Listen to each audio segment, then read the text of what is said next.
Victoria, is everything all right? People talk or say things. Hello? Why didn't you tell me it was out of order? I suppose you think that's funny. I'm not allowed out the front door. Who says you weren't? Them. Who? Them. It was terrible out there. I could hear breathing. We told you. Are you worried about the man? They hate us. That's the truth. They want to kill and torture every one of us. You can see it in their eyes. Come now, Frederick. Do you dream about unholy things? I really don't know what's going on here. There's something wrong, and that's a fact. Wait. What did you dream last night? This manifestation of evil. You must be delivered from evil.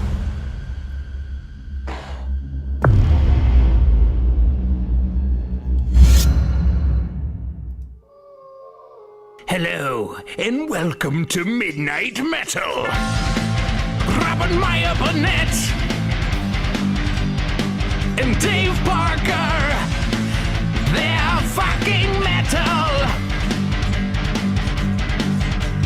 Midnight Metal, Midnight Metal, Midnight Metal.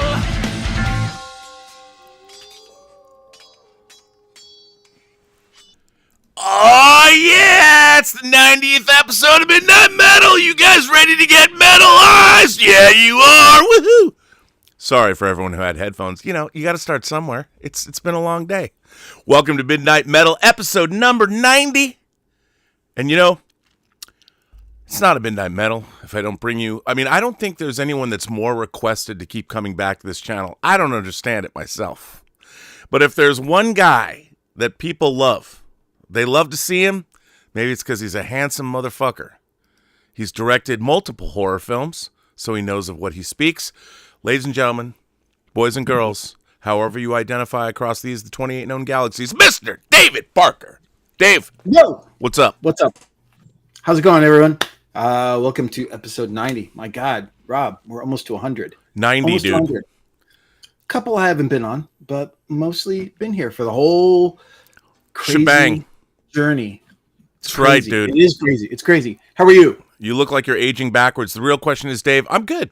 You know, I'm of course still trying to finish my project. We had a little snafu, a little bit of a hiccup, losing power last week. What project's that again? It's called True Noir, the assassination of Anton Cermak, our fully immersive audio drama. Sumac, isn't that like a Cermak? Sumac is a band. Sumac was a band that was in Free Enterprise. Since you wanted to bring it up, Anton Cermak. So, yeah, you know, you want to bring up Free Enterprise, you can. Maybe we can get that out in 4K this year. Hopefully, maybe. That would one be day something. you can be back on the big screen again, Dave. Everyone can see me in my youthful glow in 4K. That's right. You still have the same youthful glow you had 25 years ago. It's the blood of the virgins, man. I'm telling you, it's really working. No, blood of the virgins, dude. It's the children that we sacrifice and we turn baby's blood into adrenochrome. Come on, we drink that. I'm much more in favor of the blood of the virgins. They don't know how to do anything. I didn't let say the virgins grow up and become useful. Well, why not just do what drinking adrenochrome in the pizza parlor with the candlestick. And the Clintons? Yeah, of course. You know, because why not? And Oprah? By the way, it's very interesting. Since we're talking horror. I'm taking the substance is what I'm taking. Yeah. Here's the thing. Like, you know, I've heard all of these, you know, us coastal elites in Hollywood. Dave, wouldn't you like, if you could be a coastal elite and you could go to satanic parties, drink adrenochrome, live forever, and be wealthier than your wildest imaginings, wouldn't you do it? I'd rather go Earn to it. meet. I'd rather go to the equivalent of that in Europe and do it there. Well, yeah, I want Boris Balkan. Yeah, you know, I'd rather look. I'm all for it. I'd rather live the Only Lovers Left Alive version of that.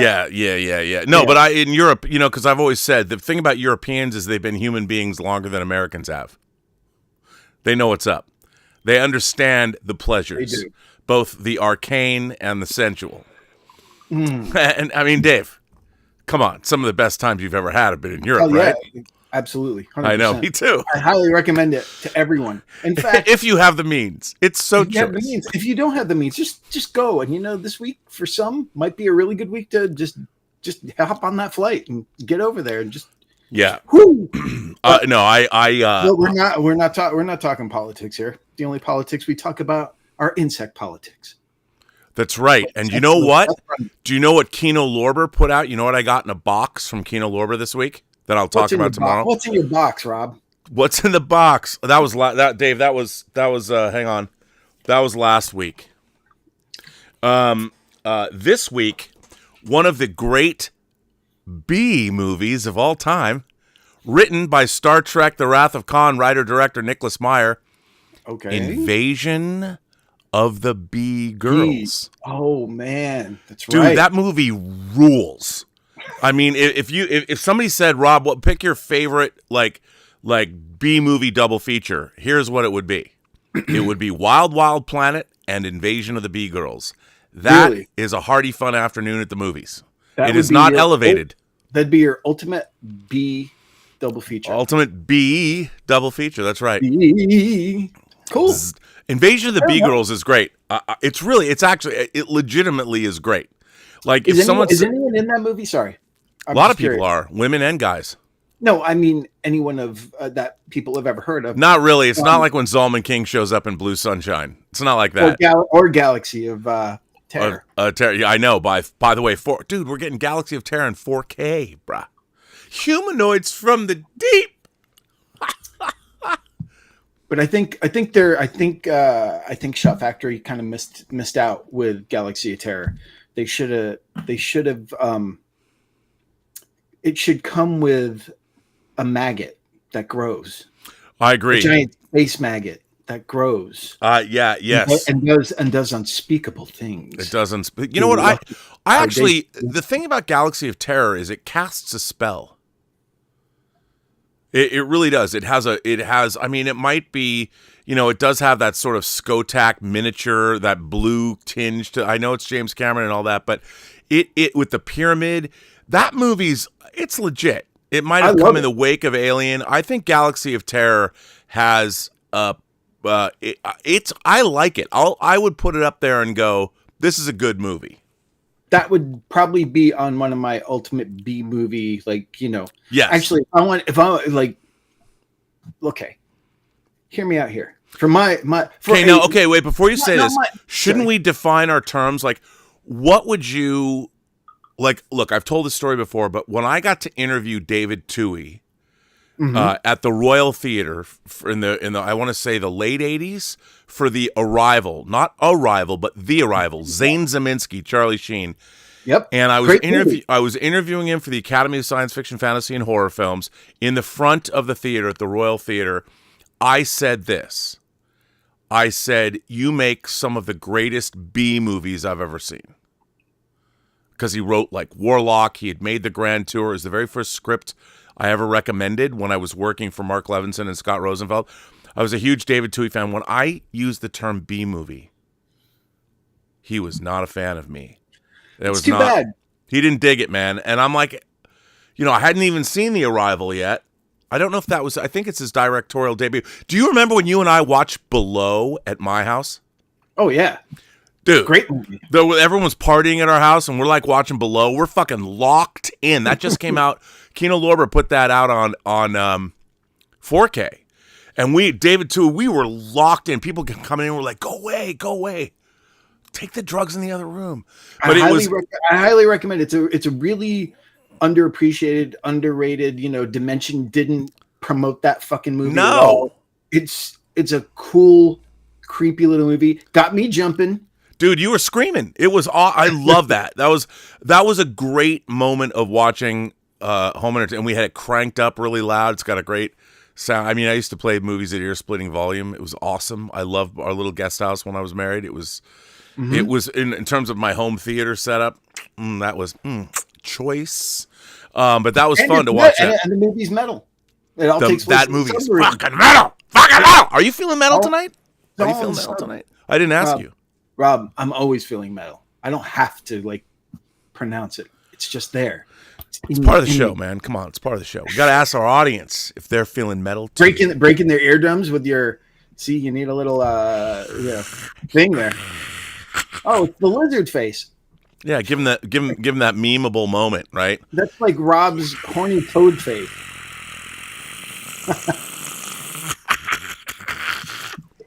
Yeah, I should have done that full screen, but I wasn't thinking.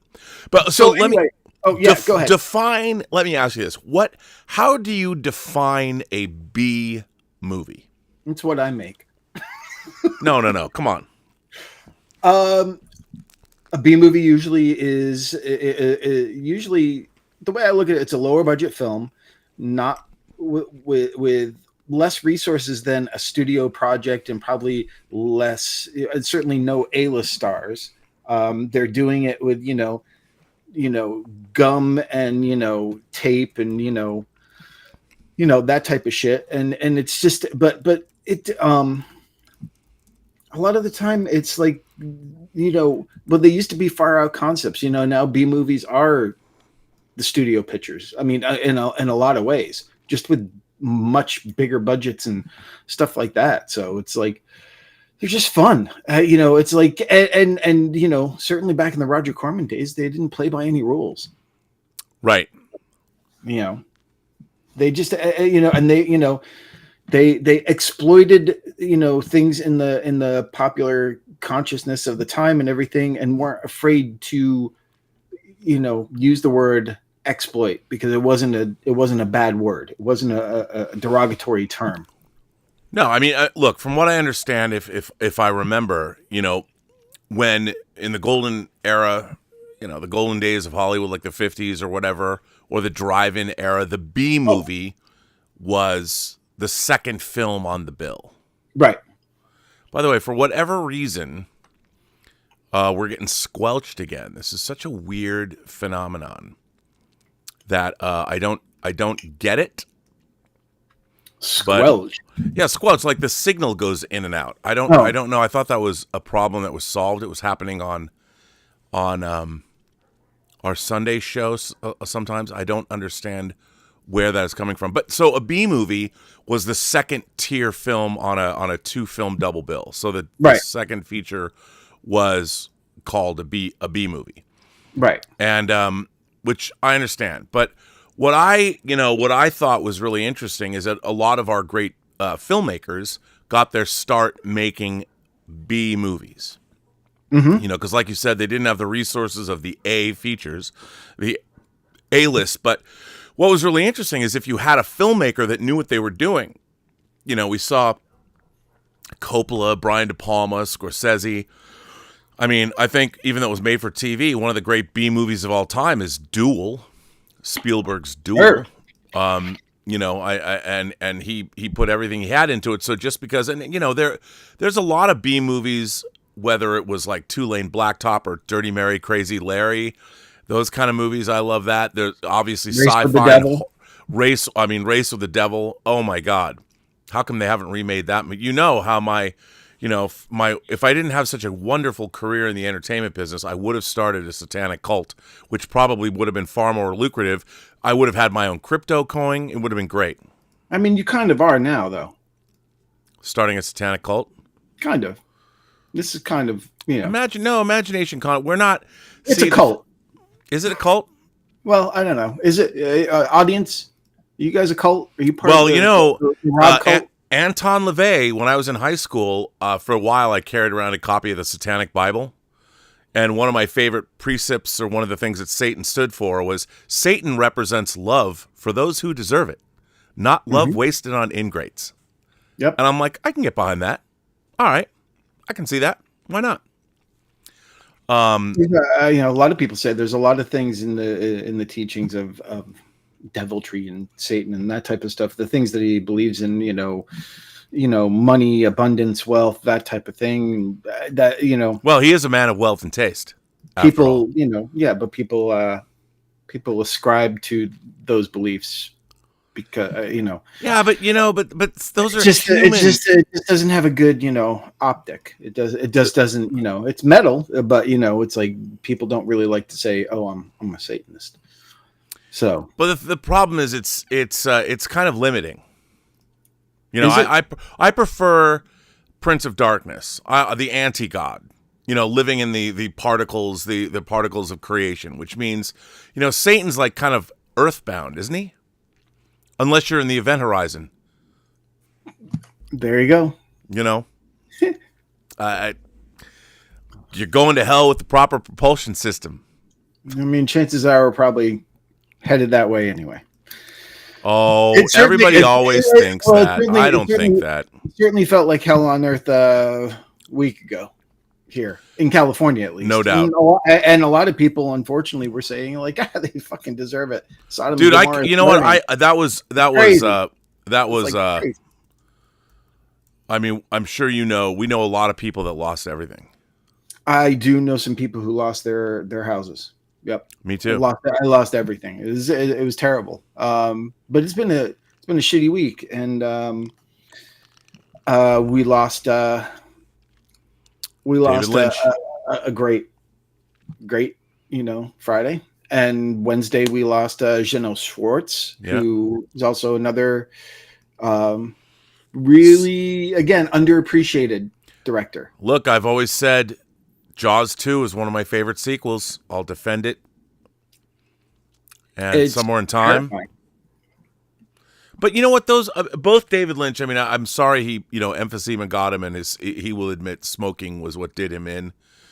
But it's funny. I was talking about David Lynch last night on the show, and I love what Guillermo del Toro didn't really know David Lynch, but he knew Mark Frost. Yes, I saw that clip when he was talking about that. Yeah, and I love that he said that David Lynch loved things unironically. Yep. Like when he talks about pie and cake, pie and coffee, that he just truly loved coffee. And I totally relate to that because one of my favorite movies in the world is Wim Wenders' Wings of Desire. Sure. And there's a great scene, spoiler alert, when Peter Falk reveals that he's an angel. Mm-hmm. He talks about cigarettes and coffee. He says, look, when your hands are cold and rubbing them together and having a cigarette and coffee when it's cold out, that's because angels don't understand anything about sensual pleasures. I mean, that's the whole, right. Which in a way, I mean, I've always liked the idea that God created us, if that is indeed what happened. Like the creator of all things gave us these physical bodies with pumping blood and muscles and urges, and there's something kind of interesting about that. And I like the fact that David Lynch, I mean, it was really interesting I had a member call today. We had a really good member call, I thought. I really enjoyed it. Modesty Maltese, who is a woman who's originally from Yugoslavia, that's a college professor, and she lives in the UK now, talked about her experience with David Lynch and how when she was living in Yugoslavia during the war, the Balkans conflict, they were already in a surreal world, but Twin Peaks debuted. Mm-hmm. And she said that all the youth in Yugoslavia was obsessed with Twin Peaks. And everybody would tape it and they would all talk about it. They'd go to each other's houses and watch it over and over and over again. And how important David Lynch was to them during a time of conflict, and yet they still got behind this mystery. And she was really speaking eloquently about what David Lynch meant to her. And from an artistic standpoint, how David Lynch, aside from Dune, where he was thwarted, he never compromised his artistic vision. I mean, he didn't have some giant blockbuster. He never had a big blockbuster in the theater. No, it's very true. And the thing, last night I decided, in between my really exciting Friday night, that was me. I watched Twin Peaks Fire Walk with Me again. And then do you have the Blue Rose edition? I have the Criterion. Oh, the Blue Rose edition's 3.5 hours long. Yeah, I don't have that. That would be interesting. I'll send it to you. But I really like the movie for what it is. I love Fire Walk with Me. I think is an example of elevated horror. I think. Well, here's the thing. That was fascinating, and then I followed it up with Blue Velvet. Just because I hadn't seen Blue Velvet in a long time, and I forgot how fucking good it is. It's so but that's good. the thing, You're so suave, Dave. Lynch is one of the few who was a genre unto himself. I mean, yes, you could technically you could go, well, Lost Highway is a thriller and it's sort of noir, and this and Mulholland Drive is it's like no, but no one, there's no movie that he made that wasn't him, and it's very rare 100%. because you look at people like Spielberg. Spielberg makes movies that are in genres, clearly defined. It's not that he is not a genre unto himself, and I think David Lynch is, and that is such a rare thing. There's very few, artists just in general who are like that, and I think that's crazy. Did you ever meet him? Twice. And the last time I met him was at Charlie's event. Did you go to Charlie's DVD release party? No, but I have the story after yours connected with Charlie de Lauzirika and Lynch. God, dude, once again, this stream, it's I don't know why it keeps cutting in and out. I don't get it. But yeah, I met him at that party, at the Bigfoot Lounge. And I spoke to him, and it was a really fun event. Everybody, we didn't really have anything. There was no profundity going on, but he was very excited, and he was very warm, and that was a great night because Charlie worked really hard on that disc, and it was really cool to celebrate the release of it. Yeah, I met David Lynch once, and funny enough, it was at the Bigfoot Lodge, and it was when Charlie was shooting. The discussion for the very first Twin Peaks box set. I think it was called a Slice of Lynch. And it was him, Kyle MacLachlan, Machen Amick, and I'm forgetting. I believe it was one more person in this sort of. They're all sitting at the bar at the Bigfoot, and then there were friends of ours who were in the background as extras and stuff like that. And I was just covering the behind the scenes of it. I was just shooting behind the scenes of it, and in between when they took a break, David came up to me and goes, "What camera is that?" And so we talked about what I was shooting on and what do you do? And all that stuff. And then that's a pretty good David Lynch, Dave. And then he had to leave, and I doubled his hand for a shot that Charlie wanted of David, David's hand, having some cherry pie. So I was David Lynch's hand double in that extra. Wow. So really, really cool, just super down to earth, but he was exactly what you expected in all the best ways. Yeah. Well, what I've loved is seeing just the outpouring of love everybody who worked with him had. They really loved him, and he was a true uncompromising artist, and I'll tell you a funny story about seeing. I was at a screening of Blue Velvet in Olympia, Washington, and there was this girl that I was sort of involved with in a strange way named Carrie Borman, and man, she was so sexy, and she always smelled of this great I think it was poison. And I great band. I don't know. Yeah, I don't know if I stole her away from her boyfriend or they were on the rocks, but whatever. And we were watching this movie, and somehow he knew that we were there, and he came in looking for her into the theater during Blue Velvet, and I'm like, well, that's kind of perfect. And did he just yell, "Don't you fucking look at me"? Yeah, it was. It's just. Yeah, it was weird. Rob, I always wonder what happened to Carrie Borman. It's funny. I think I saw her. This is in the mid-'80s, right? I think I saw her when I first moved to L.A. I went and saw a midnight screening or a screening of The Exorcist at the National Theater. I didn't know that I had not seen the YouTube video that you can see of people coming out of The Exorcist at the National Theater. Right. Talking about, and I think I saw her at the screening, but I didn't get up to go see if it was her. Probably wasn't. But she was like Crazy. from Santa Barbara. Dude, that was 40 years ago that I knew her. It's all 38 years ago or something.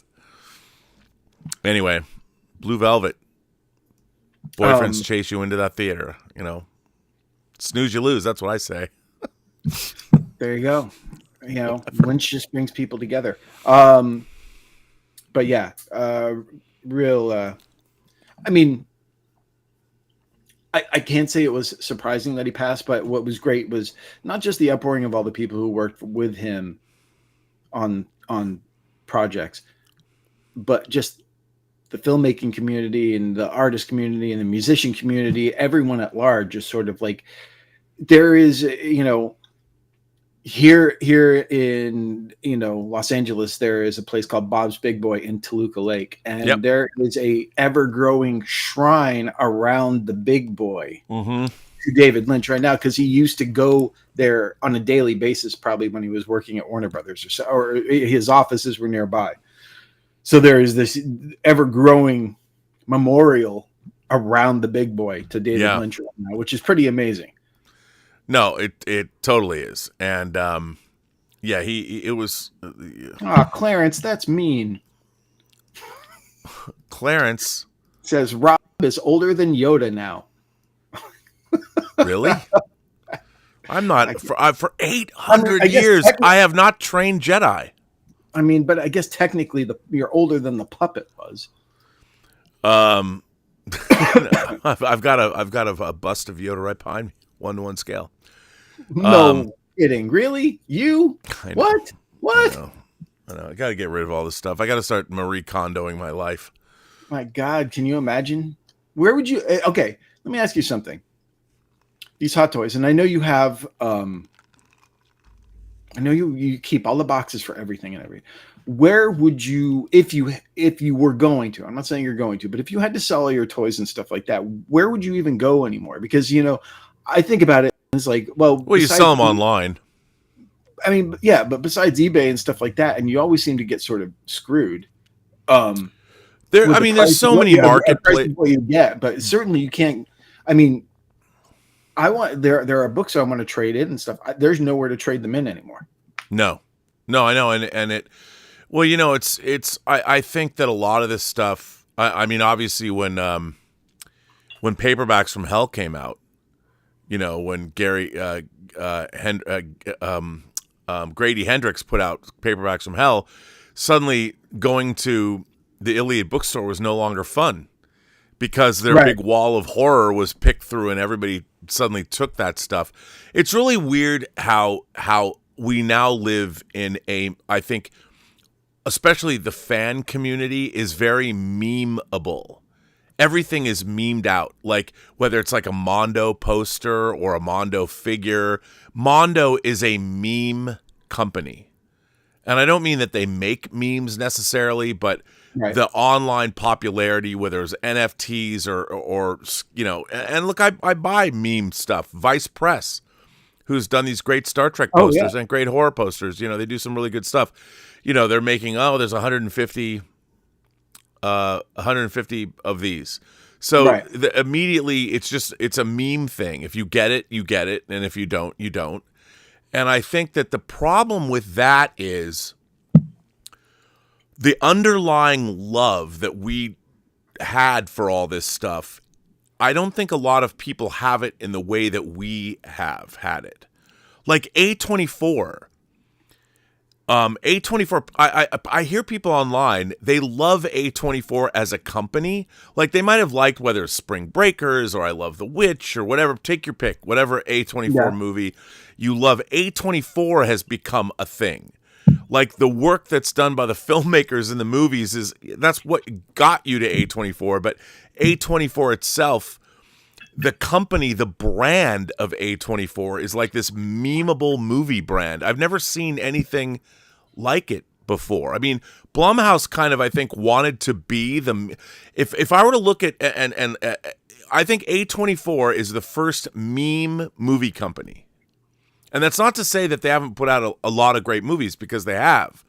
Sure, but their popularity as a brand name could only exist the way, like in the 90s, people wouldn't have been like, I'm an A24 fan. You know, it wouldn't have been like that. I mean, nobody at that point, but in the 90s, they were a Miramax fan.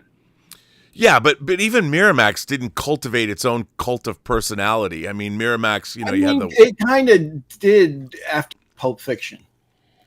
Yeah, I mean, I guess. And you could say that Robert Rodriguez, you know, with From Dusk Till Dawn and Quentin. Sure. But I don't think... it was not the company as much as it was Quentin and Rodriguez. Yeah, that's the thing. It was the people. You know. It was still, but A24 has cultivated and Neon as well.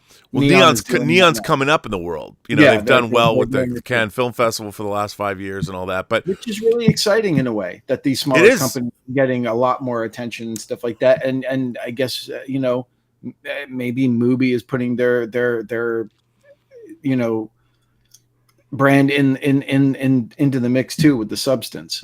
Yeah, I mean, and they're rectifying the mistake that they've made in the past by putting out the Substance directly on 4K. Not like when they put out Decision to Leave in a Blu-ray and then 3 months later release the 4K. I'm like, fuck you guys, douchebags. I was pissed, man. I missed that one. Well, Decision to Leave it probably wasn't high on your list. I loved it though. Yeah. I'm trying to think what else. So we got Lynch, we got Schwartz. Don't forget Supergirl, man. Come on. Dun, dun, dun, dun, dun, dun, dun, dun. Hey, you know, if Dun, nothing dun, else, dun, dun, dun, dun, Supergirl dun. gave us a very good Jerry Goldsmith score. If nothing else. It did, and it gave us Brenda Vaccaro. And everybody, It didn't give us Brenda Vaccaro. She'd been around already. She had been around. Come on, Brenda Vaccaro's in Capricorn 1. I know, She's James Brolin's wife. She's a redhead. Yeah. No, Whatever happened to Brenda Vaccaro? The new movie coming out soon. Kids love Brenda Vaccaro. Kids, I loved her. Kids just love that Brenda Vaccaro. Yeah, It sounds like a Pedro Almodovar movie. Yeah. Where the hell is Brenda Vaccaro? Yeah. Oh, we lost everyone. No, no, it was just like no, but the streaming thing that cuts in and out. I don't know. But let me ask you. Okay, so you know before we get into our main topic here, our toppity top of things. Favorite Lynch movie, personally, not what you think is maybe his best movie, but your favorite. Probably Mulholland Drive. Really? Yeah, I mean, I was really taken with that. I mean, there are a lot of his movies. I love Lost Highway. No, but I'm just saying your favorite. I mean, it's tough because it really is a mood thing. It depends what. I mean, I loved Wild. I mean, maybe Wild at Heart. You know, it depends. It depends on your mood. But I really thought that 80s, 90s Lynch. To me, like Blue Velvet, Wild at Heart, Lost Highway, and Mulholland Drive. And little Twin Peaks in the middle there. And of course, Twin Peaks was in the middle, and Fire Walk with Me. Right. To me, but then again, I think The Elephant Man. That's my personal favorite. It's a wonderful film. Yeah. I mean, I love having that Studio Canal 4K box set. It's so good, you know. Big fan. What's in the box set? Well, you know, it's got that big it's got a big pop-up thing, and it's got a lot of, you know, booklets and swag and stuff. Are they in English? Yeah, it's Studio Canal. Yeah. Oh, okay. I didn't see that again. Oh yeah, it's awesome. Yeah, I just have to settle for my Criterion on that one. Yeah, but I mean, it's, you know, the movie looks beautiful in 4K too. It's beautiful. Someone asked, "Is Mulholland Drive horror?" I think there's a little bit of horror in everything that David Lynch does. I agree. I think there's an argument to be made that, you know, David Lynch he not necessarily overtly horror. Fire Walk with Me is absolutely a horror film. Yeah, but that's the thing. But again, that's why I said he circumvents genre. He is a genre unto himself. Yeah. And I agree. I agree with that. In it. You know, I mean, look at Wild at Heart. I mean, I guess the one thing I haven't seen now, I'm curious to watch it, is that that documentary Lynch Oz, just talking about the influence of Wizard of Oz throughout so much of his work. Yeah, I haven't seen that I haven't either. seen that. Yeah, I mean, I haven't seen it either, but but he look. I remember seeing Blue Velvet that first time in the theater. Yeah, it's beautiful, with the sky panning down to the. I was talking about this today, panning down to and going into the.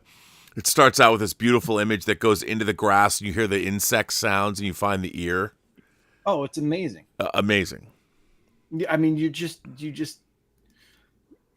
this sort of idyllic, almost technicolor kind of beginning and world and everything, and then you get there and you go, oh well, we're definitely not in the hands of safety here. No, who knows what we're gonna get. It's pretty amazing. Yeah, no, an amazing. It is amazing, and he was an amazing filmmaker. By the way, we do Thomas Logan. He's been waiting, man. Thomas Logan says, I know. Dave Parker, it's Thursday, February 20th, 1997. Opening night for Lost Highway. Are you watching it? Where are you watching it? Alone? Give us your reaction and review. I was definitely there opening night. I was in a movie theater. I can't remember which one at this point. It could have been the Chinese. I think I went with Darren Scott and maybe a couple other people. And was blown away. Can't say that I understood it, especially on the first viewing, but I don't think I think with the exception of maybe the Elephant Man, that might be the only one that you can understand from the first time you see it. I think the other ones you have to, it grows, but I thought it was pretty amazing. And it's got one of my favorite, and it's so simple, favorite chilling moments of a movie ever, which is Robert Blake coming up to Bill Pullman. Oh yeah, I was talking about that today. Yeah, we've met before, and and the phone call and everything, and it's just like, it was just so effective. But there was so much that was, and and the other thing is he never, as people want to call Lynch sort of, he's just doing his weird thing and it doesn't make sense or whatever. I can't say that he ever. It's not like he just did the same thing ever. Twice. It's not like he was just repeating shtick or gags or anything like that. Everything was always, new and fresh with him. And that was the other exciting thing. It was like he never did anything twice. No. He was always being, fresh and inventive. And that movie an amazing cast and amazing soundtrack and score, and as they all do. And it's just, it was hypnotic. You walk out of those things and you're sort of like buzzing and dizzy and confused. It's like you've sort of, in a way, your senses have definitely been assaulted. What I liked about him in terms, specifically in terms of horror, I think that Frank Booth in Blue Velvet is one of the great monsters of cinema. Now, he's not a werewolf.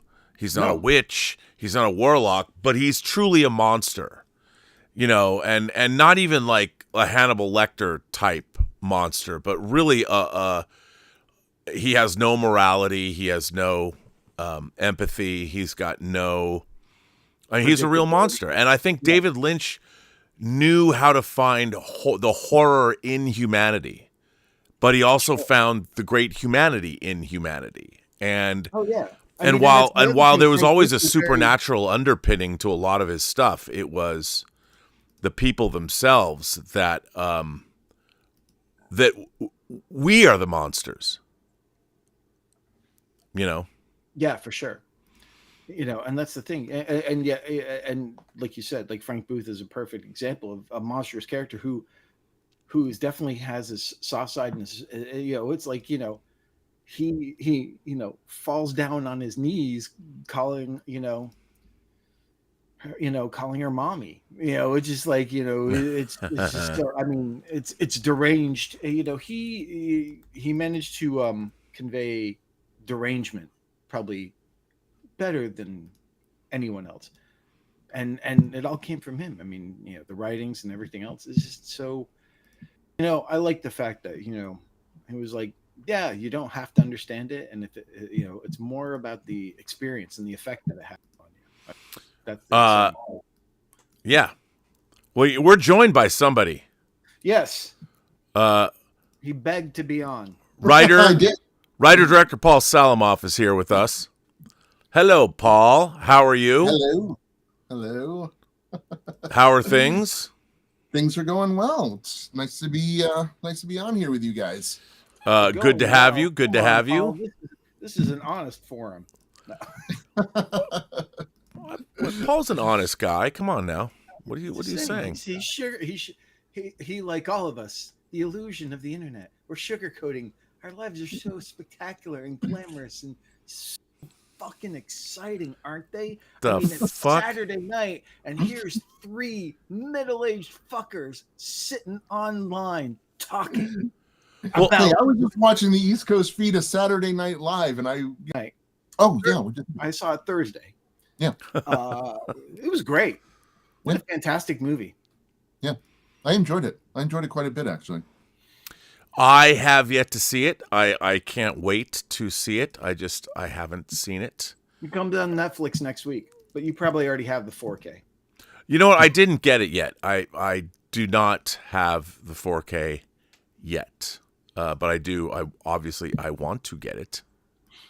I haven't got it yet, but I haven't seen the movie. And I'm a huge. Really I like. Look, Jason Reitman. I think is a great movie, a great filmmaker. I really like Up in the Air. Oh yeah, I'm a huge. This is so much better than his Ghostbusters movies, in my opinion, and that type of stuff. And it was just really, when you watch it, you'll appreciate it. It's such a. It's an orchestration of chaos, and you'll know what I mean because it starts and it's just nonstop until the end, and it is just.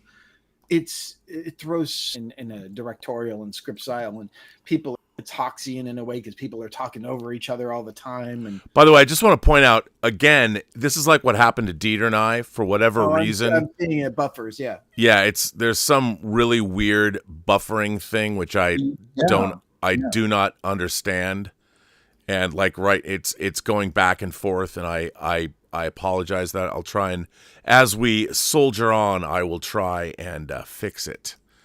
I do not know why. Look at myself because there's like a weird delay. That's well, there's always a delay. Oh, okay. Because if you drop your pants or something, Rob has to be able to take you off the air. Why would I take you off the air if you drop your pants? Because no one wants to see anything that small. That isn't true. Come on now. By the way, it's it's not some people have broadswords, some people have katanas. It depends how you wield it. Some people just have daggers. Stagger's right. Yeah, that's fine. As long as you know what to do. That's why I'm a cunning linguist. Very nice. Don't sprain your tongue there, buddy. I never do. That's why Rob can talk so much. You know what else I can do so much? Oh, wait. Yeah. Yes, I do. Wait. Hey, like I always say. Wait. Sure, great big fat person. So we're going to talk about elevated horror. Now, we do have it's for 50 minutes into the show. Thank God. And now that Paul is here, Paul asked Dave, how would you define a B movie? How would you define a B movie? Yeah, what would you call in your mind? In your mind, what is a B movie, and what are some great examples of the form? It's interesting. All right, a B movie. The tropes of it are usually a lot of everything is a little bit more heightened, has a lot of sex, maybe a little nudity, a lot of violence. Dealing with subject matters that are a little bit more untoward, as we could say. I guess that's pretty reasonable. Don't you think it's pretty reasonable? And usually a lower budget and lesser in scope as well. Yeah, no, I would say that, but I think what I really love about B movies is B movies are great indicators of craft. I remember seeing it, I mean that truly gifted filmmakers don't need large budgets to make movies. I mean, I think back to one of the things I've always admired. I think we're all fans of Big John Carpenter, and it kills me that John Carpenter goes from his student film Dark Star being turned into a theatrical feature. He does Assault on Precinct 13.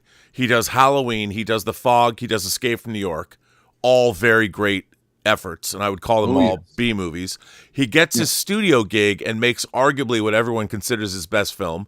It comes out the same week as Blade Runner, in the same month as E.T., and it gets clobbered at the box office. So his entire career that he'd spent half a decade developing with these really great B movies that were making a lot of money, he does his A-list studio feature and he gets clobbered. But then he goes on the next year, Christine comes out, which is, it's kind of halfway between a B movie and a studio feature because it has that studio slickness. Then he does Starman the next year. And then 2 years later, he's got Big Trouble in Little China that comes out. And then that was his biggest budget movie ever. The same year that Fox, the same summer that Fox put out The Fly and Aliens. Yep. And then he goes back and he makes a deal with the Live Films to make 3 movies, of which only 2 got made. But he makes fucking Prince of Darkness for $3 million. No, 3 movies did get made. Yeah, that's what I said 2, but he had a deal for 3. No, we made the 3rd. It's called Village of the Damned. That wasn't for Alive. It That wasn't? that was later. That was in the 90s. I thought that was still part of That's a Universal movie. That's not part of the Alive deal. Because I think Alive Films... Paul disappeared. Alive Films folded. You did. Well, you come back in. We found you. We found you. But so you know, if you look at one of my favorite Carpenter movies is Prince of Darkness. And while I would consider that a B movie, and I know, you know, it wasn't Dean Cundy who shot it, it was Gary Kibbe who shot it, but I love that movie. Mm-hmm. You know, and it shows the craft of Carpenter, using that Steadicam, his fucking unbelievable score, his company of players, one location essentially. That movie is a movie that is set inside. You know, you're in a church and you're on campus, and I think that movie's really effective. And to me, like, Prince of Darkness is one of the great B horror films of all time. But it doesn't. Funny with well, the funny thing with me with that is the first time I saw it, and I remember seeing it. I think I saw it at the General Cinema in Framingham, Massachusetts. I didn't love it the first time I saw it. What? And then, no, I didn't. But it's a movie that, it's one of his films that has really grown on me, and now I really love it. I mean, but the first time I saw it, I remember being a little slightly disappointed by it. I don't know why, but I was. And, but it's certainly one of his films that I cherish. The god plutonium will not save you. In fact, you will not be saved. I mean, you know what? First of all, Lisa Blount, bodacious Tata's Lisa Blount from Officer and a Gentleman and Dead and Buried. By the way, rest in peace. Oh. She made like an Academy Award-winning short film or something like that. I love Lisa Blount, and if there's one movie that I ever wanted to see a sequel to, it was that. What happened to the world, man? Yeah, I know it's part of his Apocalypse trilogy, but still. I would say. But instead, you get Escape from LA. Come on, man! Why you gotta harsh my mellow? Which Why I you gotta worked do on that? Well, there you go, dude. That was I interviewed him for Sci-Fi Universe magazine after seeing that. That must have been fun. You know what though? The script for that movie was awesome. The script for Escape from LA, it opened on an oil tanker. The original script opened on an oil tanker, and Snake Plissken was playing like cards and drinking snake venom. And it was kind of like what happened in Big Trouble in Little China between Yang and Kurt Russell when they were playing the bottle game. But it was this awesome. Wang. It was this awesome Yang. Yeah, right. It's Wang. Well, that's what I said. Wang. No, Did you I say, said Yang. Did I say Yang? Yang, whatever. Yeah, you said- Wang, Yang. Sorry, I didn't mean to do that. But it opened on this oil tanker, and that's where he got apprehended. He got apprehended on the oil. And, of course, I mean, with a $25 million budget, it was just this big set piece on this.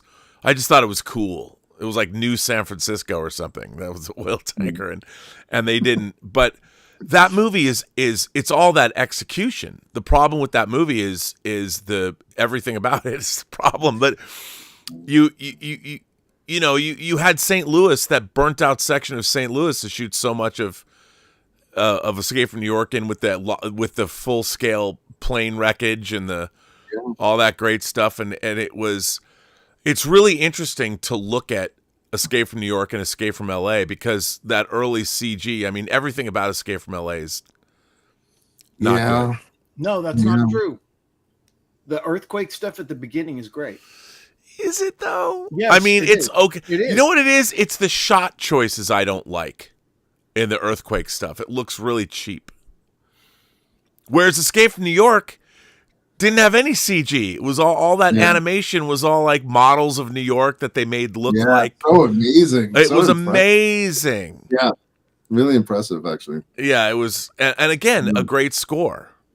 Even Oh, the yeah. score from Escape from LA it's Shirley Walker worked with Carpenter. There's too much going on in the score. Yeah. You're wrong.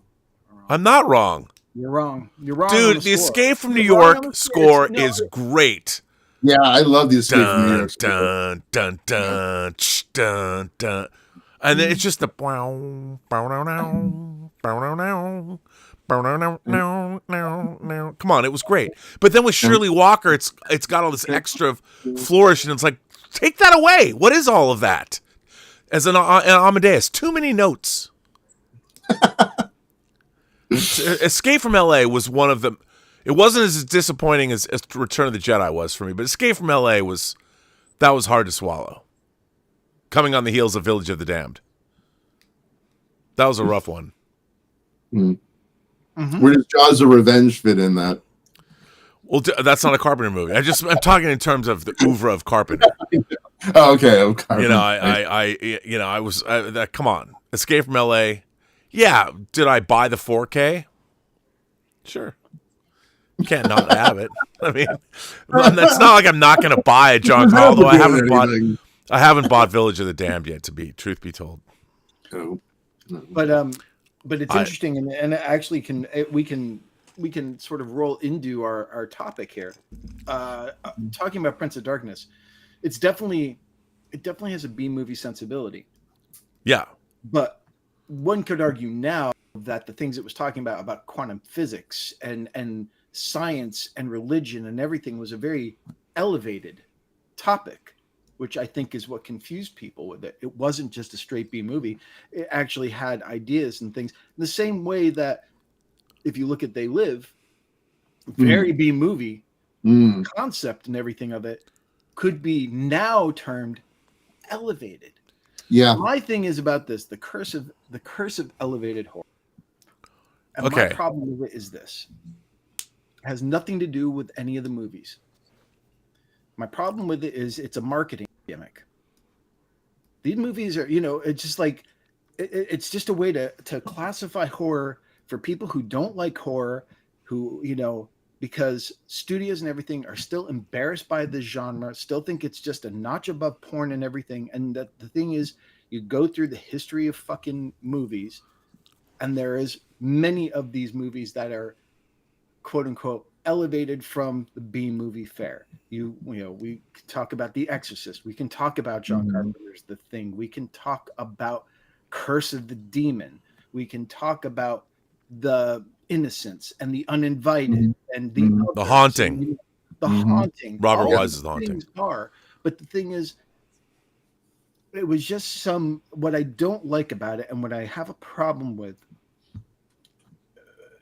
initially is the fact that it's just a marketing term made by someone who thought they were so clever to get people in who don't normally go see these types of movies. It's like, get over your fucking self. Well, but I do. Wait a minute. Wait. I do Yeah, think I was that. going to say on that. I do think, though, that there is. Look, there are genre tropes to horror when you have things like that are overtly pulpy, like the pulp elements of something. Like you can if the Halloween, a witch, a goblin, a werewolf, Frankenstein's monster, Dracula.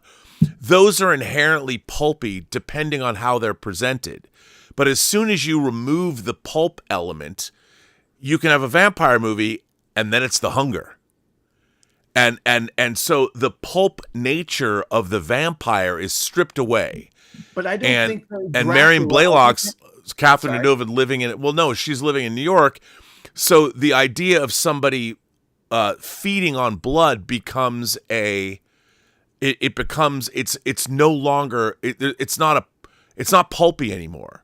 And I think that people that love horror movies are inherently attracted to the pulp aspect. And sometimes you get a movie like Catherine Bigelow's Near Dark, where you get what is ostensibly a pulp vampire, but because of the way it's treated in terms of its tone, like when Severin von Sickle goes into a bar to have a drink, finger licking good.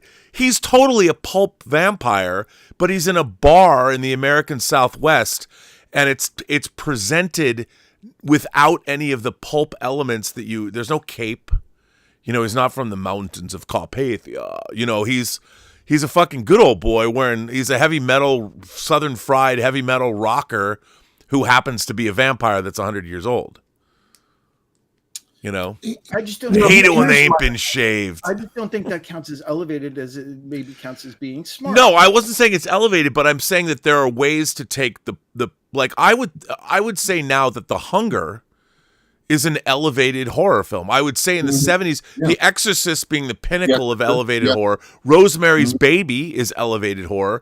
The Omen could be elevated, but there's a lot of pulp in it too. But Don't Look Now. Don't Look Now. Don't Look Now is elevated horror. Totally. Okay. Yeah. But The Exorcist is filled with pulp. She fucking her head spins. She pukes. Yeah, but it's presented in a it takes place in the real world. But also, Dave, I can just throw that right back at you and say, Hereditary, someone's head spins. You know what I mean? And that's an elevated horror. I'm just saying it's pulpy. It doesn't mean to me the pulp or any of that type of thing, just because you treat it seriously. I'm not saying it's not good. I love Hereditary. I'm not saying that. I'm saying my problem. It's derivative. I'm saying my problem with this term elevated horror, which I don't necessarily think that, there have been filmmakers and people who have been taking horror very seriously since the beginning of film. If we're saying seriously with just film, we're sticking with just that. Just because there's pulpy elements to them or, exploitive elements or something, that type of thing. I just think that it's a term that's being used, to get an audience around it, so they don't feel like, oh, we're being low class and seeing a horror movie anymore, which is all just sort of ridiculous. To me, it's just a marketing gimmick that we don't need. It's like, you don't have. Do you have elevated action films? Do you have elevated? That's a good point. You have elevated dramas. You have elevated science fiction. Yeah, but again. But we've had serious science fiction since the beginning of science fiction as well. I would say this term just comes off as, like you said in the headline, pretentious in that sense, and it's not needed. It doesn't mean that if it's not quote unquote serious or something like that, that it's bad or that it's not smart. If you tell me that, then I point you to Sam Raimi, who is filled with pulp and stuff, but I wouldn't call his genre movies dumb either. No, but I'll tell you something. I would dumb in the character being silly. I think that the term elevated horror, and I'm going to lay the blame square on this with A24. They want to make themselves. Here's a distribution company that is a pretentious fucking distribution company. Right. And I love A24, but they're fucking pretentious. For as much as I like them, they're like the Wes Anderson of horror, and they think that everything they put out is somehow elevated, like they're the fucking drama club students in high school. And you want to talk about elevated? Here, let me point you guys to a movie. It's on, and I love A24, but they are pretentious fucks. So much for me working for them, but they are. But I'm telling you, in the best way. I love you, A24. I'm an A24 club member. I know you are. Look, you want to talk about a really classy A24 elevated horror movie? Let me point you all. Bro, I got my A24 club membership on my keychain. So I can say whatever the fuck I want about A24, and they're pretentious as fuck. But that's why we love them. But their Stop Making Sense 4K disc was great. Sure. But then they also made this movie called The Front Room, which I dare anyone to sit through that thing. Talk about shit. Literally in that movie. A lot of shit in that movie. Literally. But literally a lot of shit in that movie. Yep.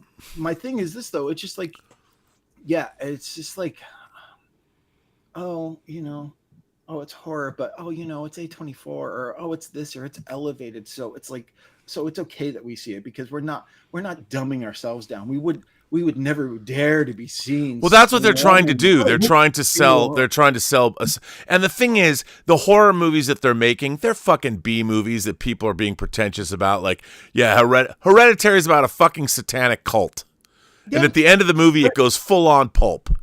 Okay, but here's the thing. Now I want to take what's being said here, Dave, specifically what you're saying, and I agree. I agree with you. But here's the flip side of it. It's helping the horror genre. I mean, because is it helping people are going, these movies find a way anyway? Do they need to? No, that's not. Come on, that's not true. That to me feels like such a studio business mentality argument. No. Here's come on. You know that I've been a horror fan since as far back as I can remember, and I love like so many different types of subgenres. Reanimator is still my favorite horror movie of all time. You're gonna get that Ignite, that new 4K version that's coming out, bruh. Ooh, I didn't hear about that. Oh okay. Yeah, don't shoot the messenger. Just saying, look into it. Okay.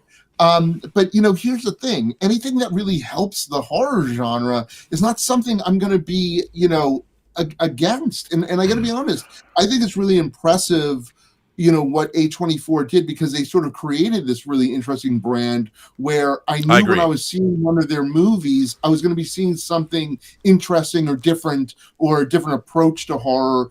And and that excited me.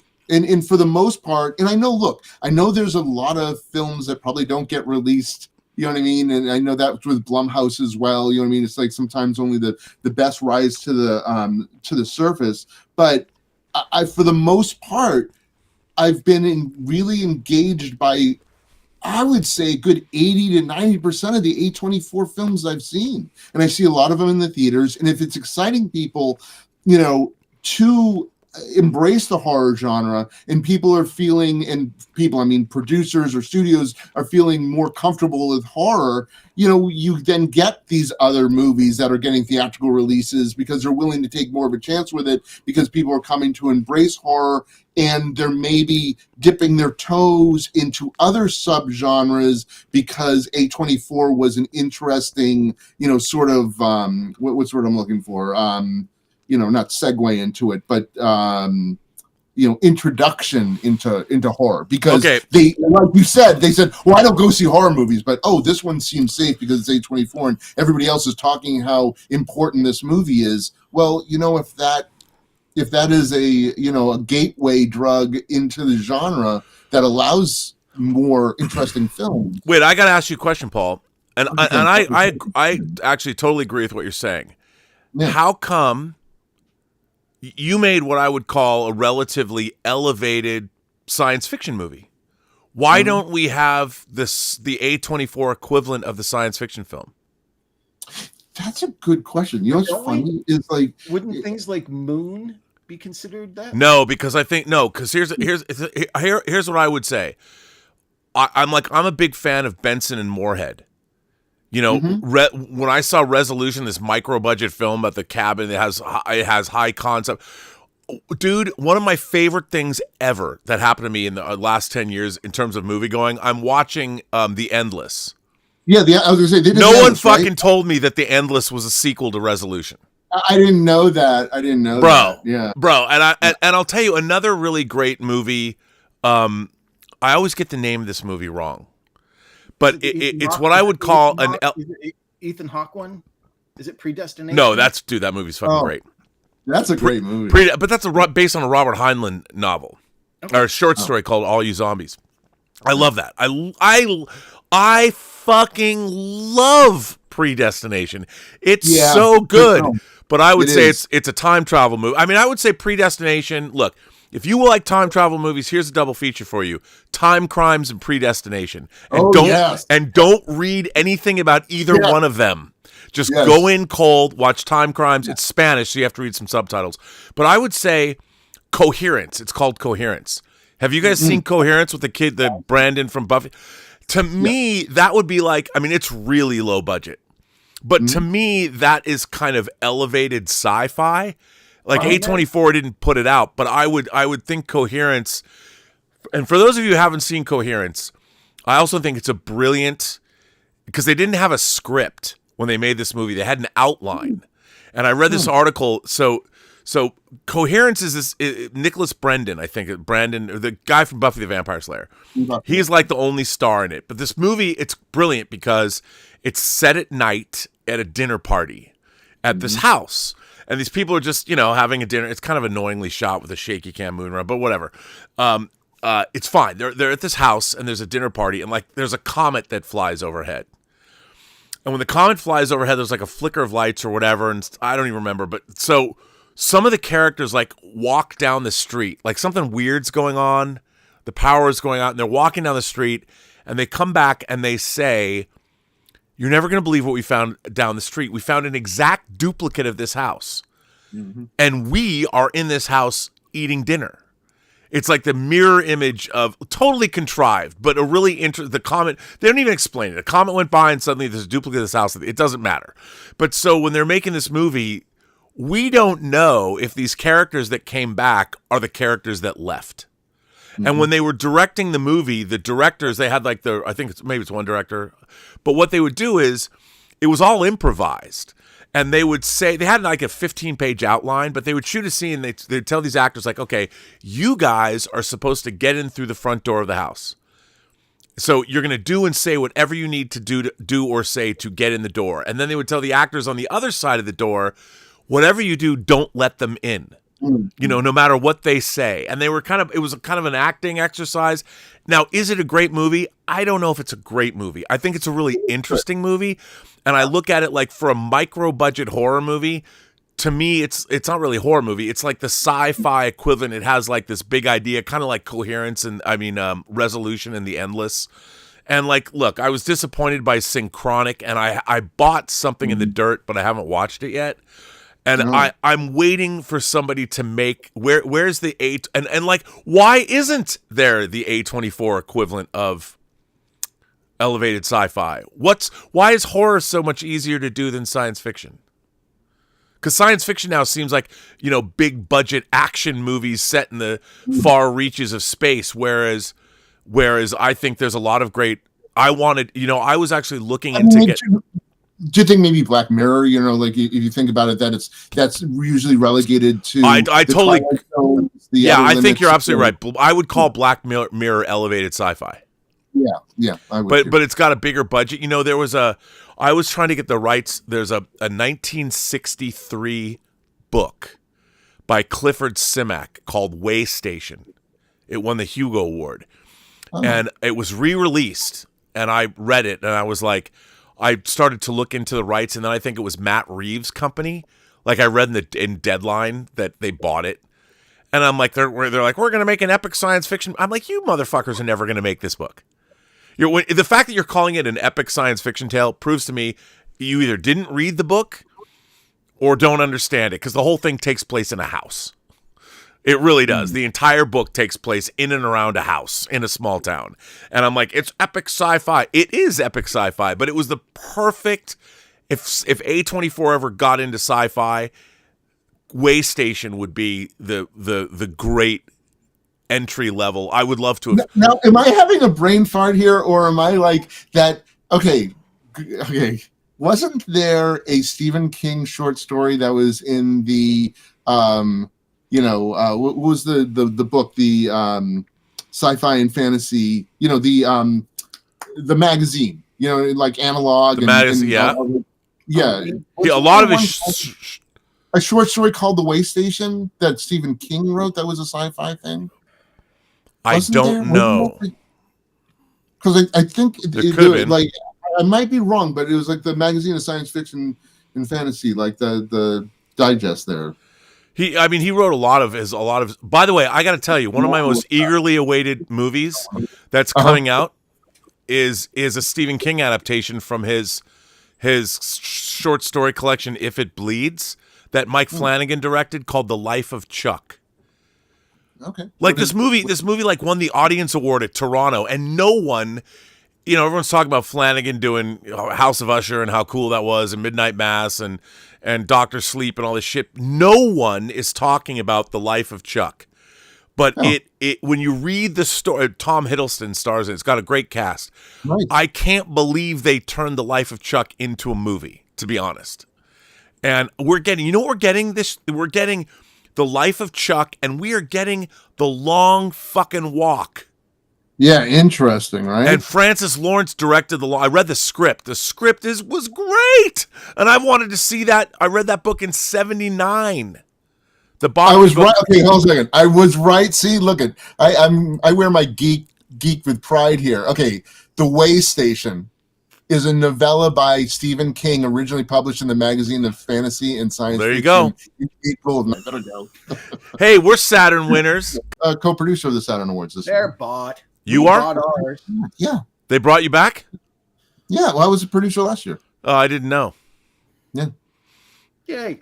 I fell out of favor. Although I We're did get. doing it. We're doing it at Universal. With Dean Devlin is co-producing. Yeah, I did get out. Robert did ask me back, and I was in my car driving to the Saturn Awards, and I found out that one of Elizabeth's daughters had COVID, and I'm like, I can't go. So I called Robert and told him, and I was like, dude, I can't. I've been living in the house with somebody who has COVID, so I didn't go. But I haven't been, because I used to go every year. I went every year for 25 years. Yeah. But then I fell from favor. You know how that happens. Well, we're back up at Universal, which is nice for this one. So it's on live. Can I at least promote it and say we're live streaming? Of course, you can promote whatever you want. This is YouTube. Electric Now and Roku on February 2nd is the Saturn Awards. 52nd Annual Saturn Awards. Well, there you go. Is it at the Universal where the famous Corey Feldman, Corey Feldman Terminator 2? Do you remember that? Oh my God, do I remember that? Dude, Universal, I literally sat with James Cameron on my right and Joseph Stefano on my left, and we talked about The Outer Limits.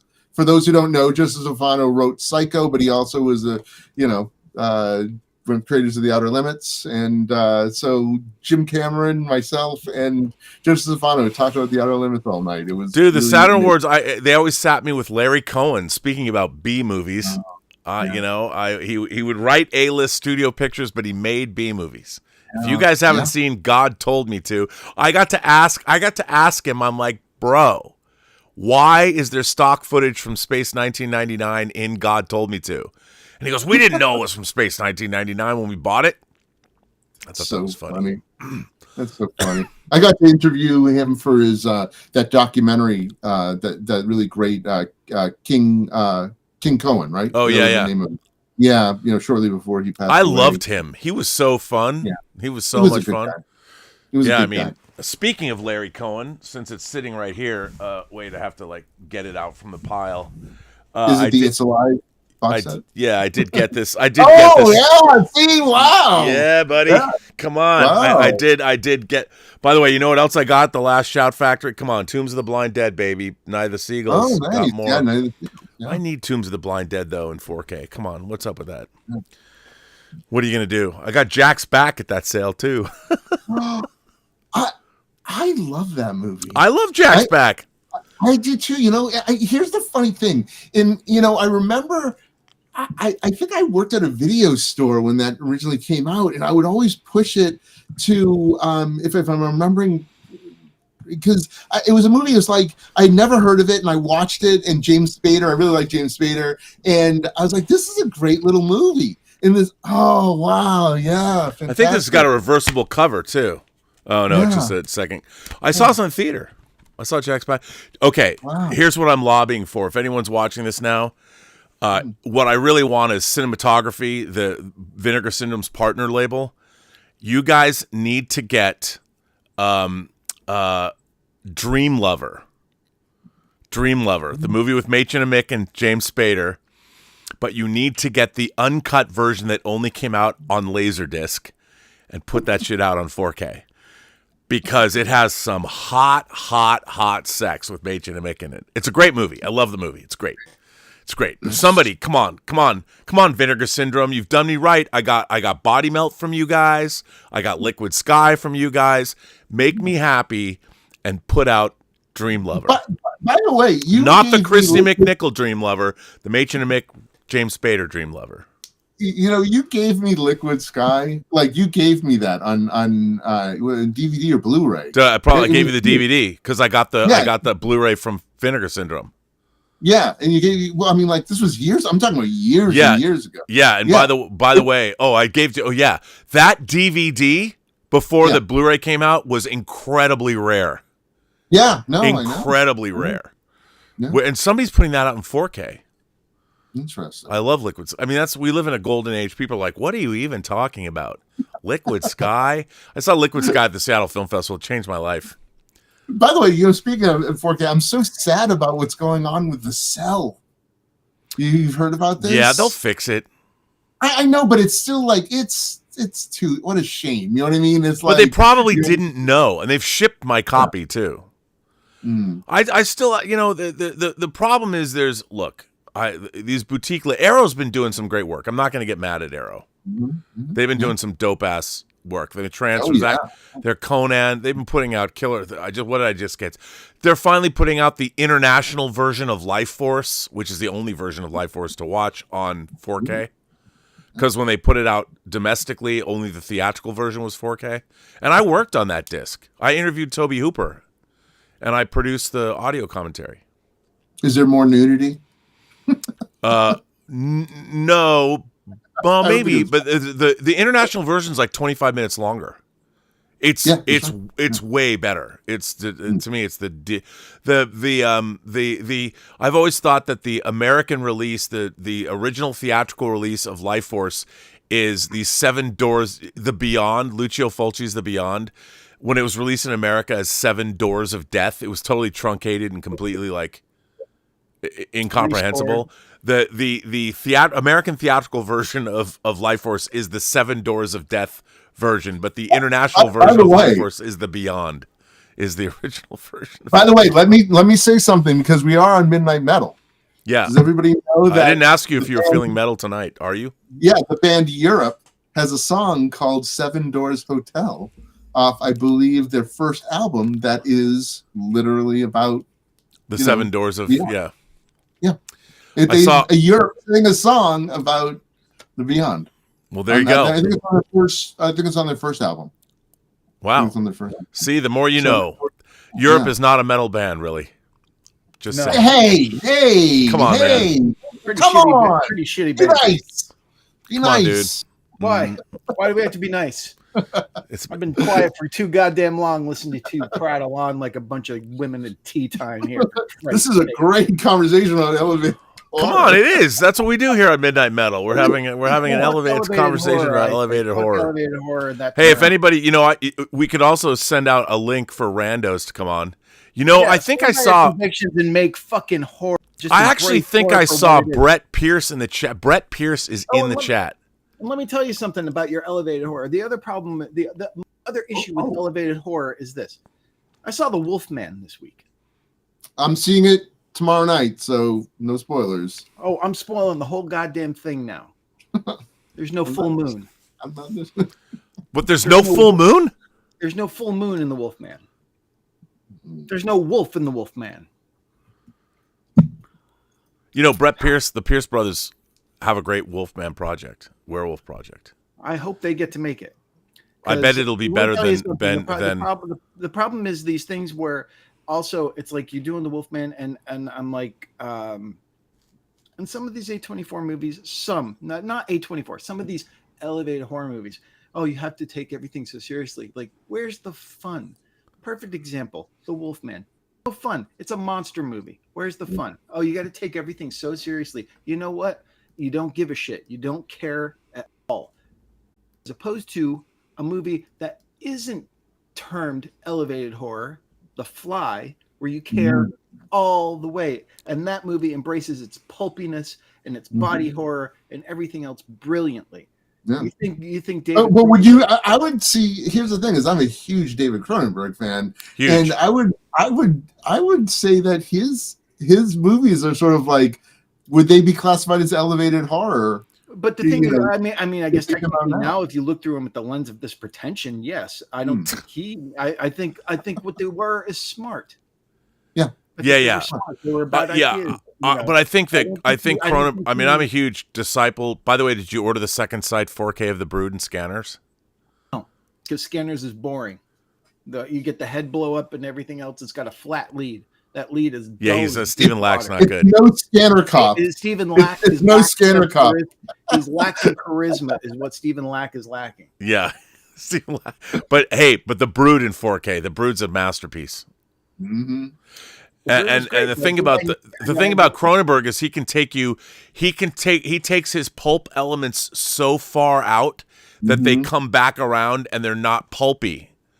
Like the idea of externalizing your inner pain through weird cancers, and I mean that was I miss those. Those blew my mind. Those shaped my young life.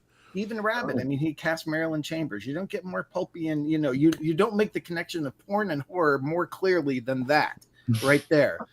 It's true. You just don't. And the thing is this, Scanners has great special effects, and Michael Ironside is great in it. The rest of the movie, we're gonna do this the Scanner way. Revok, Daryl Revok. It should be so much better. It should be so much better than it is, and everyone's like, "Oh, like Scanners." I gotta tell you, wait, let me tell you a cool story. So when if it's not growing cool, up in Massachusetts, my dad. So I had no connection to the film industry other than the fact that one of my dad's patients. My dad was a dentist. One of my dad's patients, because I'm a dentist. It worked in marketing for Avco Embassy. So he would bring me home folded Avco Embassy posters, and I had like 2 different posters for The Howling. I had one for Dead and Buried. I'm trying to remember what. By the way, that's a great poster. Fear No Evil. Oh yeah, Frank Lalogia's Fear No Evil. I have that. Yeah, and Scanners. I had the Scanners. It was the one with Michael Ironside. The full body one of him. That poster. Actually, I think I had two Scanners posters. They had the red one, the sort of black face with the red around it. It's just, yeah. Yeah, it was a burning Daryl Revok, and then there was the one with the logo that looked like a medical beep beep beep beep yep. beep. And I think I had both of them, and these were like before I ever saw the movie because I was really young. I remember when I got one. My dad brought them. They'd be worth a lot. What's that? If you had those posters still, they'd be worth a lot. Yeah, probably. I know. I think they're long gone. The funny thing is when I worked at if I can interrupt here, I worked for Charlie Band. He actually had the original painting for the Scanners poster of Michael Ironside. That was great. Yeah, it's great. That's great. That's cool. Let's talk about one more before we get into it. Another one that again, we're not into it now. We've all seen it. We've all seen Nosferatu. What a gorgeous, technically brilliant, wonderfully acted movie that has no emotion in it. You want to call that elevated horror? Yeah. Look, to me, Vampire Dong, that's elevated. Okay, good on you there. But the problem is no emotional connection. As beautiful as it is, Rob, you said it perfectly the other day. It's like looking at a beautiful painting. Yeah, it's my least favorite. More emotional. Look, I think The Witch is a masterpiece. Me too. I think The Witch is an absolute masterpiece. I think that his command of atmosphere, and he was pretty young when he made that movie. Mm-hmm. I thought that movie was incredible, and to me that is the pinnacle of A24 elevated horror, because it's a period piece and it deals with all kinds of different things. But and you've got a demonic. I mean, Black Phillip. I have Black Phillip T-shirts. I love Black Phillip, and you've got a new horror. But that was like when the term elevated horror was really coined because it was right around that time. It was like you had Hereditary, you had The Witch, and there was a couple other movies that came out that were really defining what that. But I thought The Witch was also really original. Where I thought, what I think was the demarcation point was Karen Kusama's The Invitation. Oh, did you see that?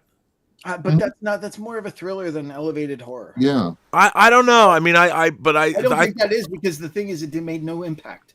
It made zero impact. Yeah, but I loved it. I loved it because I didn't know anything about that movie. I went in, I'm like, oh, Karen Kusama. By the way, she does not get enough. She needs to get credit for that and Destroyer. Oh yeah, Destroyer. It's like what's his face who did Dragged Across Concrete and Riot in Cell Block 99. What's that guy's name? Jeremy Saulnier? Yeah, Jeremy Saulnier. No, he made Blue Ruin and he made Green Room and he made. I always forget the other guy. But those movies too. Did he do Bone Tomahawk? Yeah, he did Bone Tomahawk. He did Bone Tomahawk, Dragged Across Concrete, and Riot and Cell Block. He's making very pulpy movies with a sheen of kind of classiness to them. The problem is with all these things too, and it's like, look, and I'm sure you both will correct me on this. As interesting and as challenging and as different as these genre movies that A24 and the like are putting out and everything, the bottom line is the ones that are making the money are Megan, the Insidious movies, I know, some of the Blumhouse things and everything else. Smile. That you know what? Don't sit there and go, oh, we're elevated. They're just here's horror for you. There you go. Yeah, that's just I agree, but there's always been mainstream. I think By the way, I got to tell you, I am really looking forward. I read the script. The script was a fucking banger. Companion that comes out on January 31st. Yeah, dude, really? That's Roy Lee. Roy Lee has quietly been. There's a lot of really. I want to say. I think Andy kept. So there's a bunch of horror that's coming out that is totally underneath everyone's radar. And Companion, did you see Strange Darling? Oh, it's one of my favorite movies of the year. Fucking great. Roy Lee produced. Loved it. There's a script. There's a script that I read because I was getting them from Roy. He's sending me scripts free. It's just every time I don't know. Roy Lee has the best taste in the entertainment business. As a producer, I don't know where he finds his shit, but he goes, you should read this. Tell me what you think. And everything he sent me Barbarian. He produced Barbarian. He discovered Zach Krieger, who in Zach Krieger's new movie they set it up at Warner Brothers. Weapons is like the Pulp Fiction of horror, I guess, but I guess it got pushed to 2020. I don't know why it's taking so long, but Companion. The last trailer, I loved that script. Loved Companion. And there was another script he sent me that he didn't produce, but I think it's called it's an Andy Kevin Walker script it's a vampire script, but it's fucking out there. And it's called it's not Flesh for the Beast. It's something like that. But there's a lot of really insanely great horror scripts that are floating around.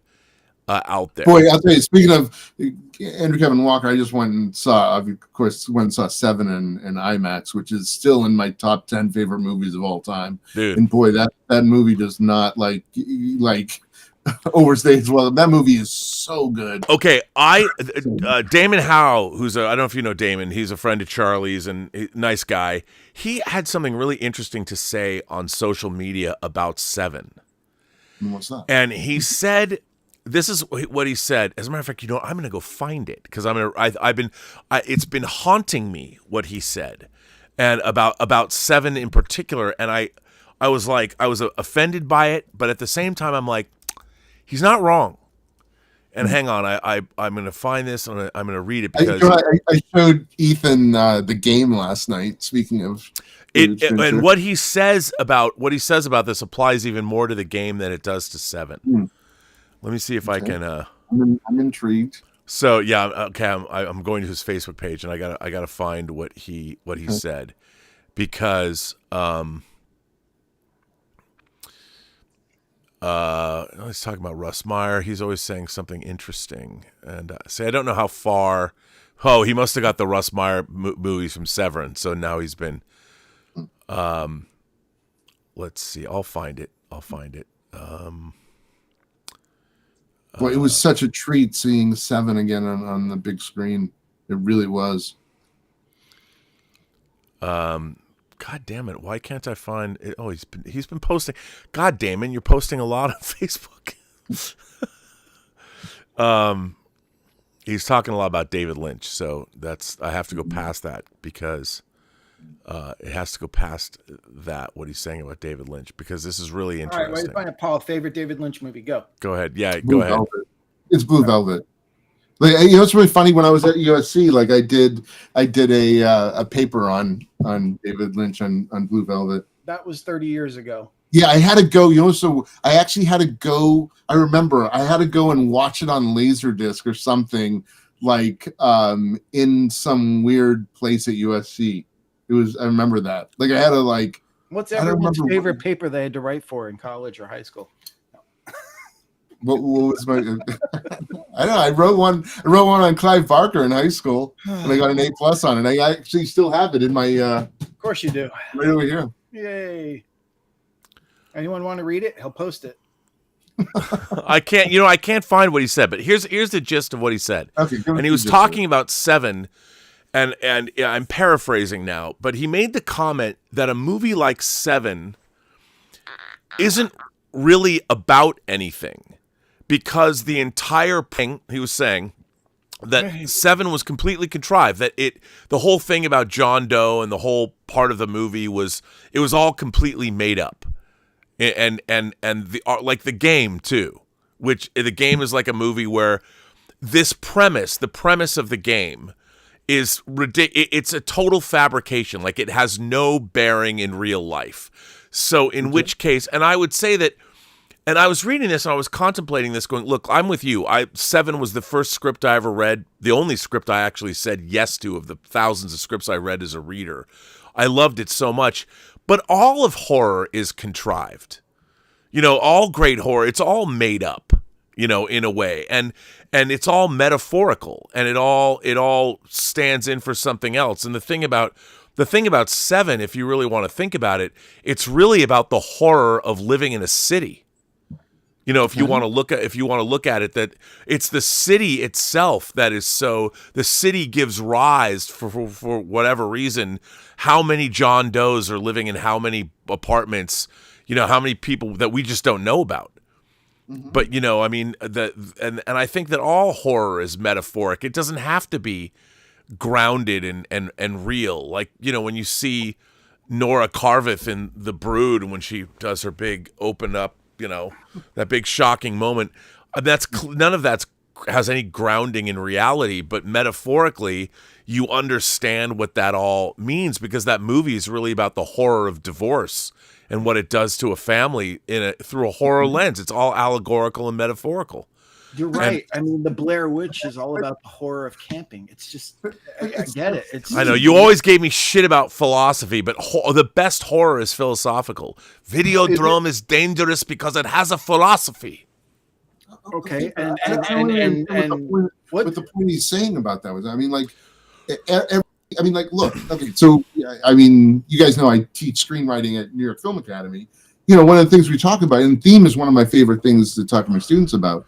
And, we talk about that your story should be about something, regardless of genre. It should be about something. You should have something to say. And it's, even for me as a writer, I mean, I love exploring, different themes. I mean, a lot of my stories and ideas come from theme. I mean, that's where, it's like a theme I want to explore, and I find the right story or the right characters to sort of illustrate it with. So I don't really know what he's really saying there in regards to Seven. It seems very... The funny thing is, I think some of my favorite movies are not metaphorical, and they're just there, balls to the walls. They're there, and it's it's just coming at you and you're experiencing it. And I would say that a lot of people would say that David Lynch's movies weren't always about something. It was about the experience. It was about, that's what he was intending. He wasn't trying to have it be metaphorical or about something. He was just giving you this journey. I agree with you, but that's why he's like you. But you said yourself, Dave, earlier. But you said yourself before Paul was here that he's a genre unto himself. He is, which I agree with. But I think that horror as a genre is first and foremost dealing with the idea of mortality. Yes. Yeah. You know, that in every aspect of horror, you're dealing with the fact that we live these finite lives of quiet desperation, and that ultimately death takes us all. And we all fear it, and we all dread it, and we all wish it didn't happen. Well, yeah, I mean, Stuart Gordon said a great thing when he was talking about horror, is that it was your rehearsal for death. Huh. That's really good. I like that. Yeah. I mean, it's, you know, the way of and all of these, like the whole Dracula, the whole myth of the undead, you know, not living, being an immortal, and how immortality has a terrible price to pay that, you know, that you have to deal with. Sure. I mean, horror has always been, from a literary standpoint, I think I've read more horror novels than any other, certainly more than I've read science fiction. Sure, but you know. Yeah, I would agree with that too. I think I've read more horror than science fiction. And I love science fiction. It's just me too. I think we can all admit, and I think for me, I don't know. I mean, it's one of those things where it's like, you know, especially in this business nowadays, in today's world of the challenging aspects of making movies, and specifically me, probably more so than either of you, working within the genre. That's all I've worked in is in the horror genre and stuff. And you know, I don't know, maybe the thing is this, maybe, you know, my sensibilities and stuff really do embrace more of the B aesthetic, and it's not about being highbrow, and it's really about having fun and entertaining people, doing stuff that, you know, I mean, maybe that's the thing, is that, you know, you're, you know, sit there and try to do something that's more highbrow or, you know, stuff, and it's like, maybe that's not what I'm meant to do. There's enough of those people who want to do that, and it's like, but, you know, a lot of these movies might be great, but I'm not going to sit there, you know, I can't throw on Hereditary or The Witch anytime and just, I'm gonna have a blast with this like I can with Return of the Living Dead or Dawn of the Dead or Reanimator or The Beyond or Suspiria. You know, it's just like, I don't know, maybe this whole thing about elevated horror and stuff is my problem, because I think I don't want to be that pretentious. You know what? I want to make a movie about fucking heavy metal and horror. I don't care what. You know, so it's like, you know, and the thing is this, and I know both of you embrace what A24 would call the shit, and it's like, I live for the shit. It's more fun. You know what? Werewolves, monsters, things like that. I'm not saying you can't be smart, because look at things like The Fly, but then look at things like the Blob remake. They're both great in their own different ways. Oh, I agree with you.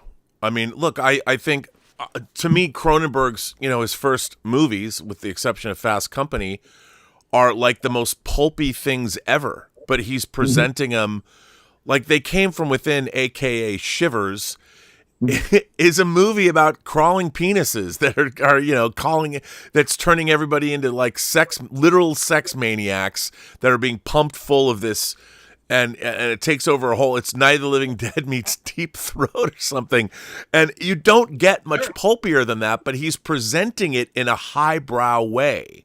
Well, he took it more in a virus, in a medical way too, as well as this, you know, sort of society. But then there's a scene when these two old women are walking with an umbrella, and one of the things falls on the umbrella, and what's that? So he always had his humor, But I think it just is weird Canadian humor. but it's tone. It's tone. I mean, what you're talking about is Right, is but the thing is tone. yeah, maybe you're right. Maybe this elevated stuff is more more tonally than anything else. Maybe it's just like, oh, these people are taking it serious, and it's like I'm all for taking stuff at certain points serious, depending if it requires it. But the thing is, it's like, But I think okay, this stuff is just more to me. It's kind of like the argument that I made about the superhero movies and stuff. I like to have fun. I don't like to be there. Like, I don't like to sit there as much as I respect what Matt Reeves is doing with the Batman, for example, and stuff like that. But again, if I was a kid and I saw elevated superhero movies. yeah, if I saw that movie as a kid, I would hate it because it's like, oh fuck, the Zodiac killer Riddler is gonna fucking get me. It's like, this is terror. This is awful. It's like, it's not fun. And Jesus Christ, isn't our world, again, isn't our world fucking dark enough? I know movies are a reflection of what's going on, but the thing is, don't we need more fun? I mean, here's the thing. Arguably the most successful movies, money-making wise, at least. I'm not talking about aesthetics or Oscars or on that shit. Mm-hmm. They're fucking pulp through and through. Star Wars is pulp. Yeah. Yep. All the way through, Yeah. Avatar, pulp. He can say, yes, you can have a message about the environment and all this stuff and draining our resources, our natural resources and all that stuff and modernization and things like that. But most of it, Jurassic Park, it's fucking dinosaurs. Well, here's something interesting. It's man against it's man, subverting nature. But don't you think that dinosaurs are inherently pulp? Mm-hmm. Like you can't, you couldn't make it. the Hereditary or the Witch version of a dinosaur movie. Oh, I bet you could. And I think it would be bad. Did you ever see The Last Dinosaur? Dude, that movie's interminable. We watched it at Steve Melching's house one year, and I'm like, that movie. Come on, Richard Boone. dude, when was the last time you tried to watch a lot? It's brutal. The Last Dinosaur. I still remember you on VHS. Wasn't that your ex-wife? Didn't she run away screaming in terror? What was the movie? Was it Brooke? Somebody watched that movie with us and like couldn't take it anymore and ran out of the room crying or something because they hated it so much and blamed all of us. Some girl was with us and like, I don't know if it was The Last Dinosaur or something else. She's like, I hate this. It's terrible. I can't watch it. Every dinosaur movie's good. As Paul can attest, being a master of the carnosaur, he knows. Yeah, but I mean, I don't think it's possible if you're making a movie about dinosaurs. Like, it's just like you can't. What if you made a movie from the raptor's point of view and you did it very highbrow? Yeah, but you couldn't. I mean, look. I mean, there are some subject. I'll give you an example. Here's a good example. Okay. Mario Bava's Planet of the Vampires and Alien. You mean Alien? Yeah, Alien. But those two movies, one of them is pulp through and through. The design work, and I love it. It's awesome. Planet of the Vampires is awesome. Yeah, it's a fun movie. But Alien is totally relentlessly set in quote unquote the real world. Mm-hmm. Like, it creates a science fiction future, but it's a science fiction future that isn't. There's no pulp in Alien, even though there's an alien, a giant xenomorph. There's no pulp in it. It's like The Exorcist, medical horror. Like it's you're dealing with biology and the fact that you've had something now. You could if but because they die by the crystals, Rob. I live and die by the crystals. An elevated monster movie that I really like. Godzilla -1. Yeah. That's definitely elevated. Definitely. Is it though? I mean, is it? Is it, or is it just a really good Godzilla movie that takes itself very seriously? It's the tone. I guess maybe, and I actually really didn't like this movie. I guess Shin Godzilla would be considered elevated Godzilla. No, I think they're both pulpy. I look again. I think you can. Are you saying by the nature of Godzilla? Yes, I'm saying that Godzilla, by its very nature, has a pulp element. Now, Godzilla -1 is actually a legitimately great movie, but it's still about Godzilla. And I think that there's certain genres that you could never. It's impossible. Look, Gareth Edwards tried to make Godzilla 2014. tried to make it as elevated as he could, but it's still a fucking Godzilla movie, and it just got annoying that you never got to see Godzilla. Everybody was shutting the door right before you saw the monster. I mean, but you know what? If you really want to break it down, look at Godzilla 1985. That was treated, special effects technology aside, the story was treated very seriously. Yeah, but that I don't think that's what elevated horror is. I think that elevated horror is trying to escape the confines of genre. Okay, so let's say something like Heretic. Would that be considered elevated horror? I don't know. You tell me. What do you think? That's a really good example. That's a great way to. Because ultimately, to me, I would say, maybe, and I like the movie until the third act, where it just devolves into, it's a bunch of girls in cages, right? And then it gets and then the very sort of end of it gets challenging and pulpy in a faith-based way. Well, okay, here's a sort of I don't know. Okay, but just because it's smart, calling Heretic elevated horror, I guess, but it does devolve into, I think, just exploitation at the end of it. And I also think Hugh Grant is a pulp figure from the very beginning. He's definitely got tongue in cheek. It's a very nuanced performance, but it's very tongue in cheek. Look, I want to jump in for a second because I think something interesting. Okay, so elevated horror has sort of been around since let's say 2015, right? 2014. Well, it's being called that, but I think elevated horror has been around with us for a while. Oh, yeah. Well, of course. But I'm talking about this sort of the term. The term, the sort of the modern iteration of it. And I think what's happened is because now we're a decade into it, that it's now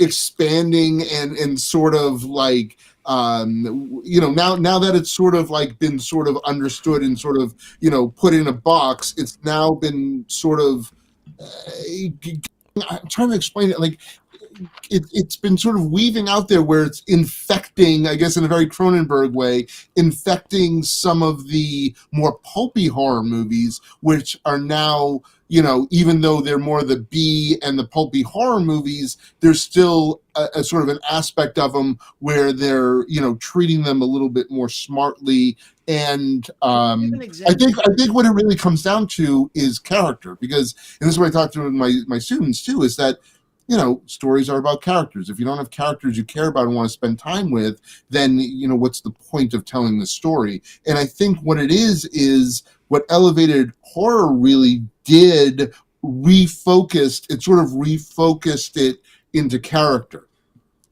Okay, so I'm just curious, can you give me an example of one that you thought had a little more pulpy aspect but then did what you just said? It follows. No, it follows. Well, okay, something that you said was sort of pulpy in nature or something, but then they treated the character seriously. So I just wondered, it follows? Do you have another example? Well, with the substance, like, would you? But that devolves into a pure pulp. Yeah, movie. I thought the substance was pure pulp. Even the way there was no attempt, though. I think here's the thing. I think that there's an element of naturalism that goes along with elevated horror. Like when you watch The Substance, nothing in it was real. Yeah. From the time you're looking at the shot, looking down on Hollywood Boulevard, and everyone's walking by that opening shot, to the apartment that she lives in, to the way it was shot, there was no time where you're supposed to believe that this is in the quote unquote real world. And I loved it. I loved it for that. Yeah. Just like Reanimator. Reanimator is shot with colored gels. There's no effort to make it look naturalistic. There's such a grand theatricality to it. But it's done that from the very Dr. Gruber, and the whole beginning. From the very beginning. I counter with that. I don't think it was. They didn't use a lot of. The color was within the set design.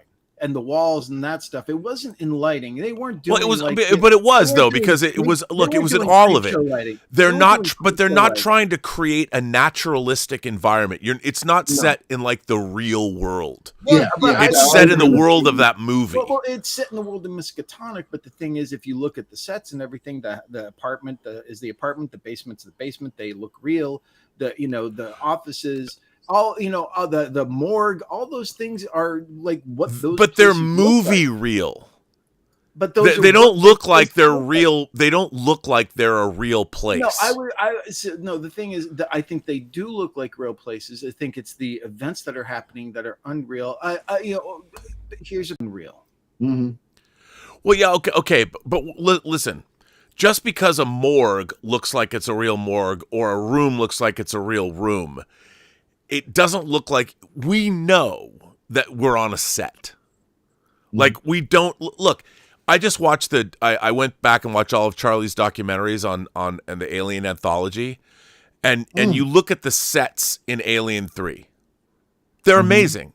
And it looks like it's a real place. Like Fiorina, it looks like when you go into the morgue in there and they're looking at the body of Newt, that shit's fucking real. It looks like you're in a real place. Like I said, but the thing is where you think it's real is because it's futuristic.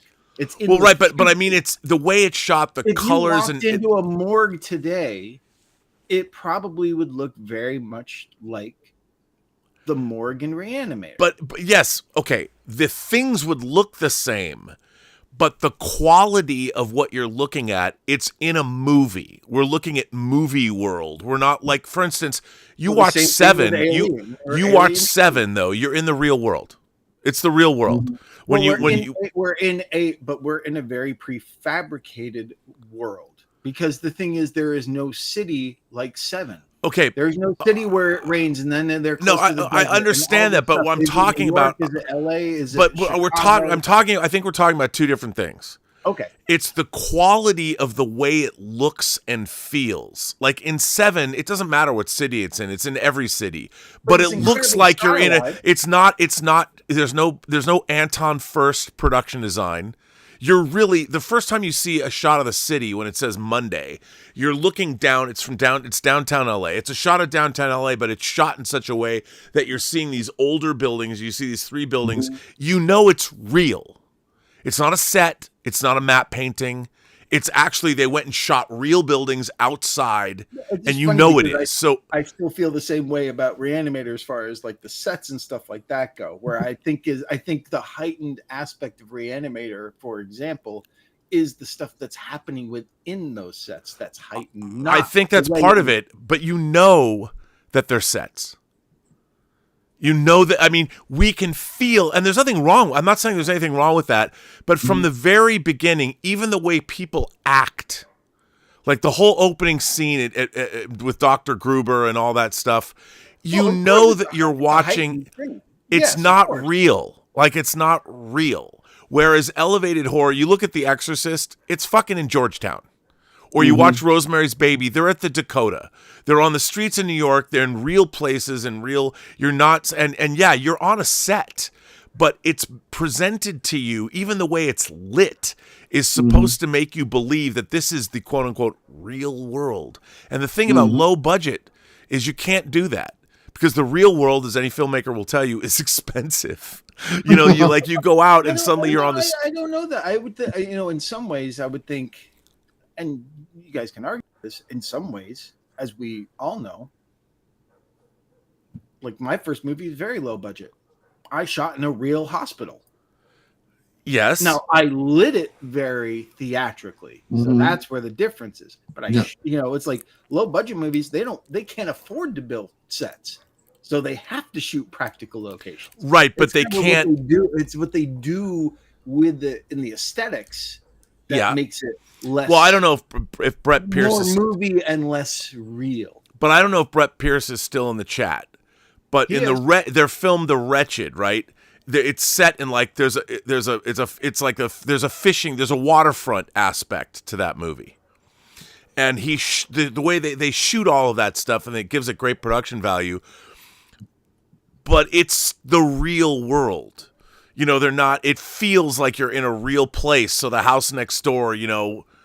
Well, The again, w- though, but that's the thing. The thing is that the Wretched is about, you know, people in the real world dealing with an unreal thing. Yes, but So- you have to establish. yeah. Whereas in Reanimator, you never believe that you're in the real world, and that's okay. But again, a building looks like a building. And, you know, I'm nitpicking here. I'm just nitpicking. Yeah. I know that, but yes, we're in the world of H.P. Lovecraft. We're in Miskatonic world. Yeah, I Yeah, get it. yeah, and but that's the thing. That's a choice. Well, the And- same and like thing whereas Cronenberg's- Suspiria is completely unreal.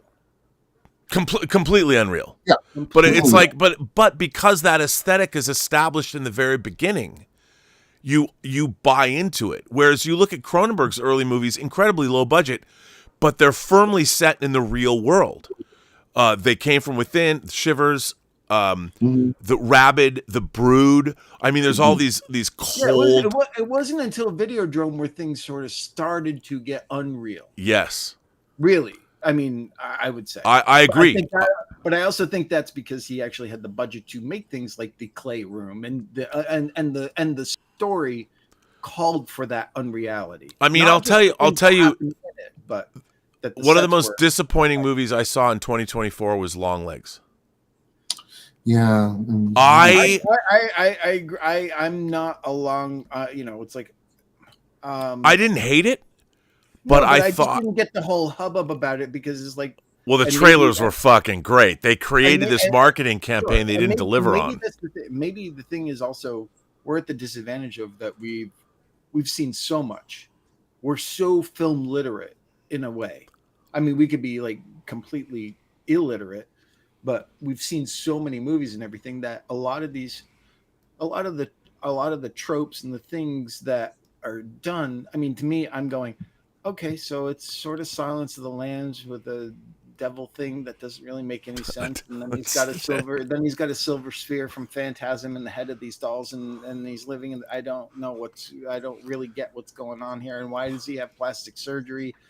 It just, you know. But again, for people who haven't seen all those other things, the references, it's like this is so new to them and so exciting and cool.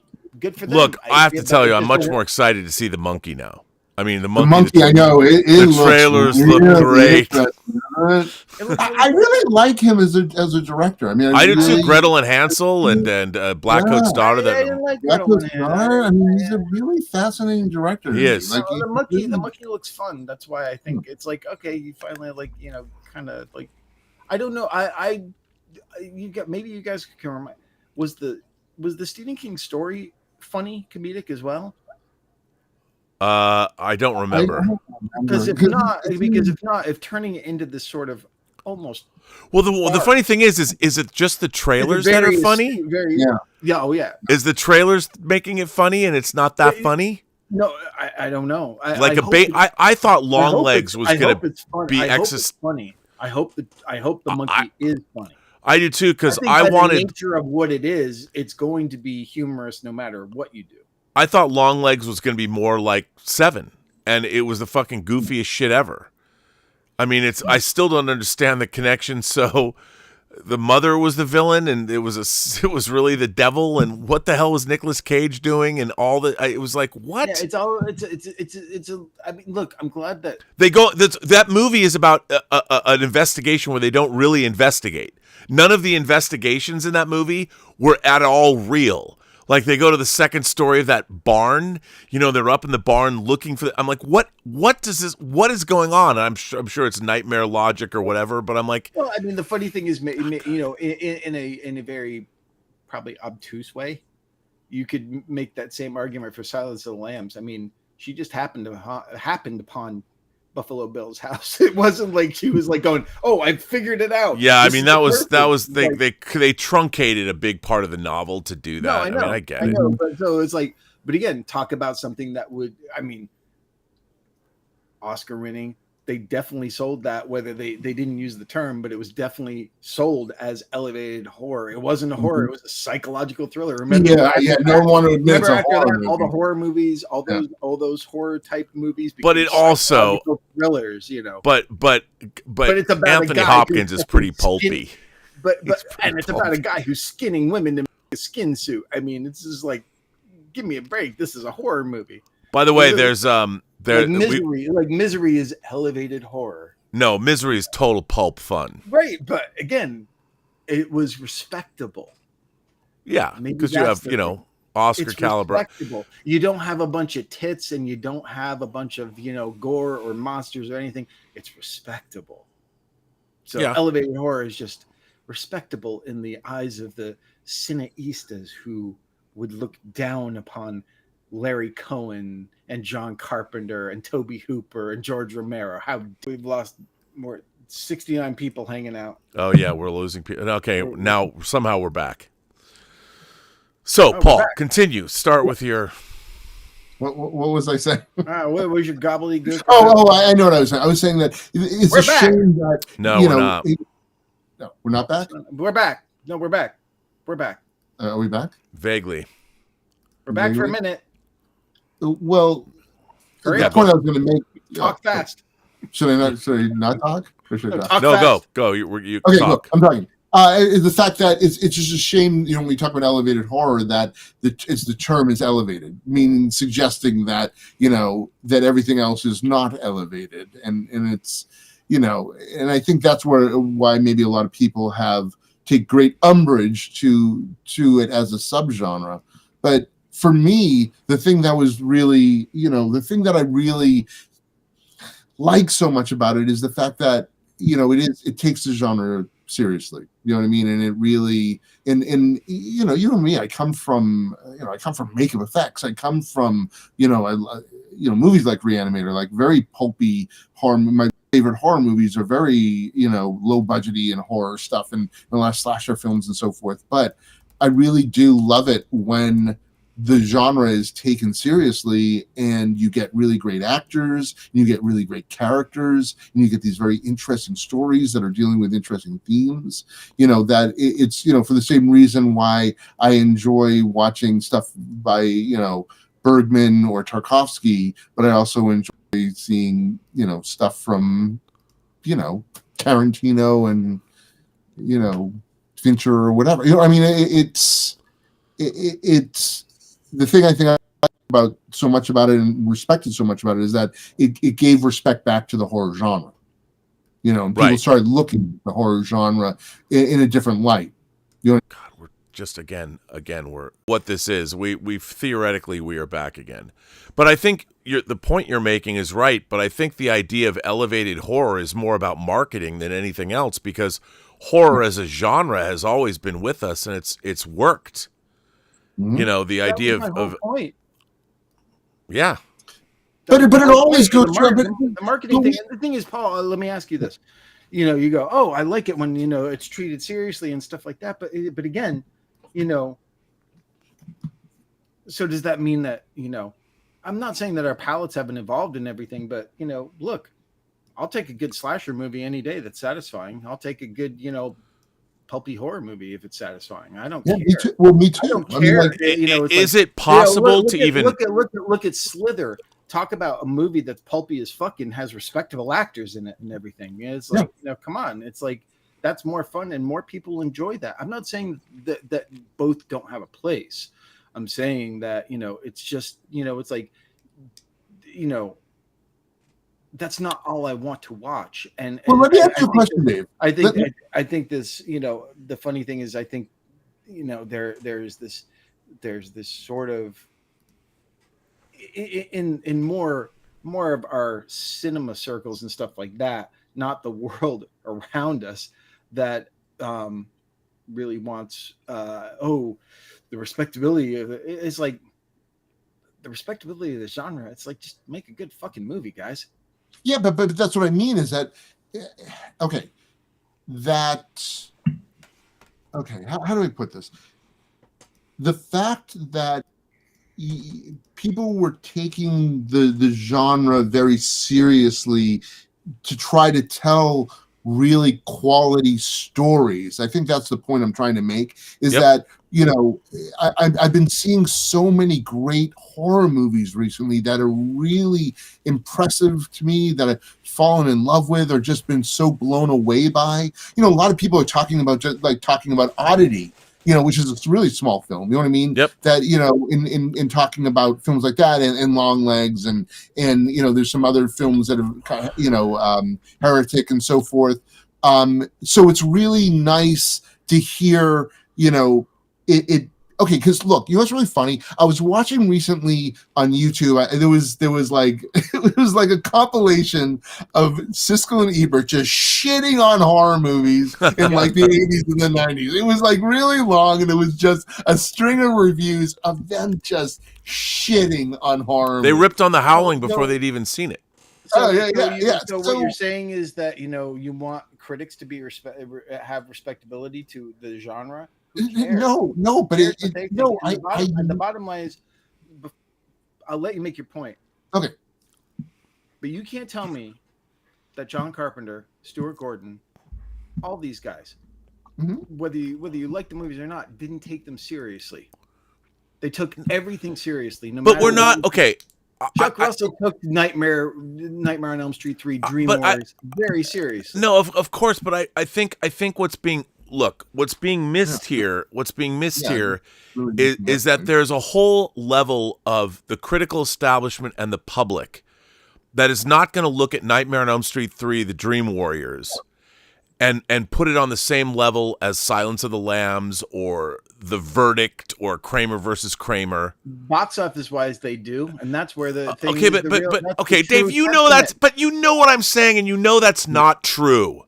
That isn't true. But you can't throw The Verdict in there. You can't throw in the no. But what I'm saying is there is argument. No, but there is a certain Not all stories are created equal, and genre fiction is considered lesser than Shakespeare. Would you not agree with that? Yes, and he was incredibly pulpy. Okay. Yes. He was, but and I know what you're saying. He was the populist of his day. Absolutely. And Hamlet has ghosts, you know, and it's like, and witches and all kinds. Andronicus has blood and gore. Yes. You know, Titus Andronicus was okay. Shakespeare's a bad example. But I know what you're saying. Mark Twain, you know, but there is populist too. Super populist. Yeah, but it's the kind of letters. I know what you're saying. I know what you mean. I'm just saying that, you know, at the end of the day, I think that the real barometer, the true testament of any of these things, if it's a good movie or not, or whether it's beyond, I mean, it doesn't matter. The audience is the one. And their pocketbooks, they're the ones who say if but there are people in the audience that won't watch horror movies because they don't take them. Look, I maintain that watching movies is a skill. It's a skill set. You have to. It's like anything else. You have to know how to watch a movie. And I think that there are people that never learned the skill of watching a horror film. Just like there are people, I know people, I've talked to people that cannot watch Lord of the Rings. They can't get past the wigs. They can't get past the makeup. They can't get past the color palette or the fantasy aspects of it. They're like, I just can't deal with something that's make-believe. Because it's a skill. You have to learn, but you have to learn to give yourself over to it. And there are people that'll watch The Exorcist that won't watch Nightmare on Elm Street 3. They just won't do it. And the thing about The Exorcist, that's their loss too. And the thing is, you know, it's not. Look, it's not about defending. I'm trying to just say that the world that we live in is full of people like The Exorcist opens at an archaeological dig in Iraq, that they went to Iraq and shot it. The reason people went to The Exorcist was the phenomenon. This is solidifying your point and going against mine. The reason people lined around the block and everything, besides being a bestseller, was the marketing. It was the marketing, just like this is the marketing. It was the movie itself. No, it was the marketing first, and then it was word of mouth. Look, And the marketing book was a huge sensation. yeah, it was. Look, the reason that The Exorcist, like anything else, becomes a phenomenon is people fucking believed. They went and saw that movie, and that movie for the very first time. What it did was it took something that people have grown up with, especially in a Judeo-Christian Western world like ours. Mm-hmm. It made the devil scarier than the devil has ever been portrayed anywhere ever. And because it put the devil in a 12-year-old girl, it put it in your sister or your daughter, and people, it freaked the fuck out of them because no one had ever seen that before. You couldn't disbelieve The Exorcist because everything Friedkin's documentary style, the medical examinations, just all of that, it made people believe. When you finally got to the pulp horror, they were so invested in what was going on. They were so disturbed by it. They had never seen anything like it, and they couldn't take it. And when people saw it, it showed them something they've never seen before or never felt before. Just like, I'll tell you something. Just but that's Paranormal Activity, the first Paranormal Activity, when that fucking door in your bedroom opened, just a door opening, because someone set up a video camera, that everybody who saw that fucking movie, that movie's not very good. But, any person who's ever thought there was a monster in their closet, which is all of us, it was a very simple thing done in a very simple way, but that was scary as fuck. You play back that tape because you're sleeping. Everybody went and saw that movie because it did something that was so simple. Right. But it made you believe. But I think that comes down to more about relatability. Yeah. The relatability of a certain film and the way an audience can relate to it. Because again, yes, Exorcist is more realistically depicted and everything. And of course, no one had ever said that must be what it is. That must be what it looks like. Your head spins around and you puke and all this other stuff along with the yes, of course, she took the steps to do the medical exams and everything else. No, but it was the walking down the stairs when she says you're going to die up there and pisses on the rug. But again, you're also, we're not arguing because the thing is like I'm not going to argue that The Exorcist isn't, It's a juggernaut. It's one of the. But I think we're arguing two different things. We probably are. Because look, when you go to A Nightmare on Elm Street, there's like a covenant with the audience. It's not real. That it's more of a fantasy horror movie. It's more of a fantasy. Yeah, it's a fan, and that when you go and the relatability of it is everyone has nightmares. Yes, but also it's not like the thing about. Look, I can tell you when I watched The Exorcist for the first time, it was one of the very first video cassettes I ever got. I was 13 years old. It was 1980. I just had my bar mitzvah, and I saved The Exorcist to watch at midnight. I couldn't get through the Iraq scene. The tone of it. I was so fucking terrified. The dogs arguing and just the sound effect. And when you saw Father Marin in front of the Pazuzu statue and I'm like, I'm out. And I had never seen anything like that. As a kid who loved monster movies and horror movies, and I saw Jaws in the theater, I'd seen Alien in the theater, loved it all. The Iraq sequence of Exorcist was something I had never seen before. And what it was tone. It was tone, and I was watching. I knew it was existential. I knew it was. I'm like, and it wasn't that. It's not particularly. It was the tone of it. I had never, ever, ever, ever seen a horror movie that was that real, dude. It's happening, and it. God. Go to full screen. I'm going to use the restroom. Oh, well, that's all. Paul, that's all. What the point that I'm trying to make is tone is such a very important part of horror, and like what Dave is saying. I'll put us both on. Yeah, I think actually, like a movie that And the thing about The Exorcist was it wasn't playing around. I didn't even know what was going to happen. I didn't know the movie started in Iraq. I didn't even know what the fuck was going on. All I knew is that the tone of that sequence was fucking terrifying. Like when the cart comes, you see the guy with the white cloudy eye. I mean, all this was real. There was no shred of fantasy in The Exorcist in the beginning of that movie. And as a matter of fact, until the shit goes down in the house, even the early stages of Reagan McNeil's possession, like when I said when she comes and she goes, "You're gonna die up there," and she pees on the floor.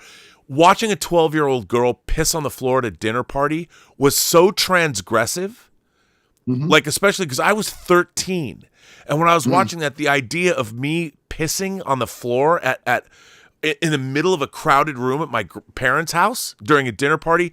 That was the most mortifying thing I could possibly imagine, like peeing in front of a bunch of adults in a room. I mean, I couldn't even believe somebody thought of that. And when I was watching it, I'm like, I was putting myself in her position going, it was so transgressive because no one had ever seen a 12-year-old girl piss on the floor at their parents' dinner party in Washington, D.C. I mean, and the thing is, it wasn't pulpy. It was transgressive. It was something that in our middle-class American life, you've never seen anything like that happening. A 12-year-old girl peeing in front of people. Immediately you're like, okay, this movie is going to fuck you. I honestly don't. But it will, and that's what The Exorcist did. The Exorcist came right out and said, we will fuck you up. And it did. More so than anything that had ever been seen on screen before. It's not like you watch a Serbian film, which is like listening to death metal. It's like, okay, how you're gonna do? What are you gonna do? Someone's gonna have a brand new infant that was just born give you head. It's like, okay, that's great, fine, you can go do that, but that's not clever. That's just gross. You're thinking about what's the most fucked up shit I can do, and anybody can do that. I mean, but think about that. But when we were growing up, what was a Serbian film when we were growing up? Cannibal Holocaust. Or Last House. I mean, or no, Cannibal Holocaust. But Face of Death was like real too. Some of it was, that was a pseudo documentary. Yeah, it's a pseudo documentary. But Cannibal Holocaust would have been the Serbian film of its day. Yeah, I guess you're right. Yeah, but you know what I mean. But there was still that gravitation towards like that exploitive horror. I mean, ultimately, the thing is, the art, all this is just healthy debate because the argument is like, whatever what people like, it doesn't matter. Whatever works for them. Ultimately, I just think it's interesting that this whole elevated horror thing, which we've had since arguably the beginning of movies and everything else, is really just a marketing ploy. It's just a marketing ploy to get people in who don't normally go see these types of movies. But the thing is, but I think it's more of a critical. The marketing. It's not like they're marketed that way. I think that's become something that when people are discussing these things. Maybe it's the critics who coined the term or anything like that, thinking that they're all clever and everything. But the bottom line is, it's still audiences going in for a cheap thrill for a couple hours. Yeah, but they're also I'm not saying a cheap thrill don't take cheap thrill as a bad thing. I'm saying they're going to get scared and disturbed and unnerved and everything else, just like you would in any regular horror movie. They've just find it more respectable when it's sold as something more than a dirty horror movie. Yeah, but we've all gone through, we know that. I know I don't really need to say this, but sort of like this is sort of the waves of horror movies. I mean, you had the J horror movies for a while, you know what I mean? You had your torture porn for a while, and you had your Scream-like movies for a while, you know what I mean? And there was just a little period, I think it's sort of, I think we're getting out of it now, of the elevated horror that it lasted. I don't think it'll ever go away as far as the term goes. And nor will J horror, or nor will torture porn. J horror has gone away. Well, yeah, but it's just another subgenre. But look, would you expect? But here's the interesting thing, and come on, would you expect off of the heels of elevated horror to have Terrifier, like these movies playing in the theater.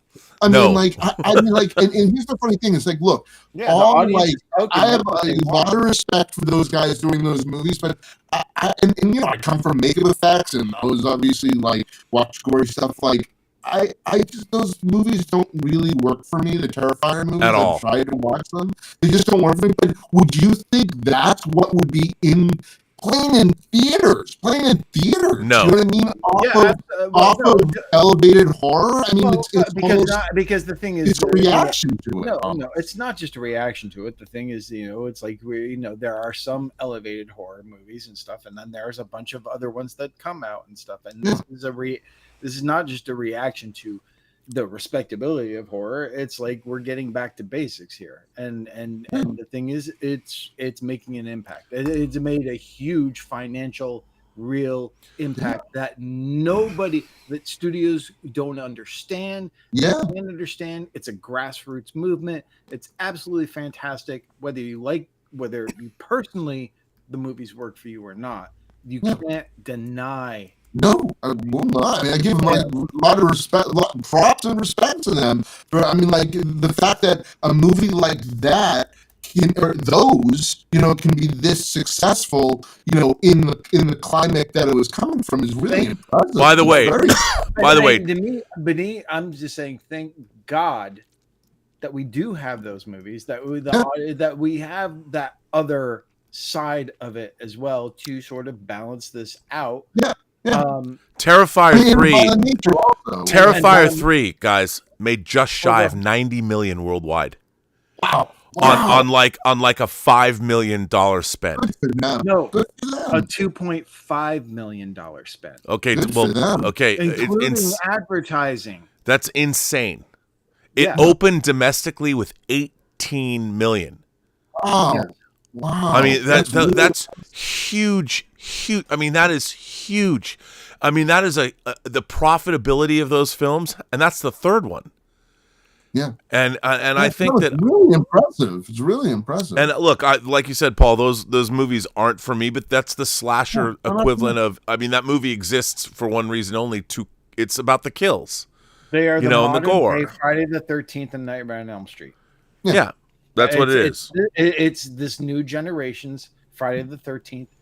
I mean, they are looked at by the respectables and the mass public in the same light as this is basically porn, to them. It's gore porn instead, but because nobody. But I think the point I was making with it is that the fact that there's still room for those type of movies, and a movie like In a Violent Nature, which is almost like splitting the difference between it. It's somewhere between an art house movie with an Art the Clown in the regards of the violence in that movie was incredible. You know what I mean? But the thing is, they were just taking a different slant on it, which is interesting and cool, as opposed to just a general Friday the 13th movie. Yeah, I'm sorry, I'm going to interrupt for one thing. No. You look at The Substance once again, which was seriously one of my favorite movies of the year, and they're winning awards, and I thought Demi Moore was phenomenal in that. I thought where it's up for a number of Saturn Awards. Like it had. I mean, I thought Demi Moore was fantastic in that movie, and that turns into like a Peter Jackson movie. Like it turns into almost like Dead Alive. It does.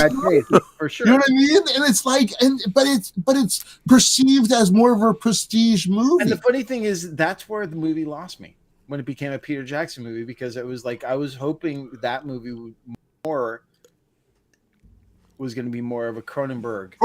Yeah. But the thing, when it became this goofy sort of thing, I was like, oh. That's too bad. It goes from, if that's the thing, it's like the trajectory is it starts off as a Cronenberg movie and ends as a Peter Jackson film. I mean, but I appreciate it for being that audacious and making. But you know what it didn't do? I will say this. And they definitely sold it on the classier side. They certainly didn't embrace it surprised me. It didn't make me what I was really interested in. If it was a Cronenberg movie, you would have known a lot more about the people who made The Substance. You know, and I thought that one of the things you really don't know much about the people who made Videodrome, really, the broadcast. Well, no, but I mean, but they delve into Brian Oblivion. They talk about all the different. I mean, he presents a lot of different variations stuff, but never really goes. Oh no, but like, look, when you Max the Wren thing doesn't go to where they film Videodrome. Well, no, and did they even really film it at all? Right. Is there a Videodrome? I mean Videodrome in its sort of is a little more obtuse in that. But in the substance they the thing about the substance is because it has a female director. I'll tell you, I've talked about this a lot. Paul, I don't know. Do you remember, Dave? Do you guys remember in the 90s the Abyss horror novel line? Yes, when you had people like Kathy Koja and Melanie Tem writing. Yeah. Okay, so there was the Abyss horror line, and I read a lot of these female horror writers. And what I thought was really interesting about the female horror writers were not so concerned with plot as opposed to, say, emotion. Right. There were some authors like Poppy Bright when I read Lost Souls, you know, Dave, that had more of a. But then she got into things like, or before her transition, Exquisite Corpse and things like that. Whereas so Melanie Tem and like I remember reading Caitlin Kiernan, and it was very much emotionally based, like more of the feminine. It was horror, but it didn't. Whereas other writers like Yvonne Navarro were much more into plot. But it was really interesting because I didn't find myself enjoying. I found that for horror, the emotional side of it was really interesting. It was much more internal and all that. Like I loved, to me, Anne Rice with her. To me, I love Interview with the Vampire, but The Vampire Lestat to me was her masterpiece. Yeah. That was the vampire. That was the second vampire novel. And a friend of mine once described Interview with a Vampire to me as, you know what he said to me? He goes, "You know what my problem with Interview with a Vampire was?" And he goes, "That whole book was. It was just, I just don't want to be a vampire." and when really you do want to be a vampire. And so you want Louis to embrace what Lestat is trying to get him to embrace. It's like, bro. And then when you finally get to the vampire Lestat fucking loves being a vampire, which is why it's amazing to me. One of the most baffling things in cinema history is why the fuck did Tom Cruise not make The Vampire Lestat? Why did we jump ahead and make Queen of the Damned? I'm like, how do you not make The Vampire Lestat, which is a book? I mean, The Lost Boys, Lestat could have been a Lost Boy. Well, guess what? If the TV series, is doing much better now. Yes, the TV series is pretty good. I mean, but it's changed. But it's good. Stuff to adapt it, but it's doing the shit. No, there's a lot, but again, it leans into the homoeroticness of it all, which is fine. It was always there. I don't care about that. It was always there. No, but it's not as fun as the book, The Vampire Lestat. I mean, he was a fucking frontman of a heavy metal band. But they're only starting to do Vampire Lestat now. I know. To do it now, so it's like you can't really judge it yet. I know. I'm just saying that I really wish they could have. I mean, he ended up making Rockstar instead, which I'm like, come on, you could have been the Vampire fucking Lestat, and everyone would have loved that. I said Rock of Ages. I meant Rockstar. I mean Rock of Ages. No, he made Rock of Ages. He made Rock of Ages. I didn't mean Rockstar. I'm sorry, I don't buy Tom Cruise as a hair metal guy. Sorry, I don't. He would have been more like Soundgarden. He would have been more like that. No, you know, he wouldn't. He's not that. He doesn't have that edge either. Whatever. They just should have made the Vampire Lestat. They could have recast. I don't care. I love that book so much. They recast with a guy who was better as Vampire Lestat than him. At least as far as Stuart Townsend. Stuart Townsend was a better Vampire Lestat, embracing the Rockstar thing. Look, I'm just saying, if they made a sequel to Neil Jordan's Interview with a Vampire, and I love Interview with a Vampire. Oh, it's like the playbook to how to be goth. But that's exactly that's what Interview with a Vampire was. I know. Interview. I mean, every goth kid you had to have a Bauhaus record and Interview with a Vampire. That was the birth of goth. That's Those funny. two things, Bauhaus and Interview with the Vampire. No, Susie and the Banshees, pal. That was later. Susie and the Banshees came after Bauhaus. You know, I know. I'm just saying. And then The Hunger codified the whole thing. By the time Bauhaus, and then you had Tones on Tail and Love and Rockets. You had the original lineup for Christian Death. We're all, and then which Cleopatra. Hey, this is Midnight Metal. You can take your goth talk somewhere else. Yeah. Rob's goth talk coming soon. Look, to be a goth is to want to be a vampire. That's what it was all about, man. We all want to be one of the undead. Undead. Oh, I would be a vampire in a heartbeat. Dude, bring it on. Me too. Bring it on. I would give. There are so many people that need killing. I'm reprehensible. I wouldn't think twice about draining people to fucking live forever. No, dude. If somebody said to me I could be and only live at night, fuck yeah. Yeah. Bring it on. I'd be so down. It would be the Easy best. there, Lost Boys. Easy. It's fun to be a vampire. I'm telling you. Totally. Sleep all day, party all night, never grow old, never die. It's so good. So good. I've been a human being long enough. I would want to, yeah. Talk about it. Talk about Lost Boys, the pulpiest vampire fucking movie you could come on. See, you were so funny. Like growing up, like I was so much more of a Fright Night person than a Lost Boys person. Me too. I love Fright Night. Fright Night's the better movie, but Lost Boys was so much fun that you just wanted to be them. You know why Fright Night was better? Because it was about fucking. Lost Boys, you had all these beautiful dudes that none of them wanted. Jamie Gertz, but no one wanted to go down on her. Like, what's up with that? Have you guys read the Fright Night novels? The new, those new novels. No. I'm curious. I read the Hunger sequels that Whitley Strieber wrote, but I didn't. Fright Night is not schlock. The thing about Tom Holland, someone in the chat, Tom Logan said Fright Night is schlock. It's not schlock. The thing. It's not. Hold on. The thing that Tom Holland did with that and Child's Play is he took very schlocky B-movie concepts and elevated them. Yes. Yeah. Dude. I see what you did there. Jerry Dandridge, when he's like, you have to have faith for this to work on me, and he crushes the crucifix, Mr. Vincent. Fright Night fucking rules.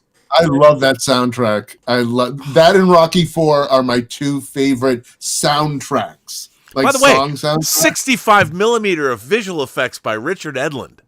Yeah. Fright Night rules.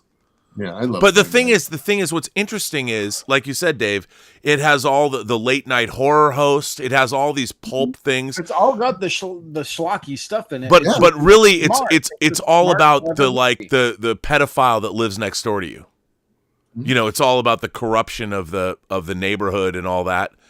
And it's funny because I can see people, you think it could be schlock, but as you move, Jerry Dandridge becomes really like, he's going to take your girlfriend away, and he's going to fuck her way better than you ever could. And it's got that, even though Amanda Bierce, who's a lesbian, is playing her, you didn't know that at the time. So, and I thought she was way cute, Yeah. And then she was way cute, and then she got way hot. Yeah. Before the shark mouth.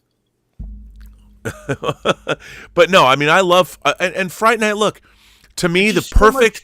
If you want to know the perfect '80s double feature, Back to the Future and Fright Night, both movies that came out in '85, both examples of horror and science fiction, and all fun.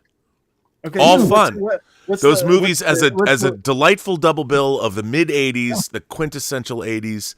Those two movies together share a certain DNA.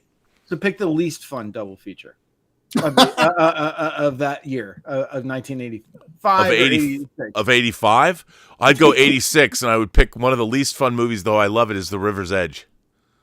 Oh, Jesus. The River's Edge and The Boys Next Door. Oh God! That would do it. There's no fun there, man. Oh God, no. Yeah. There's my arm. Or there's my leg. I wonder if there's any beer in that can. I love River's Edge. Made by two very boundary-pushing, subversive directors. Yeah. Mm-hmm. No, but I mean, look, I'll tell you one thing. The real problem is that our culture does not love movies the way it loved movies when we were growing up. Well, but that's understandable because they're bombarded with we're bombarded with so much stuff now. Well, I think it's flipped because now it's all user-generated content. The things that are appealing to young people are watching content that's created by other young people.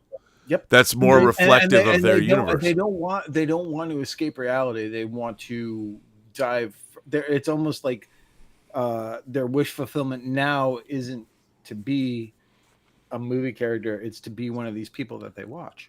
But they don't have TikTok anymore. As of what? As of today, is it? Is it? Yeah, that's right. It's 11:45, and this is supposed to go off the air in 15 minutes. I think it already went off. I think it went off the air for a while, but something tells me it's going to be back. Yeah. Well, I think they're going to have a stay of execution for at least. You know what's really sad? I mean, I understand Chinese gathering, whatever. It's not like they're not gathering our information on every single social media platform that exists. They're already here. Because they are. The one thing about TikTok that I love is it has given a voice and a filmmaking ability to everybody. Mm-hmm. Some people are more talented than others, but watching how people are they're making cinema. Whether they're taking videos of themselves or whatever they're doing, the way it's everyone's a filmmaker in a certain way. Like, they're not making Fright Night. They're not making Sex, Lies, and Videotape, even though I'd like to see that. But sometimes you get kids that are working on TikTok, and then they go Talk to Me. That's OnlyFans is making Sex, Lies, and Videotape. Well, that's the depressing end of it. That girls with pornography has totally put people off having sex, but then girls have commodified their bodies where they sit alone and they no, it's gotten so worse. If you look into it, is like, people will not have sex now unless it's for money, unless it's for I know. Well, and they don't even look. I'll tell you something that I never even realized. So now you can go watch, like when we were kids, I got caught watching a videotape. So this is the worst. So I have a VCR, right? I'm the first kid on my block that has a VCR. Why don't you remind the youngsters out there what a VCR is? Yeah. So, but anyway, our house. Back in the day, there used to be this thing called analog, and there was a tape machine, and it would top load, and you would click it, and you'd wait a couple seconds, and then it would pop up. Yes. And then you put a tape in, like kind of an 8-track, and then you push it down and press play.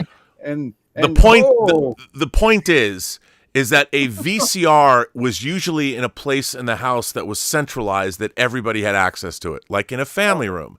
So I was in my living room. No, well, that's what my point is. It's not like and pornography was hard to get when you were a kid. You couldn't get. You either went out into the woods to find rooms. You went out to the mythical woods and. They had these rooms and these things called video stores where you'd rent these tapes. And they had a beaded curtain. And okay. Unless you're 18, do not enter. The point I wanted to make here is that it was not easy to get pornography and see it. Now, at a keystroke, anybody can see any kind of sexual act starting at a very young age, whereas we did not have access to it at all. Back in our day, but we had to fight for it. The point is now people can watch it whenever they want, and pornography. I'm watching it right now. Is it? But it's Paul's not wearing pants. It's inherently. Rob isn't either. No, come on. Listen. If you're a girl who's 11 or 12 and you're first feeling, imagine, or guys, pornography has to be scary as fuck. Like, you're watching perfect people, augmented women. You don't look like, and they're committing acts that you haven't even begun to wrap your head around, like physical acts. So if you're a 12-year-old guy or a boy or a 12-year-old girl, and you're watching whatever XTube, RedTube, YouPorn, whatever, Pornhub, whatever. Imagine, I remember. I'm writing all these down. What was that second one? So I can only tell you the first pornographic movie I ever saw was The Devil and Miss Jones. Now, I borrowed it from a friend, and if anyone has Watch seen... it for the story. No, well, okay. If anyone has ever seen The Devil and Miss Jones, the movie opens with a woman killing herself in a bathtub. It's elevated porn. It's elevated. Well, compared to now, but Cafe okay, Flesh, guys, I'm elevated trying to porn. make a point. I'm trying to listen. Rob, just like sex, you'll get there. Okay, we'll respect you. All right, I'm muting myself now. No. I'm just saying that. So I'm watching The Devil and Miss Jones, and it was me and two other guys. I had never jerked off to porn before because I'd never seen porn. I didn't even know how it was going to affect me. So I'm watching The Devil and Miss Jones, and the movie opens with Georgina Spelvin slitting her wrists in a bathtub. And then she dies, and she goes to basically purgatory. She goes to like an administrator's Rob had the biggest boner. No. There was no boners involved. And what she finds out that they're going to send her. I'm not kidding. They're going to send her to hell. They're going to send her to hell because she's killed herself. And she says that I didn't know. I mean, can I at least go back to earth and commit sin for like a month so I at least feel like I deserve to go to hell? And this is the plot of the film. So then she goes into, and there's all these sex scenes, right? Now, imagine, I'd never seen a sex scene before. I'm 13 years old. I'd never seen sex. I understood the mechanics because we had sex education in school. But I'm now watching guys like John Holmes with a fucking 13-inch sword. I'm looking at like gigantic, like huge, and I'm watching all of this stuff that I'd read in horror novels, but I'd never seen visualized. And I have to tell you, it was both... It turned me on, but I was also horrified because I'm like, I'm never going to be that guy. It was like watching LeBron James play basketball, and I'm playing boys club basketball. It was that kind of a thing. And I'm watching this, and I'm watching it with two other guys, and we were, frankly, fucking horrified. We were absolutely horrified watching this. Now, we're still watching. Now, you can't believe that we're watching. I'd never, the idea of guys going down on girls and girls blowing dudes. I mean, to see this, I'm just telling you. Now, you have to watch. The three of us are watching this, like, and I've never seen anything like this, okay? I'm making Dave uncomfortable. Now, wait. Now, keep in mind, this is first porn thing is watching it with two other dudes. okay. Yeah, Now, this, which means the garage. So we're in the family room. It stopped. Okay. So the garage, our garage, is here, right? It's here, and then the room we're in is here. Here's the family room of the garage at the bottom of the house. The garage door normally is closed, and we have an electric garage door opener, so whenever somebody comes home, I know when they're coming home. The garage door was open because it was the summer. I do not know that my dad has driven up and has come home from work. No. We're watching The Devil and Miss Jones, the three of us. And when I hear the door, you know how the sounds of a house, you know what they are. The door opens, and it was the only time in my life this ever happened. I've told this story before. I flew. I actually found something in the core of my being where I was able to leap out of the chair I was sitting in. I flew across the room to the TV and slammed off the television, the button.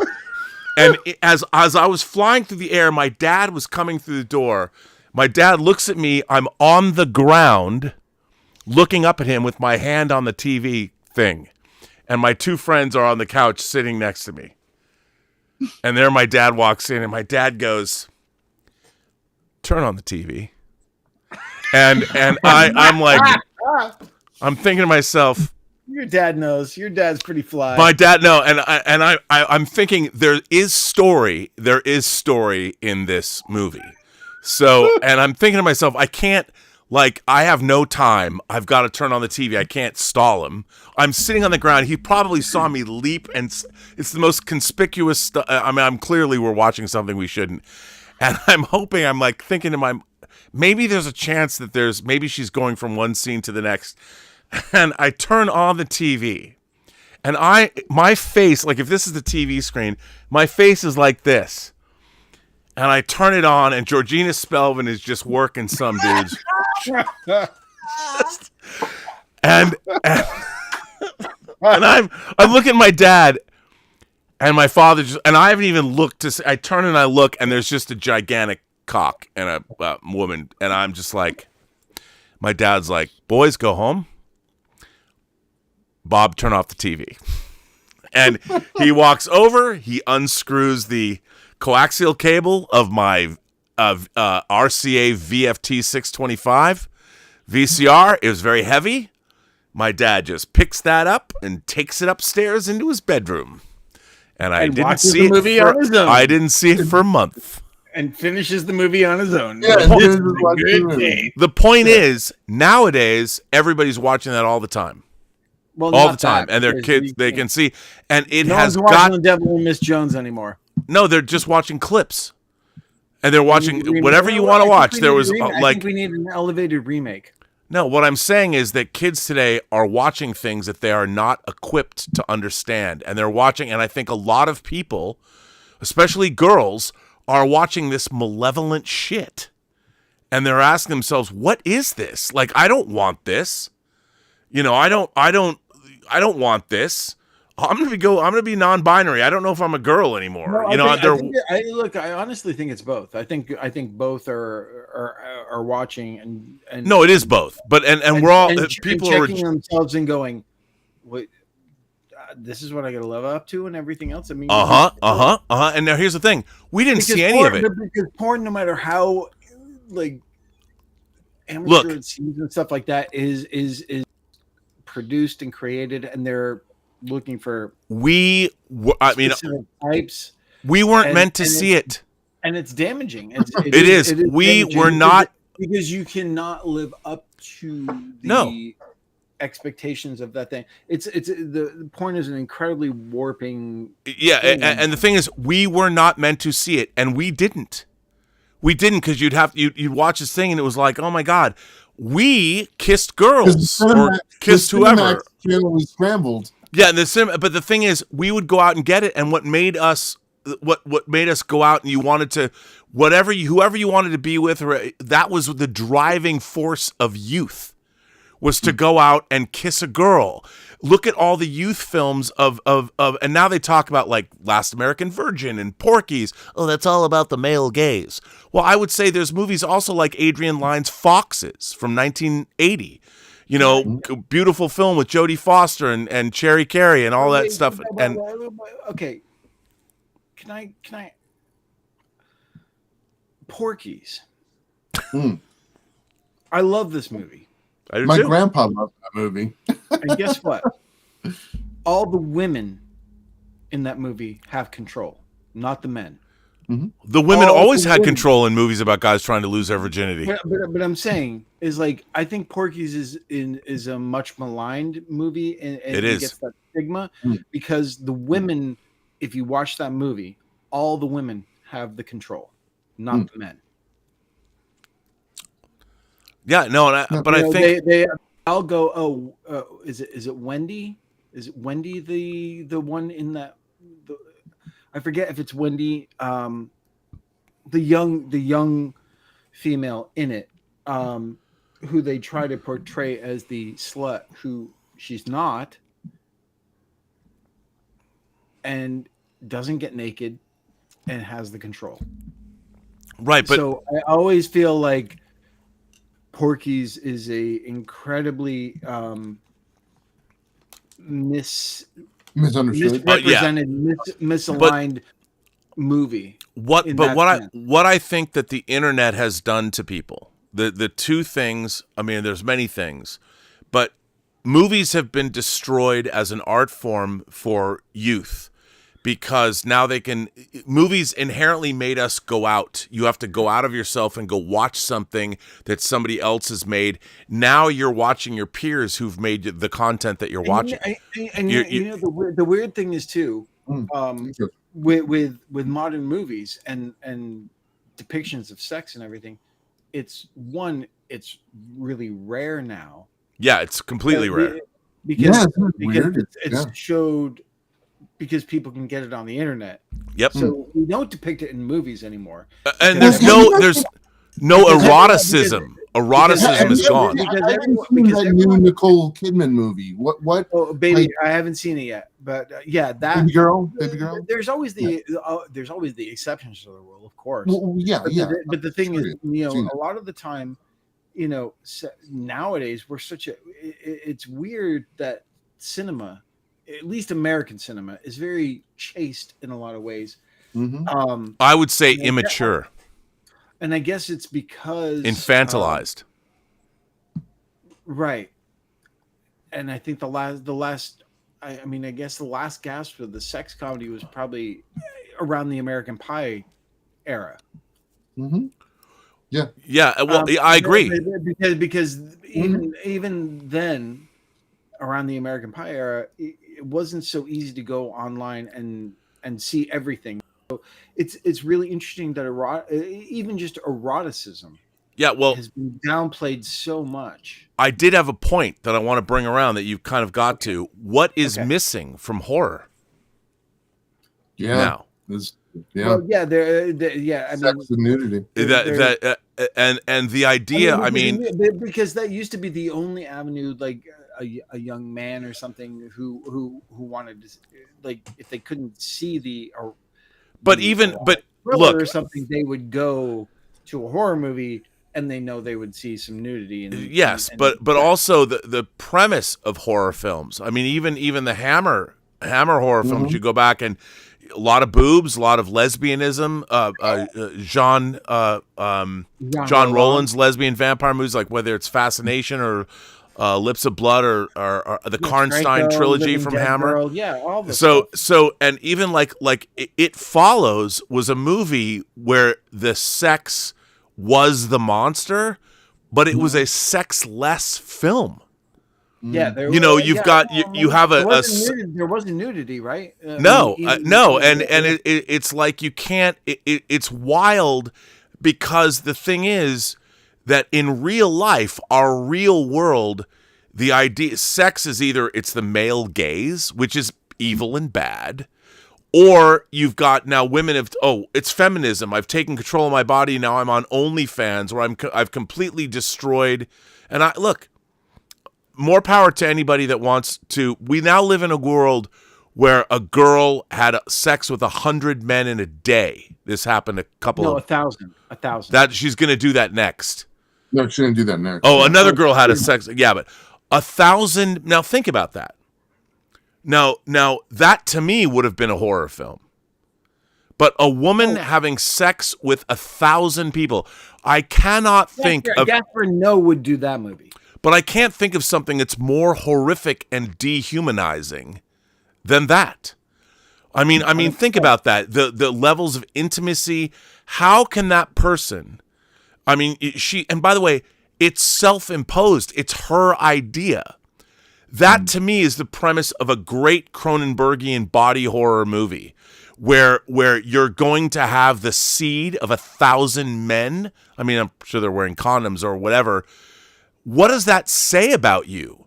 And what is that going to do to that person when they're 40 or 50 or 60? What you do is with that movie, what you do is you set it up. You just set up the scenario that she's going to have sex with 1,000 men. You don't show any of it, or you show the first, and then you time cut. Yeah. To the last, and then see what happens afterwards. But here's what I would say. Horrifying. Here's horrifying what. Think about scenario. what that says. All our literature, beginning with the holy books, whether it's the Bhagavad Gita, whether it's the Quran, whether it's the Bible, whether it's any single shred of morality, which all of Western civilization is based upon, there is a certain level of sanctity about love and respect and interpersonal relationships and sexuality, which has always been foundational in terms of the horror film. We now live in the real world where all of our morals, all of our ethical principles, I mean, are being, because of social media. Remember, this is for clout. We're doing this for clout on social media. That all of the foundational principles of our entire civilization, everything that our great storytelling stands for, is being like undermined by people. I can't imagine that Satan himself could do something worse. That you have a girl that, like, I fucked 100 guys in a day, I'm now going to do 1,000. And then you have the Islamic world, right? Who also, the Holy Quran, the Hadiths. Part of the reason the Islamic world hates the West is because of this shit. They're like, look, we can't even believe that you guys are not only doing this kind of degenerate bullshit, but you're putting it on the fucking Instagram and people are liking this shit.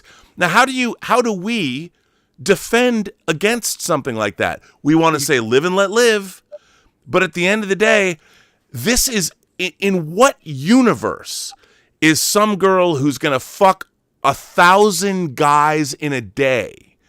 If I were to have read this in a story, it's not like Scheherazade telling 1,001 stories so she doesn't have to fuck a guy. It's now a woman that's like, I'm going to fuck 1,000 dudes in a day. I can't think of something that is more destructive or horrific than that. Mm-hmm. And this is something she's doing, and doing it on social media in public and making a documentary about it. So when that's happening, how can you make a horror film that has any hope of penetrating, because horror movies have something to say? How do you make a horror film that's more horrific than that? I don't know if you can. You're right. I don't know if you can. Yeah. It's absolutely horrible. Let's change topics though to something. By the way, we have super chats to read. Okay, well, give me a minute. Okay. You and Paul. By the way, this is a great conversation. Well, it's really interesting. It's all very interesting. I hope the audience that is still here. There's 135 people watching. There's 90 likes. I'm hoping that they're enjoying this. Demonetized. It's definitely not where I thought it was going to go, but hey. Hey there, but I don't care about monetized because I don't make any money on this fucking show. No, I mean, I'm talking about like demonetized, meaning like I'm going to get some copyright violation or some, horrible thing that happens. You're violated. You're violated, Robert. Not in the way I want to be. No, but I think, look, the point I was going to make for all this ultimately is that the horrors of the real world are way, especially the world we live in now, are way, way beyond what anyone can depict on screen. Yeah. Ideologically, metaphorically, intellectually. And one of the things that I think the horror genre has always asked of us is to find our humanity. I've always seen the horror genre as the most moral of genres, because at the end of the day, it's usually the human spirit fighting against evil. An irrepressible... And the idea of the final girl was she was the most... smart, plucky. Smart and moralistic, amongst the group of peers. Ethically so. And when you live in a world that is... I mean, look, not to get political, but... Don't get political. It's midnight metal. No politics. No, but I'm just going to say that America, in terms of, look, I always go back to there's an Israeli historian who wrote these two great books. One is *Sapiens* and the other is *Homo Deus*. And *Sapiens* is 100,000-year history of us, of human beings, and *Homo Deus*, he asks the questions of where we're going to go now, like where do we go into the future. Really entertaining book. And at the end of *Sapiens*, he asks, what do we want to be? And he's speaking about the whole human race. What do we as human beings want to be? By the way, tonight on News Nation, they had another whistleblower talking about UAPs and recovering perhaps extraterrestrial material. Israel? No. This is a different. Not the Israel guy who says, "Yeah, we've been hanging out with aliens for a while now." No, this is different. But what I'm saying is, there's all kinds of craziness happening, and the question is, in with the onslaught of AI, which is really going to take away like the idea of art, which human beings have always used to define ourselves. You know, how is art going to be affected by AI? Yeah, we're living in. You know what's really interesting as a teacher. You know, I always have to have that talk with my students. You know, and I just had that talk because we just started the new semester. You know, about AI, and I'm like, you know what I say to them? I'm like, you're here to learn an art form. Why would you, I'm going to assume and hope that you're not going to use, you know, AI to create your stories, because what's the point of that? You know what I mean? Right. Like, why, if you're here to be an artist as a writer, which is an art form, why would you hand that off to a computer? Okay, now let me ask you. Paul starts talking when the porn talk stops. But wait a minute, Paul. How do you feel that your students do they listen? Do you think they heed your words? Yeah, I do. Actually, I do. Because I can see the enthusiasm for their stories. I can see the creative process. You know, when we meet and have our classes and stuff like that, it doesn't. You know, I mean, it seems to. They seem to understand that on an intellectual level. It's like, why would you pay to come to a film school to learn how to do, you know, something that you've wanted to do? I mean, like, writing is it's a lot. Give you 10,000 hours, you know what I mean, of learning, and you're supposed to be here because you're passionate about learning. You know, so it's good to hear you say that, because. You know, the idea of writing what you know, I've spoken a lot at colleges and high schools. And when I speak in college, like to film students and stuff, I always give them, because I'm just a guest speaker, but I always say that, you know, you guys should all make a documentary film. And I always explain, go to the nearest street corner, no matter where you live, go to the nearest street corner. And stand on that street corner, if you're going to use your phone or whatever you're going to use, and make a documentary about the street corner that's closest to where you live. Because it makes you stop and go, like, a lot of people, if they live in a suburban neighborhood, not a lot's going on. If you live in a city, if you live in New York, or you live in Chicago, or a lot's going on the street. But on that street corner, maybe all you see is a bird fly by and a couple of cars. But it makes people stop and think, you can't fake that. And it's like, show me your street corner. And maybe all you want to do is look back and take a look at your street corner, the world you live in. You never stop and think about that. But I there was one class that I actually got to give that assignment and see the results. And it was fascinating. Yeah, it was fascinating because some people never thought about moving the camera away from they stood up, they're standing up, but some people got on the ground, you know, and started shooting what was right below them. And it was really interesting. You got a whole sense of somebody's thought process. And I said, you never know what's going to happen. Yeah. And the reason that I was able to do that is because when I lived in Pasadena, on the street I lived on, you've been to my house, there was a shooting at the end of my street, a shootout, a huge police shootout, and a fucking guy died. The criminal died. He died right there, like literally 100 yards from my front door. And I hate to say this. I went down and shot pictures before anybody was paying attention. I was shooting just because I'd never seen anything like this. And I did, shoot the dead guy on the street.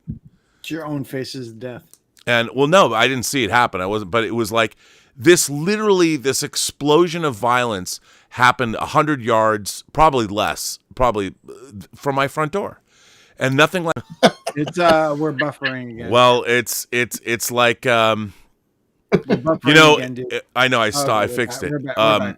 Sorry. By the way, Show- am I on the screen with you guys? Because the way my thing is, I've got a big, huge image of you. I've got a small image of Dave. Yeah, and you're there. You're corner. there, Paul. Don't worry. Yeah. Oh yeah, here's. Oh, I forgot to. Here's the. There's the live. There's the live. That's interesting. Right there. Your middle-aged face is right there, just like the rest of us. Paul looks good. Come on, Paul fought death. He had a he's got a weak heart, and you're talking porn. You're scaring him. All right, so we do have some. I don't even know if people are here to hear these super chats. We have some super chats to read. Let's do some super chats, and then let's bring a wild card in for a little bit. Okay, that's good. Okay, hang on. Thomas Logan says, reaction to the famous 2 thumbs down poster ad David Lynch commissioned about Lost Highway. Why do you think so many folks give up on Lost Highway when Pullman becomes Getty? No idea. They're stupid. They don't. Well, I think they want easy answers. They didn't like to be challenged at the time. I don't know. As far as the 2 thumbs down poster, good for him. You know, the fact that the studio behind it and everything like backed him doing that, great. That's awesome.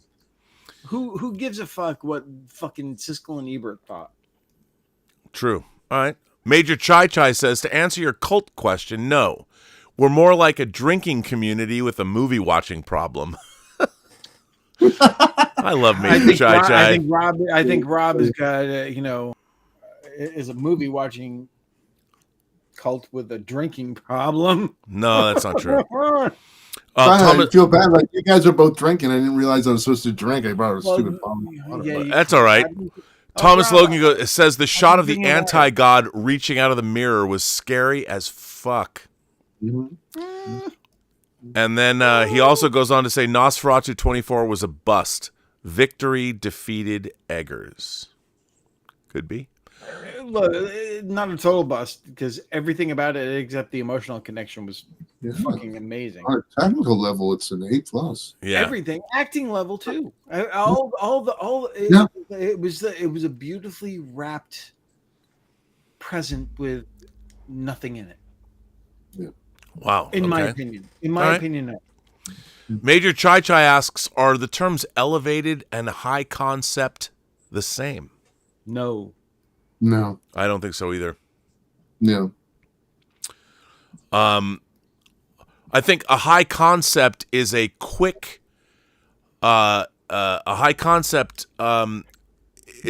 easy, stimulating idea that immediately draws you in. That's what a high concept is. It's a 1 or 2 sentence idea that means, I'll go see that story.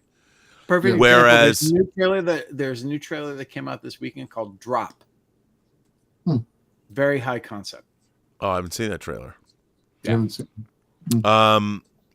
Jason Webster says, I love Robert Eggers' Nosferatu and The Witch. Which directors are truly trying to reinvigorate general audience interest in the genre? Oh.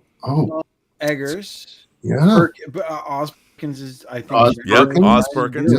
I think Mike Flanagan. Mike Flanagan. I think James Wan is still trying. Yeah. Mm-hmm. And I mean Ari Aster. I think Ari Aster. But Bo is afraid. I think Ari Aster is just trying to do his own thing. Bo is afraid. It's so funny. I went and saw that right when it came out because I really do like his films. And I watched that movie with this weird bewilderment, but I enjoyed watching it. But it was like one of those things where it's like I don't know what the fuck the only thing I try to compare it to when I tell people, I'm like the only thing I can compare it to is Pink Floyd's The Wall without music. Wow, that's interesting. Yeah.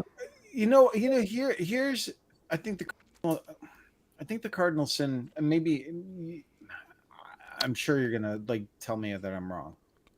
Cardinal sin of any horror movie is at least at one point or another you're actually scary.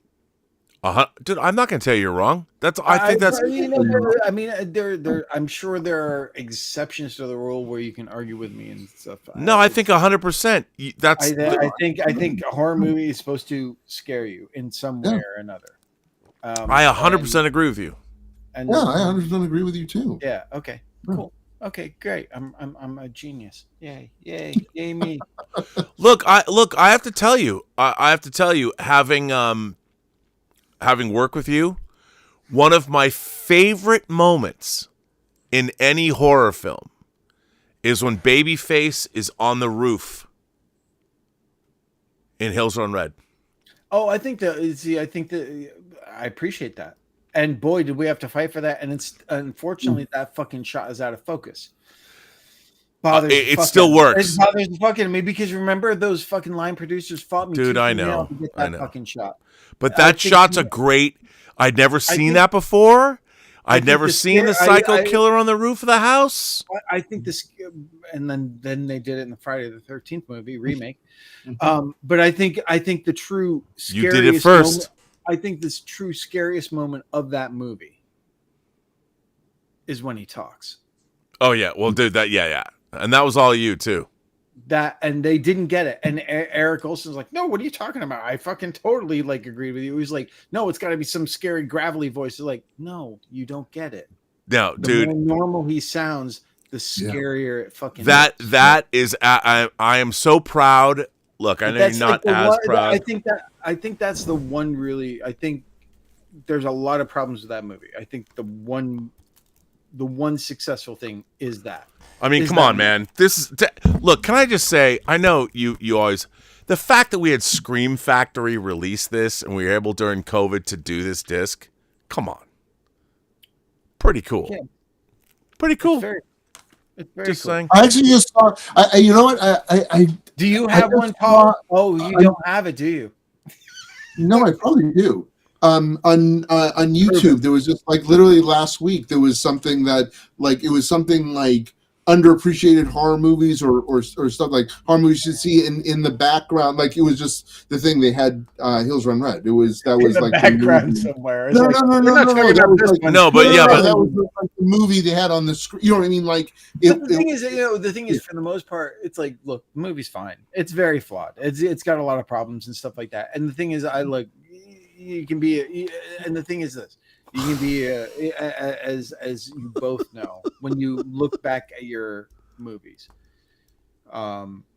you would do 100 million different things differently. And the thing is,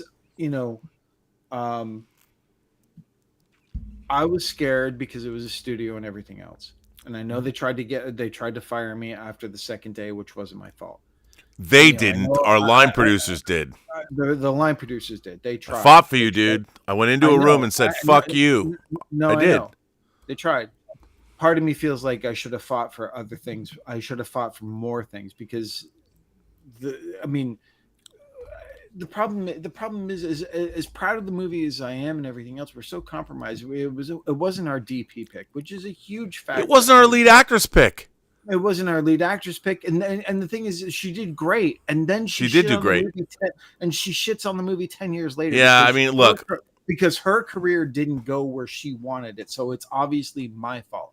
It's like you were really pleasant with me when you were in Germany filming fucking the remake of Blood Feast. So, it's my fault now. Look, you know what we can take great But solace whatever, in? and all that- Janet and all that- Montgomery. You do 100 million different things than you would now. Yeah. You not just, and you wish that you. It's like what would have really cost me if I had fought for more of the things like him being on the roof of the shed. All these things, they fucking eat you alive, guys. It's fine. I'm proud of the movie. But you both know, you always look back at these things and you go, I know, dude, but it was look, it was a win. It was a win.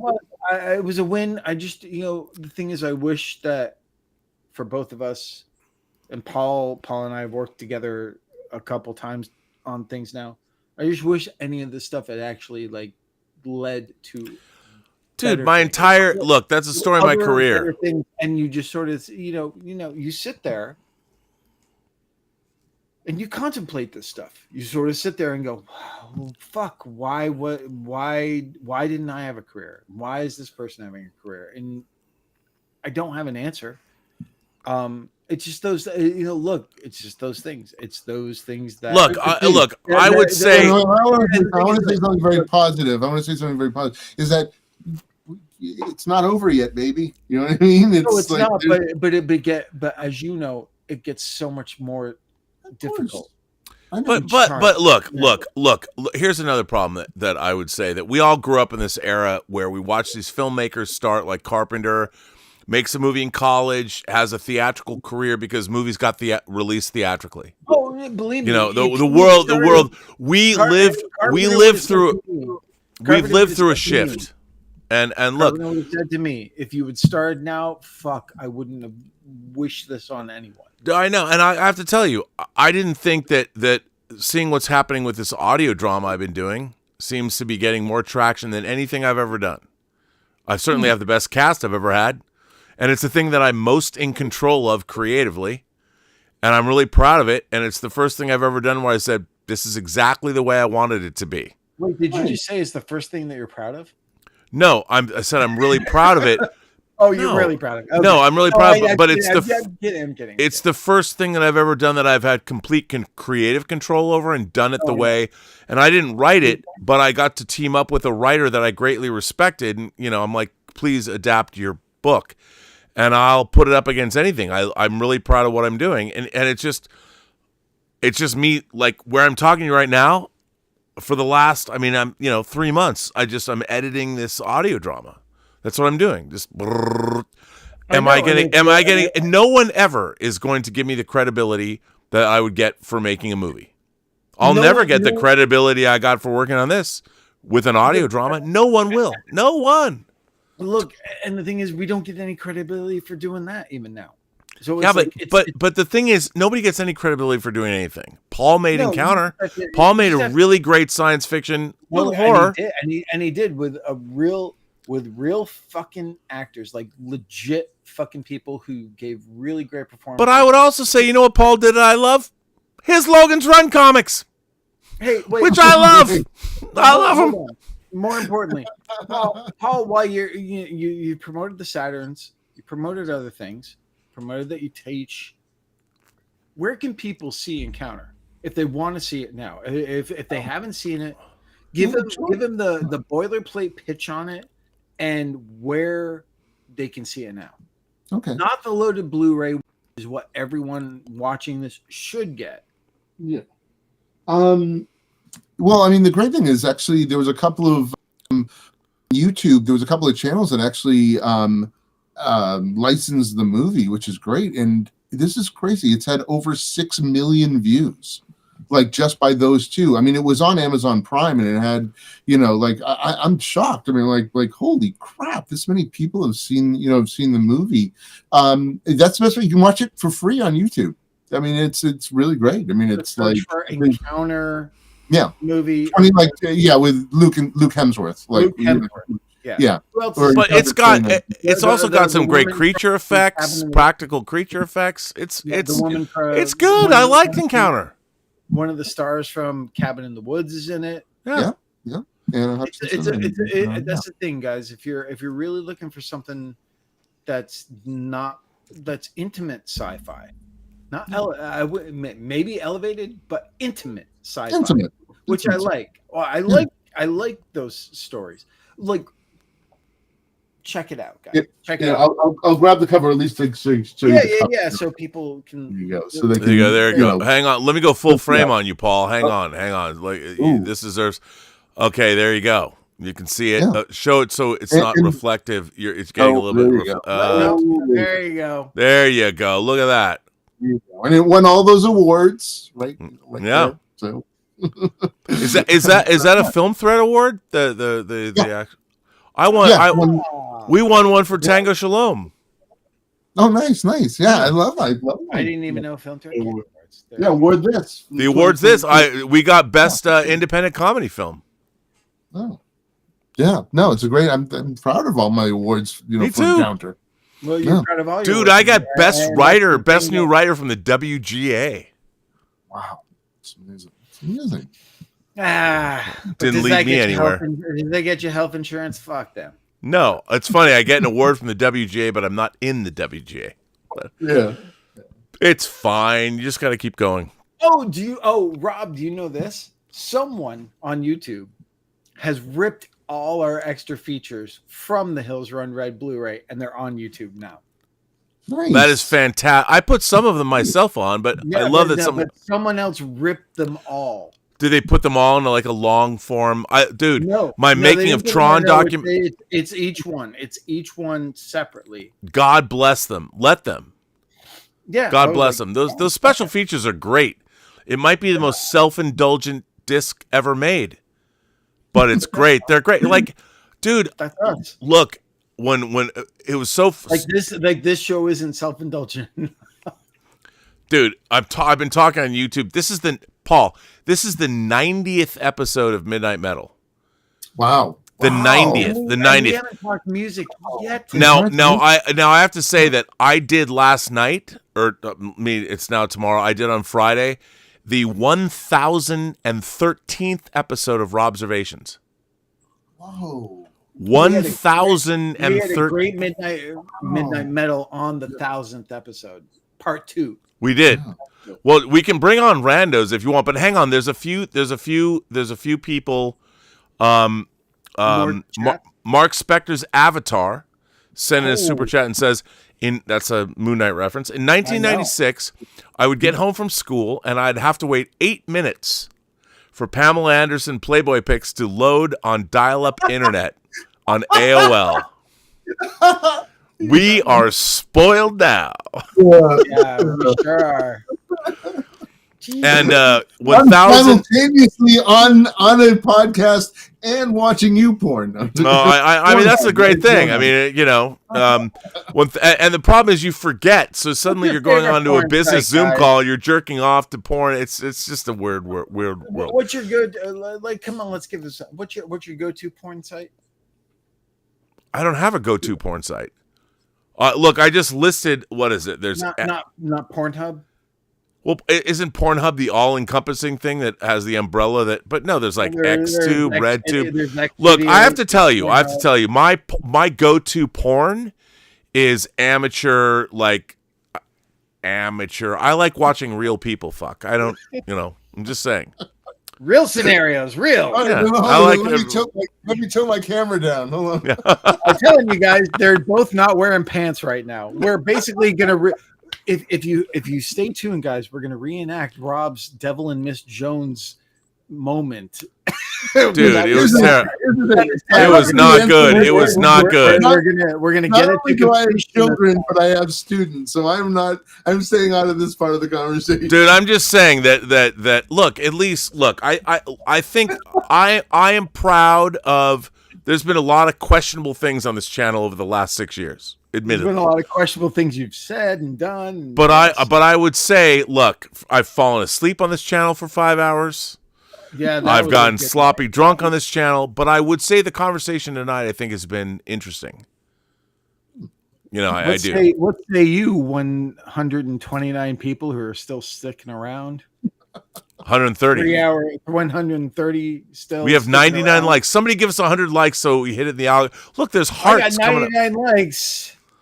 I just need one more. Somebody like there you go. We got 100. Thank you for that. 1001 Johnny says, good evening, fucking metal fellows. Thank you, 1001 Johnny. He's he's like a philosopher. I love that guy. He's the best. But yeah, I mean, look, in April, it'll be my 10th year on YouTube. 10th anniversary. Oh. That's insane to me. And if you were to calculate, I probably have been on between Collider Heroes and everything we did, the John Campea show. It wouldn't surprise me if I've been on 3,000 or 4,000 YouTube shows. And yet, no sponsors. Get on. You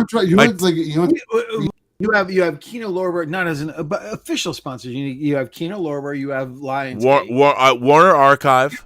Warner, but you know what?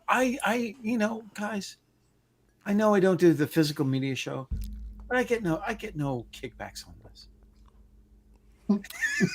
Well, okay. Just so you know, this show tonight has made $31. Nice. Total of all of 90 shows we've made. No. Tonight's show has been $31.09 so far. Rob used to like kind of try to grease me with like sideshow toys and stuff like that. But I also had to pay you. You never paid me. Yes, I did pay on this show. You wouldn't come back unless I paid you. Remember that? Era of the show? $20 one No, night. I had to pay you more than $20, dude. It wasn't much, guys, really. This show. Look, didn't we do the show for money? Doesn't get paid for being here? No, you're a guest. So we look. Let me tell you something, okay? Let me tell you. My channel should be far more lucrative than it is. The problem is but I don't do it full time. I'm doing an audio drama. I'm not sitting here doing. I should be making shorts and putting them on Instagram and doing what everybody does. Every time you come on, you're doing an audio drama. Look, say what you want. 1,000 shows, and I do. You should put on your shorts. 1,000 episodes of Robservation shows commitment. Just saying. Yeah, 1,000 shows. And by the way, I've been very proud. I've had people like Bill Sienkiewicz, one of my favorite comic book artists, on this channel. I've had Brian Fuller on this channel. I've had Barbara Crampton on this channel. Nice. You know, and right now the audio drama that I'm working on, Jeffrey Combs, Bill Sadler, Barry Bostwick, David Strathairn, Michael Rosenbaum, Katie Sackhoff. When do you go on Rosenbaum's podcast? I don't really belong on his podcast, to be honest. I mean, he does actors and things. I mean, I don't. No, he does creatives. You know what? I would prefer my working. Rosenbaum wants to be inside of you. My work. I have to say, my collaboration with Michael Rosenbaum on True Noir has been one of the most fun, fulfilling, and gratifying experiences of my entire life. I didn't know him, and I was directing all these other actors. I mean, the first thing I directed on True Noir was Anthony LaPaglia as Al Capone, and he was Al Capone in Max Allan Collins. Max Allan Collins wrote Road to Perdition. He was in Road to Perdition, and he was cut out, and you can see his scene on YouTube. And I said to Christine Cheeks, my supervising producer, who I hired, I said, Christine, can we get Anthony LaPaglia? I'd love him to play Al Capone. And the very first actor I directed on this audio drama was Anthony LaPaglia. He was in Sydney, Australia. I brought in David Starzyk to act with him here in LA. And we recorded him as Al Capone. And that's how I started on May 27th. And, it's been... I got to work with Bill Sadler again. By the way, his poor wife passed away. I know. Yeah. And to work with Bill Sadler again, Bill Smitrovich, who I love, who was in Crime Story, and I brought him in.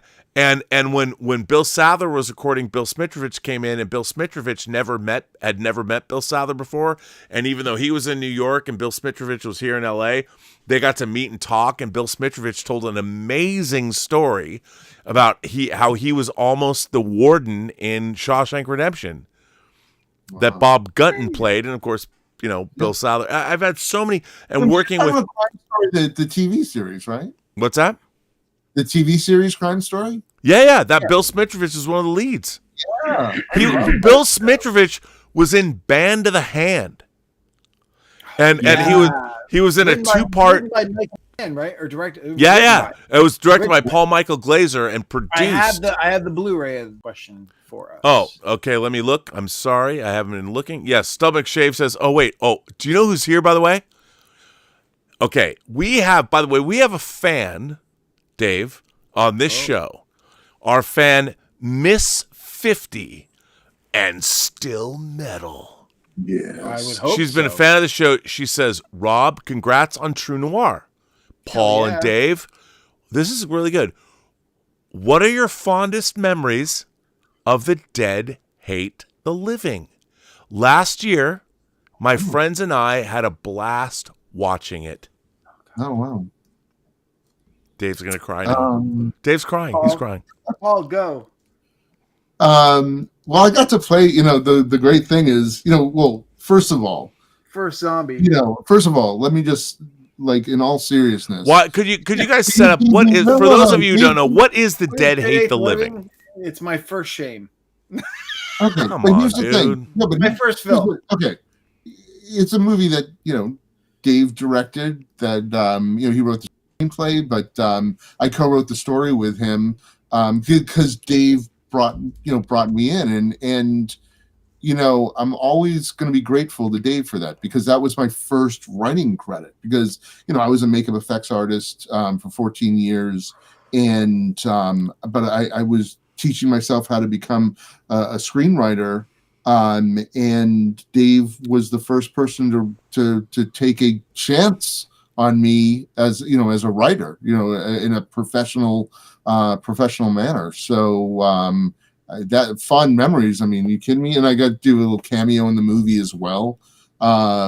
So, but the fact that this was my first credit as a writer, and obviously subsequently to have a lot of successes as a writer.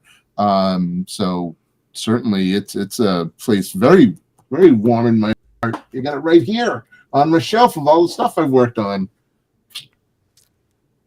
What a great creature! I mean, Dave Parker has brought us some great. There will never be a Blu-ray.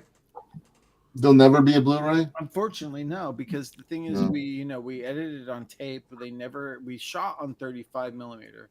We edited on tape. Oh, I thought you were about to say you're going straight to 4K. No, the problem is that I have a feeling that one, Charlie would never conform the negative or remaster the movie in that sense. So it's like, unfortunately, there is no possibility of a 4K with that movie. He probably threw out. Same with Arcade. He probably threw out the negative. Actually, it's so funny. But the thing is like everyone is like said like, hey, this movie looks like it was shot on video. It's like, actually, it was shot on 35. I hope that I won't get a bad glare here, but here's in my my makeup effects portfolio is. There he is. Oh wait, hang on. Let me go full frame on that, buddy. Okay, hold on a second. There you go. Now you can see. Hang on. There's glare. A lot of glare. Oh, I know. It's because there's stupid. There you go. There you go. Look at that. I had the cover page of the screenplay there. Yeah. This is my cool dog I made for Enterprise. Portos. Hey. By the way, I have an action figure of that dog. What? Exo6. Okay, Exo6, the company that makes action figures, like museum quality action figures of Star Trek, they made Captain Archer and they made Porthos. He comes with a Porthos. Really? Yep. That's one of the things I'm really proud to have made, because I always wanted to work on Star Trek, but it really is. It looks real. I mean, I mean, like, even this is not me patting myself on the back. I mean, it's like, no, dude. I mean, like, you and I both work for Tony Gardner. Oh, yeah. You go back and it's so. Here's the thing, like, Dave's not here. We should revel, like they said, like Dr. Terrell told Roy Batty, revel in your time. Like, we didn't become Stanley fucking Kubrick, but we're people that came from a different place, that moved to LA, and for me, I'm having a great time. Like, I'm like one of the most non-cynical people. This is my 35th year in the film industry. I know, dude. For me, 30, my first year was 36 years, because it was Texas Chainsaw Massacre 3 in 89. I got out of USC, and like a week later, I had a job on fucking Texas Chainsaw. By the way, there's Stubble McShave has a question for both of you, Dave. Oh, wait, I haven't answered the question about what was my fondest memory about Dead Hate the Living. If you want to hear it. Okay, as the director, the if you want to floor hear is yours. Well, the funny thing is, your first movie is always going to be a really fond memory. And the thing is, my fondest memory about the movie is the fact that I didn't know anything, that I was so filled with enthusiasm, which those two will both accuse me of not having anymore, with wanting to make movies and everything. And the thing is, it was just like every day was, while it was a challenge and it was work, it was the first and only time where, because I was so naive about the whole process of making a movie, that I just loved everything about it. I loved working with the cast. I loved doing it, and I was so naive that you if you're fucking up or you're doing something, you don't know until after the fact. So the fact that it was just so pure in that sense, it was the most unique and enjoyable experience because I didn't know anything. I didn't. Yeah, that was it. It was wonderful working with everyone. The funny thing is, in a weird sort of way, and Rob, I don't even think you know this, is probably it's kind of in a weird way the horror equivalent of Free Enterprise, because there was a lot of the same sort of thing. It was like the characters were based on me and Paul, and yeah. So it was it was taking all the sort of geeky love that you had about the things that you wanted to do and everything, and just poured into one thing. So yeah, that was it. That was my there you go. There's favorite aspect of making that movie. I'm not saying it could benefit from a good editor now and a lot of other things, but there's still stuff that I look at and go, yeah, that I'm very fond of. Well, I mean, you did it. You got to make a movie. Yeah, I made it. It was a 10-day movie, so. Okay, now I've got Stubble McShave sent a tip. Stubble comes from one of a very valued member of this community. He's been a supporter and a friend, and he's a very erudite, very interesting guy. He asks a good question. He says, "Hi, Dave and Paul. Hope you're doing well. Yesterday, I asked Rob if any movie masterpieces have been released in the last 20 years. With masterpieces, I think of films like The Godfather or Shawshank Redemption. Is it that we need perspective of time to pass judgment? What makes a masterpiece?" No, I don't think we need this. I don't think we need the perspective of time because obviously things like With the Wind was considered a masterpiece at the time, and The Godfather I think was considered a masterpiece of the time. Apocalypse Now was conceived as considered a masterpiece of the time. But in the past 20 years, he said. Was that the question? like he asked, like in the past 25 years, have there been? And by the way, when he asked me this question, I had to stop and think, and I'm like, 25 No, years. I can think of a bunch. 25 years ago would be what? 90. 2000. It's 2025. Oh shit! You're right. Yeah, and I have to say, I mean, when he said masterpiece, there have been good movies, but when I thought about like masterpieces, Yes. I had to stop and think. Like, look, there have been a lot of good movies have come out, definitely. I mean, and a lot of great movies, but masterpieces like timeless. And look, when somebody's, you can't. I'm live. I'm thinking about a ton of different things being live on TV, or broadcasting. It's hard to stop and think and contemplate. Like I think Seven. I think Seven is a masterpiece. It came out in 1995. That's past 25 years. Yeah, but I would say that, like, look. How about the Lord of the Rings films? Yes. I would say, like those, definitely, probably, yeah. The extended versions, absolutely. Yeah, I mean, I think I dare say, like, I would have to say, Once Upon a Time in Hollywood, maybe. Yeah. Yeah.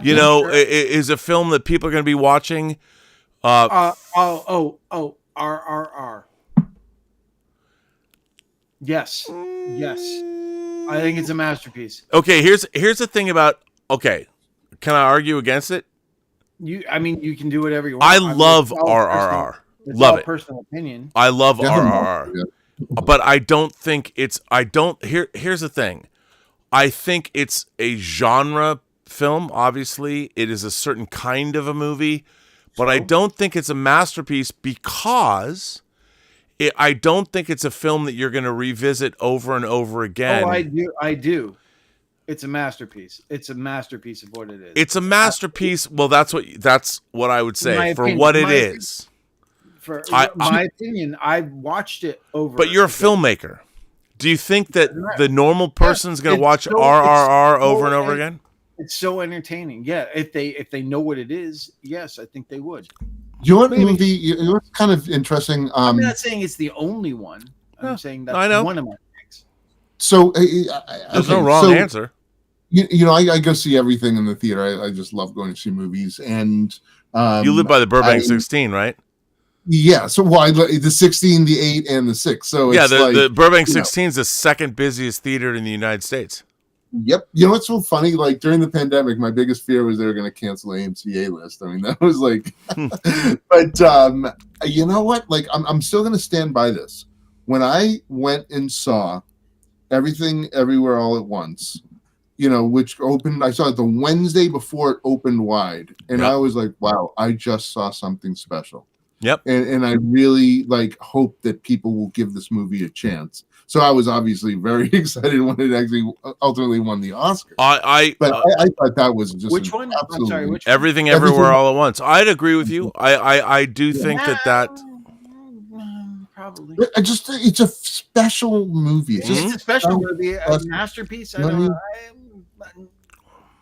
I've only watched it once, so yeah. But the thing, I've seen it a number of times at this point. But it's like, what defines a masterpiece too? I mean, Is it? Well, that's. it's all subjective, I guess. Totally. Yeah. I'm trying to think what else. Once Upon a Time in Hollywood, I would definitely say is for sure. I think. Yeah, it's a personally. pretty amazing film. I mean, that's the thing. We're so flooded with so many movies now. It's very hard to. Do you know what's funny about while he's thinking that you were just talking about Gone with the Wind? So funny story. I had never seen Gone with the Wind. Now, mind you, I watch a lot of older films. You know what I mean? I had never seen Gone with the Wind. What? Okay, and I just saw it for the first time this last year because they showed it at the AMC, and I'm like, if I'm going to see it, I'm going to see it. I got to go full frame on you on this. Yeah, I got to know. What did you think? I didn't really care for it. Is it because Scarlett O'Hara is one of the worst fucking people? Yeah, I found her to be a very okay. Wait a minute. Wait. Hold on. Okay, you might not have cared for it, but you must have recognized though that 1939. You must have recognized the film was epic in nature. Oh, of course. I'm not saying this is a bad film. I'm just saying that it didn't resonate with me like the way I thought it was going to, because I always felt bad that I had never seen it. And the funny thing is, I had actually picked it up at a yard sale, and I saw a beautiful presentation of it, and it just didn't work for me. It just didn't work for me. I don't know why. Well, no, you don't have to apologize. I mean, I have to say, I love the James Bond franchise. Yeah, love it. Even I'll watch, and I can recognize good and bad. My name is James, you know that, right? Yeah, it's because but I have to say this. I can't recommend like when people come to me, where should I start watching the James Bond? No, I have to start at the beginning. I tell people now, like I used to be a cine saying, oh no, you have to start with Dr. No. I can't recommend people start watching the Bond franchise with Dr. No. Yeah. Because Dr. No is so dated, it's such a product of its time. Yeah. That I don't think that anybody who I always say you've got to start with From Russia with Love. You know, because it has an opening sequence. It's really interesting. It's the closest to the Ian Fleming novels. It really captures what Bond is. And I do think that one of the cinema in the time that we've been alive has really, the first feature film was made in the early, I think it was the Kelly Gang. It was made in Australia. The first feature, like 1906 or something, or 4. I was just talking about this. So we now live in a world where our art form that we love is really only 120 years old. And let's take back one kadam for the Hebrew God whose Octus is. Let's take back 30 years because we only had sound. No applause for my Raiders of the Lost Ark reference. We only have had sound since 1927. Yeah. So it's a little less than 100 years that we've had cinema as an art form. Now, I maintain that it's over. I think cinema is a 100-year art form that there's always going to be people making movies, but as an art form, there is nothing going on that is pushing the boundaries of cinema because the boundaries of cinema are finite. Okay. You know, there's only like TV. I think that what I find really interesting, and I used to joke, I'm like, you know what they'll do? They'll take some 2-hour movie and turn it into a 10-episode show. Yeah. Hello, Presumed Innocent. Yeah. You know, you had a great great movie, great director, John Williams score, great actors. I love Presumed Innocent. And they turn it into an 8-episode. David Kelly's like, I'll make this into an 8-episode miniseries. Well, you were just talking about Interview with the Vampire. Same thing. Same thing.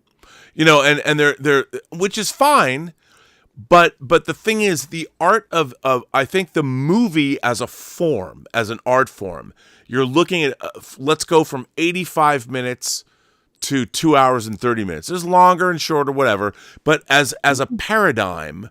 And when you're talking about screenwriting, it's 90 pages to 120 pages. That's what a screenplay is. There is a form that is a motion picture that has been developed over a certain amount of time. And everyone's like, well, I'm going to write No, don't write a 130-page script. Just don't do it. You know, you have to work. So you're working within a paradigm. And a paradigm has existed for a certain amount of time, and everyone knows how it works, which has been great.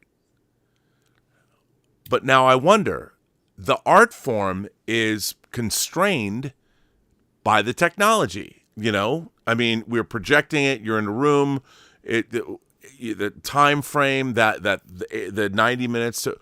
So it's constrained. Maybe that art form has been played out. Now, you can still make movies. Great. Yeah. But in terms of innovating, and like when you watched Gone with the Wind, it was 1939, and like I think... Like Dr. No, which I loved, you know, I can't recommend a modern audience, if you've never seen a James Bond movie, I can't recommend Dr. No. I was very good when I worked in video stores. Oh, go ahead. Sorry. Yeah, but let me see the flip side of, you know, it's funny that the argument that you're making right now, because it's very interesting, given the fact that typically it's like they don't make movies like they used to. You know what I mean? And it's like, here's the funny thing is, like I try to see everything. You know what I mean? And it's like I see movies that you wouldn't think of, like, you know, that I would go see. But I just try to see everything. I try to see everything in the theater because I just love movies. And also, by the way, Paul, psychologically, I think when you're in a theater, your brain is the fact that you're in a sensory deprivation tank. Oh. Completely. And I think one of the problems with the movie art form is that most people used to watch movies in a theater. Yeah. And your brain works differently in a theater than it does if you're watching television. So to watch a film in the theater, your mental processes, your consciousness works differently. Well, you know what's really funny? Like people talk about like taking vacations, right? Like for me, a vacation is going to see a movie. Mm-hmm. It's not that I don't take vacations, but I'm myself on a vacation. When I go see a movie, I can switch my brain off, you know, assuming the movie is actually engaging, but I can switch the movie, you know, switch my brain off and for whatever, hour and a half, 2 hours, 3 hours. You don't switch your brain off. You change your focus. Your focus is in one place. Yes. And that's like a vacation. That's a vacation for me. You know what I mean? Like, because I'm not myself. I'm whatever this character is that I'm going on this journey. But I'm telling you, I don't buy into the idea that they don't make movies like they used to, because every year when I'm seeing, like 50 to 80 movies a year or whatever, how many I'm seeing, I see some pretty magical films every year. Sure. Every year. They do make movies like they used to. And actually, Rob, there's a lot of crap being made in the 40s and the 50s. You know what I mean? Oh, no, I agree with you 100%. No. I think the only problem is that there's only so many stories in the world. Are there, though? And yeah, because if you look at the paradigm of man against man against nature, the whole of course. And yet what's interesting is here's what I would say to you. I was talking about this today. I've been thinking about this a lot. Cinema stories are literary based. First it was oral tradition, then literary. Cinema is the language of cinema is a purely visual one. Like if you really understand, you look at Leni Riefenstahl's Olympiad or whatever, or even music videos were, but cinema, and we used to see this amazing collision of literature and this new language. It didn't. You know what's really interesting? I gave a lecture at a college a couple months back about the origins of cinema, and the very first time people started. Can you imagine? It wasn't until the late 1800s. And one of the first pieces of cinema ever made was at a garden party in France. Camera was set up. Can you imagine? Up until then, humanity had never seen, they'd only seen painted images or still frames. They had never seen an image of themselves interacting in the world. It never existed. Not until the late 1800s. Mankind had never seen this. And we've all heard in film school, like they made a train coming into the station. People freaked the fuck out because can you imagine?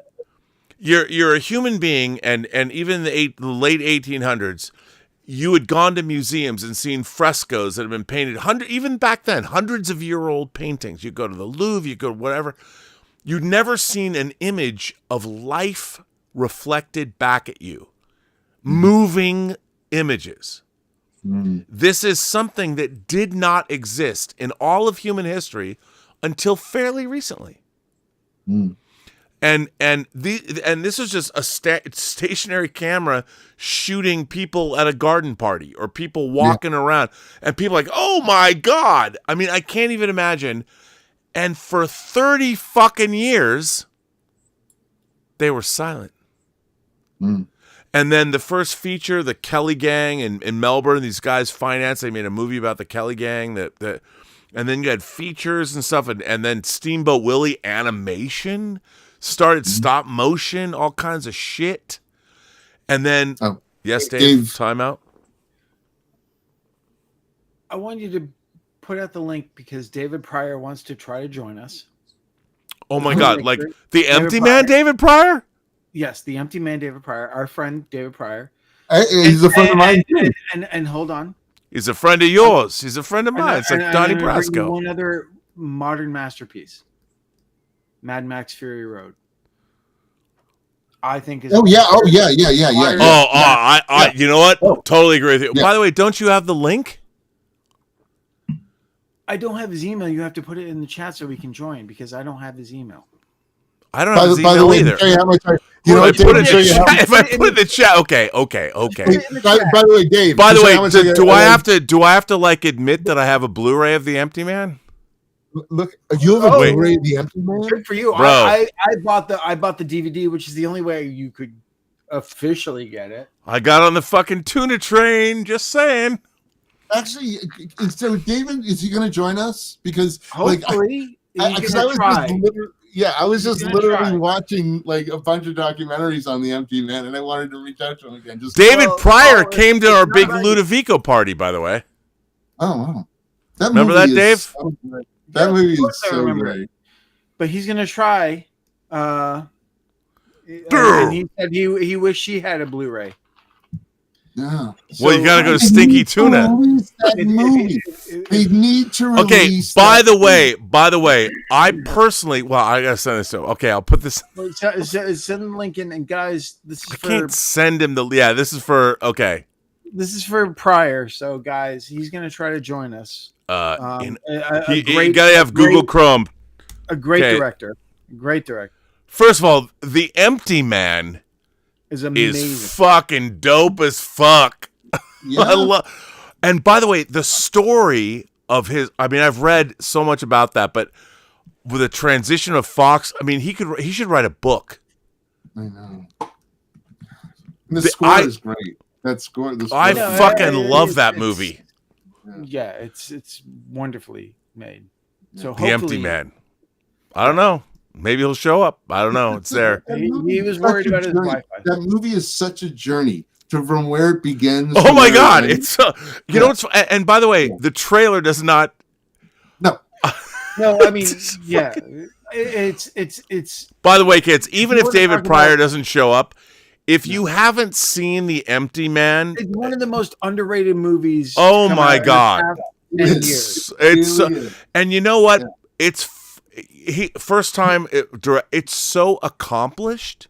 Yes, that movie is so like, you know, it's funny because I hadn't seen it. I just read about it. I knew David Pryor. I mean, obviously, hey, you know, doing Fincher's special features and all that, and having him come to the office. Rob, he's asking, does Brave work or do I need Chrome? I don't know if Brave works. Chrome's the best. Any browser should work. I don't know. Well, see, the funny thing, the reason why I know David now is because I had seen them. I saw the movie. I finally saw the movie, and I was so impressed with it that I reached out to him. I just reached out to him on Facebook. Oh my God! And he went through. You know what's so funny? He went through hell. Dave, you thought you went through hell? He went through 20th Century Fox hell, and the transition of Fox going to Disney, but he also kind of snuck under the radar. It's such a great story. He's got to write a book about this because it's one of the great perseverance stories. That movie fucking looks amazing. And by the way, can I just say, even if he doesn't come on or not, hey, Steve Asbell, who's a friend of mine, is president of 20th Century Studios. I'm like, Steve, Barbarian and The Empty Man. These are 4K. Why don't we give them to Second Sight? License this shit out. Yeah. Dave Pryor needs, and by the way, it should be fucking Second Sight. Pryor has earned it. The Empty Man needs to come out from Second Sight. Second Sight will do him justice. He'll be able to do all the special features, put on whatever he wants. Please, by God.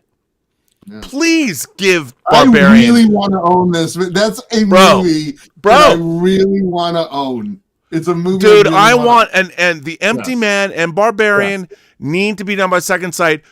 It's so frustrating. It's so frustrating. What's frustrating is like that more people don't know about that movie. Yeah. Oh my God. Image like of in front of that bone skeleton thing in the cave. Bro, such an amazing image. The Empty Man is so rad. It's you know what? It's funny because you know, I don't initially think of The Empty Man as just horror. No, me neither. He's a cosmic horror. Signing it's like cosmic horror. Weird. My camera is on, but the join link is gray. He doesn't have Chrome. Okay. If you don't have Chrome, can you do Safari or any other kind of link? David, hopefully you heard that. I don't know. I don't know. It doesn't have to be like whatever Firefox. I have no idea. Whatever. Well, the only reason I say Chrome is because it's look. This show hasn't been stable anyway, so it's like, who knows? But look, I fucking love The Empty Man. It's so good, and the thing is, even the trailer was like so not telling you anything about. The movie has so much more going on than that trailer. It's such a thinking man's movie in such a great way. But I guess we could do, Rob, why don't you do some more? Why we see if David can come on. We'll do a few more super chats that you've gotten. Yes, we can do that. So Cult. Okay. We got Cult Cinema. Oh, wow, Cult. Okay. Our good friend Cult Cinema 83. I don't want to dead name him, but he used to be someone else. Cult Cinema 83 says, "You keep talking about movies for kids of today, Dave, but kids today are not watching movies in the cinema. They do TikTok and play Fortnite." Well, Yeah. Well, not after tonight. They won't be doing TikTok. well, yeah, well, but I think what I can't argue that. He's not right. Hey! Yeah. Oh my God, as I live and breathe. By the way, you guys, this is pretty dope. That we have Dave Pryor coming on. Dave Pryor, who has created some of the greatest special features of all time for film. Speaking But of hang the- on, Speaking of the fly, but I also have to say, one of the most impressive debuts of any director of the 21st century. Gotta say it. Hang on. Let me, because I'm going to give him a full frame. I've got to give him his own frame. Hang on, and let me put him in. I know we're on the fly. I'm very honored to have him here with us. So let me just put him in here. And I love that you're smoking. So please put your hands together. Scream, Mr. David Pryor. David, first of all, I gotta ask you, are you feeling fucking metal, dude? What's up? From a screening of Escape from New York at the Academy Museum tonight. So yeah, damn it! that's pretty metal. Dude, it's pretty metal. Shoot a cop with a gun. The Big Apple is plenty of fun. Stab a priest with a fork. And you'll spend your vacation. You're the Duke. You're a number one. So, okay. Now, I don't want to be full of hyperbole, but I did read every article that ever came out about your experience making The Empty Man and how you had to fight for it, and then they finally, you were you got to make the movie. I just need to know, does The Empty Man represent what you wanted it to be? Is it the 60%. movie? Is it the movie you hoped to be? I would say 60 to 70%. Maybe a little bit more, but there was a weird.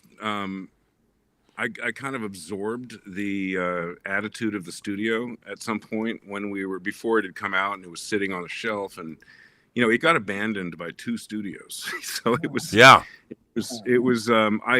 I had been told on no uncertain terms by the authorities and my betters at both studios that it was not a worthy piece of work. And so by the time I finally saw it in a theater with 6 other people in 2020 when it finally came out, I had the experience of watching it for the first time completed. Right, I'd only ever seen finished picture with temp sound and finished sound with temp picture, and I finally saw it all together in the theater that time, and my thought was, that's not so bad. So over time since then, and since there's been a bit of a support, people have a certain number of people have kind of come around to it and said that it told me that it's not as bad as I was told it was originally. My opinion of it has gone up. But it wasn't really about an objective opinion about the work. It was just, I was so beaten down. It was a rough period. But now I'm a lot happier with it than I thought I was. David, I want to just jump in for a second, because I literally I actually almost reached out to you about a week ago because there was some new there was some new YouTube documentary on it. There was like a brand new documentary, and I want to know if it's because they were really gushing about it and talking about it, and I watched it, and it just made me want to watch the movie again. It's like I'll look it up because it will be in my YouTube, it'll be in my YouTube history thing. But Okay, it was a really great little YouTube doc about it that was brand new. It was only from a couple of weeks ago, and Cool, There man. was another one on Bloody Disgusting, an article talking about Empty Man last week. I did see that, and you know Yeah. what's funny about that is that Bloody Disgusting was one of the first reviews, and they panned it. As they are want to do. I think it was Megan Navarro hated it, which is fine, you know, whatever. But that's par for the course. But it was nice to see Bloody Disgusting kind of coming around and taking a different approach. Yeah. Well, I think the thing is, I think a lot of people didn't. I mean, if they found it and saw it the first time, it just feels like strangely, it feels like a movie that people don't have maybe didn't get the first time. It wasn't properly presented to them No. by the marketing, and that's the kind of, you know, it's a sad fact of life. You like to think that things like marketing don't matter as much as they do, but they really do. Yeah. And that's the thing, but it's nice that it's been finding people. But the thing is, it needs to find more people. I hope. I just hope it ends up on you know, I've done these two things recently, and the last couple of things I've done, and neither of them are in a form I can hold in my hand, which is really, you know, maybe ironic for someone who did DVDs for so long. But it's just frustrating that I know there are people out there that want to release a Blu-ray, but Disney just won't license it to them. Bro, I have to say, I've talked a lot. I become friends with Roy Lee. And I love Roy Lee. He's one of the smartest. I don't know where he gets his scripts. He's got the best scripts in Hollywood. I mean, he just financed The Long Walk, the Stephen King, Richard Bachman story. He's amazing. But I have said, I'm very good friends with Steve Asbell, who's the president of 20th Century Studios, and he's working really hard, but he's hamstrung. Why he's hamstrung, I don't know. I call him the quiet king of franchises. I mean, the first Omen, Kingdom of the Planet of the Apes, and Alien Romulus, he's out there. I mean, not so innovative, but he's making money for the studio. I'm like, why don't you guys license Barbarian and The Empty Man to Second Sight? Like, why not do that? I mean, give them. Look, I apologize, but I don't know if you know what Stinky Tuna was or the Tuna Train, but it was a bootleg online store, and they used to be Stinky Tuna. Then they went offline because someone probably went after them, and you had to like their credentials. And I did buy The Empty Man on Blu-ray from Stinky Tuna. I want to buy one too, just so I can have it. I'll send you mine. I hear that I hear Barbarian might be coming, but don't hold me to it. I've heard rumors. They recorded an audio commentary for it. Yeah, well, we shot hours and hours of behind the scenes stuff too, but I'm fairly sure that there's going to be a big announcement about Barbarian sometime soon. Yeah, but not The Empty Man. Not yet. Well, have you seen? I mean, okay, I gotta say, I think I don't know if you guys have you guys seen the Second Sight Blair Witch box set? Yes. I haven't seen it, but I know about it. Yeah, it's absolutely insane what they did. Yeah, and what they did was going. Look, I don't love the Blair Witch Project. I love it, but I don't love it. And I think what they did was an amazing experience. But what they've done, the documentary alone, and going back to the original tapes, and I think that Second Sight needs to have The Empty Man. And if you've got all that stuff, you have to. I mean, I think your achievement in what I don't want to oversell it, but it's fucking great, dude. And to see what you did, and to know, I mean, having admired your work in the special features, I've been watching them for years and everything you've done, but to see that such ambition and you accomplished. And reading what happened and how you fought and I mean, I would have fucking slit my fucking wrists, but you didn't do it, man. You stuck it out and you were there.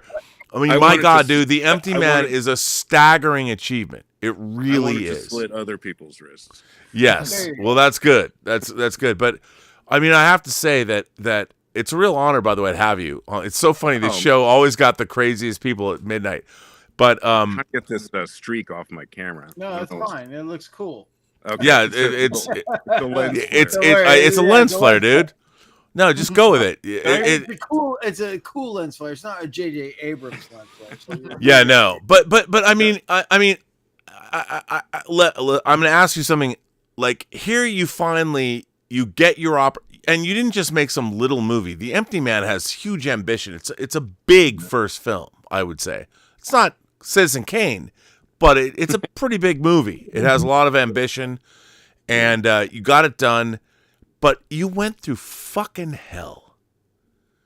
What was that like? I mean, you achieved your dream. You made the feature. It was like going through hell, Rob. Well, no, but I mean slow motion hell. Slow motion hell. Wow. Because, well, it was so slow that you didn't always know that you were in hell. It was kind of in retrospect. It would flare up every once in a while. I mean, there were normal production problems, which I'm sure I've talked about ad nauseum. But by the time we got into the post period, I don't know if I told you before, but we were in post for like 72 weeks. Wow. And that was mostly because we had lost the previous executive. They had kind of just dragged their heels and not hired another executive. And so we were being paid for by other productions. And I think The Greatest Showman and maybe Deadpool or there was another, they kept bouncing our budget back and forth between these other big movies. And we just kind of sat fallow with an unfinished movie, kind of cutting and tweaking and trying to make busy work for a very, very long time because I didn't have all the footage yet. And so it was... Now, why didn't you have all the footage yet? Because we got snowed out in Chicago. Oh, you hadn't shot it yet. We were missing about a week worth of shooting, which ended up being finally capped in 3 days. We had maybe even 2 days. I can't remember. By the time they finally greenlit us to go back to Illinois and finish the shoot, our 5 days became 2 or 3. We landed in Chicago from South Africa and had 24 hours to get off the plane and get to the set, which was insane. That was, I don't know what the hell happened there. But the costumes had been trapped in customs, right? So we had no wardrobe. So the Illinois wardrobe people were up 24 hours trying to match brands that didn't exist in America because of the off-the-shelf stuff. Like some of the shirts and the pants and things were off the rack in Cape Town, but you can't get those same clothes in America. So they were having to do fakes, and it was an amazing achievement that they pulled it off as well as they did. But by the time our second day of shooting in Chicago came around, we had 2 feet of snow on the ground. And the lesson I learned from that was, I had been kind of furious that we hadn't had a little bit more prep time in Illinois before we had to start shooting. And I wanted to hit the pause button so that we would have a little bit more time. But they said, no, you got to keep going. So when the 2 feet of snow came, I said, can we stop now? And they said, fine, we'll stop. The next day, the snow was all gone. And it was 8 months before we could go back and actually finish shooting. So the lesson I learned there was don't stop. You just don't stop. Even if you're shooting shit that That's what David Brown told Spielberg on Jaws. Don't stop shooting. Yeah. It's true. It's true. I had to learn it the hard way, but it was true. So that was all.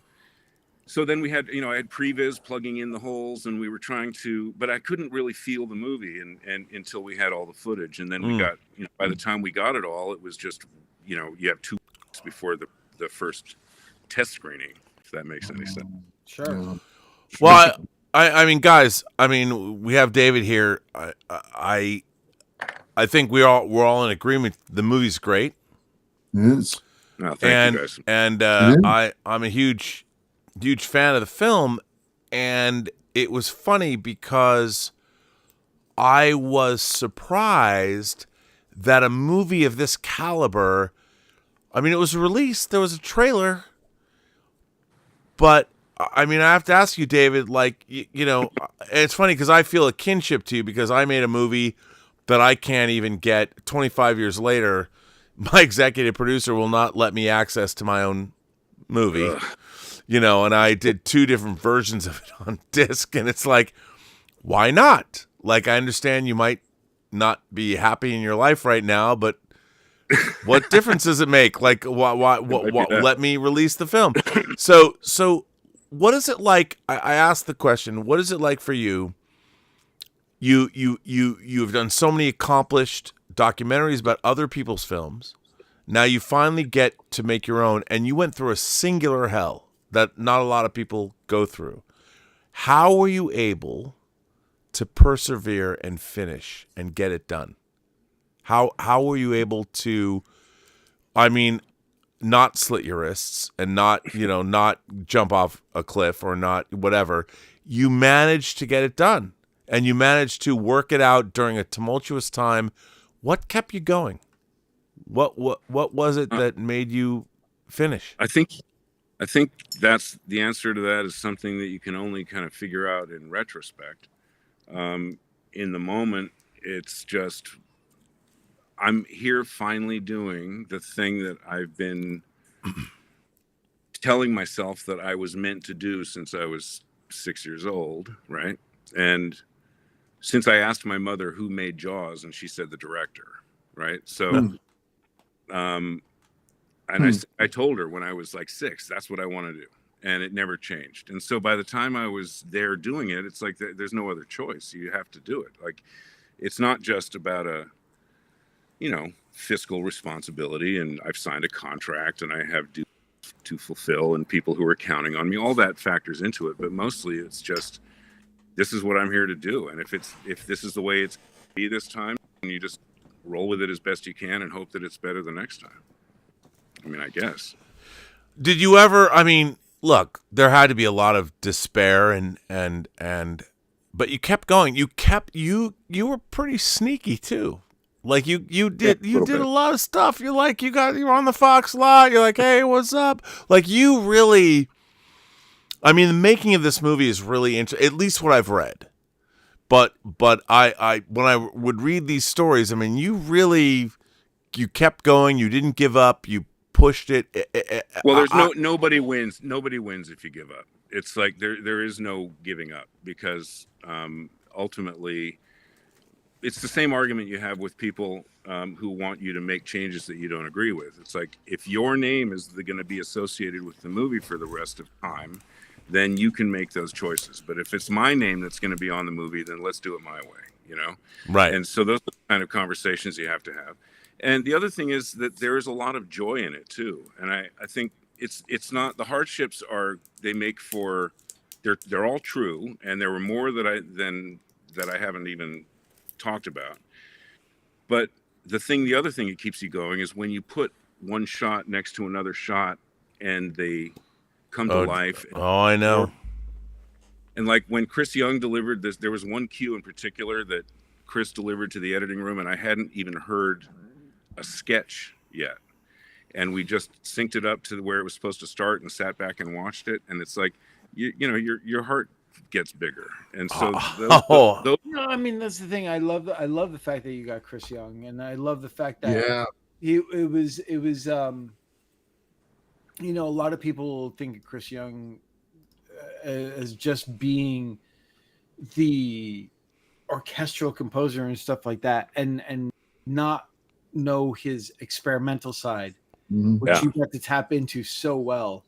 Well, Chris is fantastic, but he's working in a way that is not. I don't think it is the way that he would choose to work. He's trying to find his way through an industry that's completely changed, and a kind of aesthetic, a taste in music that's completely changed since he started. And so he handed over 9. You mean he writes melody? Not only melody, but melody that's tied to picture. Yeah, oh my God, man. Christopher Young, come on. Yeah. But so he handed me 950 separate little sounds and textures and ideas and things for me to kind of pick and choose from. That was like, I was like, it's an embarrassment. Not only is it an embarrassment of riches, it's more than I can possibly go through. Like, I appreciate the way that you have kind of deluged me with options, but you're going to have to be the one to make some That noise. was too many. Yeah, like please stop. Yeah. Stop. Please stop. But My we've done body. some. He had me do for several years in a row. He brought me in as kind of a guest instructor with him during his scoring class at USC. Oh my god. He does Wow. a thing. He usually picks every year he'll pick a film and a director to kind of come in and work with the students. And so what they do is they watch the movie or several selected scenes, 20 scenes from the movie with temp music, and then they go off and write a cue, and then you give them, I think then they record it, and you show up to the recording session, you listen, you give them notes, and then they play you the final, and you give them final notes. And it's a really fun kind of way to sort of hopefully help a new generation of composers, find another way to work, because what's been going on in film music for the last 15 years, I find pretty dispiriting. As a film music fanatic since I was really young, I kind of can't stand what's been going on. I mean, I think a lot of that changed too when films stopped having opening credits. Yeah. I think that made a huge difference. And it's funny because just as an example of Chris Young stuff, I was watching the new release of Drag Me to Hell has a 2-hour documentary that's brand new on it. And Chris Young is in it quite a bit. And the thing that he said that he really appreciated and that they don't do anymore is the sort of overture, the opening credit, the overture of many different themes sort of combined and everything. And even for that film, he had done 3 different versions of it to show Sam Raimi. And it was just fascinating, because I think that's, again, I love Chris's music, and I appreciate his sort of non-melodic stuff that he does well, but I really miss the operatic stuff that he when he was unleashed and he could do, and the things that you discover when you first heard Chris Young, which was for me Hellraiser. Yeah, this is such an amazing piece. That of music score is incredible, and so is Hellraiser too. And then compounding and decimating Hellraiser with Hellraiser 2. Yeah. It's just like, this is a guy of so much immense talent. Dark Half, so many films. The Fly 2. The Fly 2. Which is an amazing. I listen that to score is great so often. Yeah. And it's just like, why is this guy not the Jerry? This guy should be the Jerry Goldsmith. You know what's funny? For 2 years now in a row, like I have whatever YouTube music, whatever, and at the end of the year it gives you your, this is what. Yeah. For 2 years in a row, Chris Young was my number one person I was listening to, because I listen to a lot of his music when I'm working on my screenplays, because he has so many different types of styles that just vibe with, I guess, the pictures in my head. And it's funny because Empty Man's one of them I play a lot. There's one he did called Creation that's just like the whole, oh yeah, it's a great score. It's such a great score. Yeah. The melody, and the main title melody in that, I don't know if it's the main title, but it recurs several times throughout the score. It's one of the most beautiful melodies he's ever written. It's so good. And I can bring up the score to Empty Man in my head, like right now, like, you know what I mean? Like I can hear it in my head. He was a little bent out of shape when I told him that the opening 20 minutes was already scored and that he should stop. But that was a case where I wrote that sequence, that music, specific cues, and I didn't want him to waste his time. I was like, just so you know, you start here, and then we'll go from there. It's funny. Then I recently, he did a small movie called The Piper. Recently, and I hadn't seen the movie, but I bought Dark Delicacies. I bought the score on CD, and it's like, it's amazing. It's beautiful. Yeah. And I just felt terrible. I was like, why are you doing this small little movie? You should be doing. I went to a signing I went to a signing. There was a group of composers at Dark Delicacies in. Bashar, my buddy Joe Bashar was there. I'm sure. The funny thing is, they're all in a group that go out to dinner and hang out together. Yeah.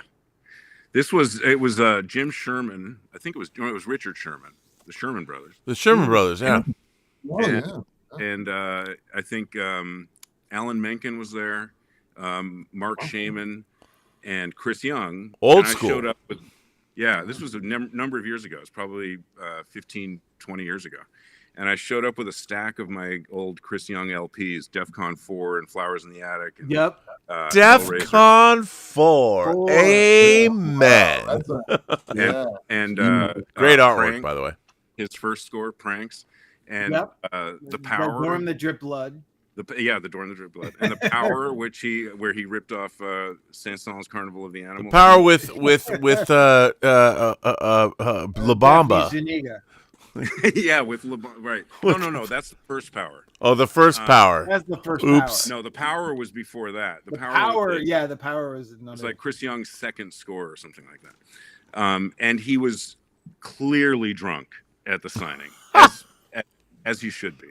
But I told him at that signing, someday soon, I don't know when, I'm going to have you score my first film. And he said, he got very emotional.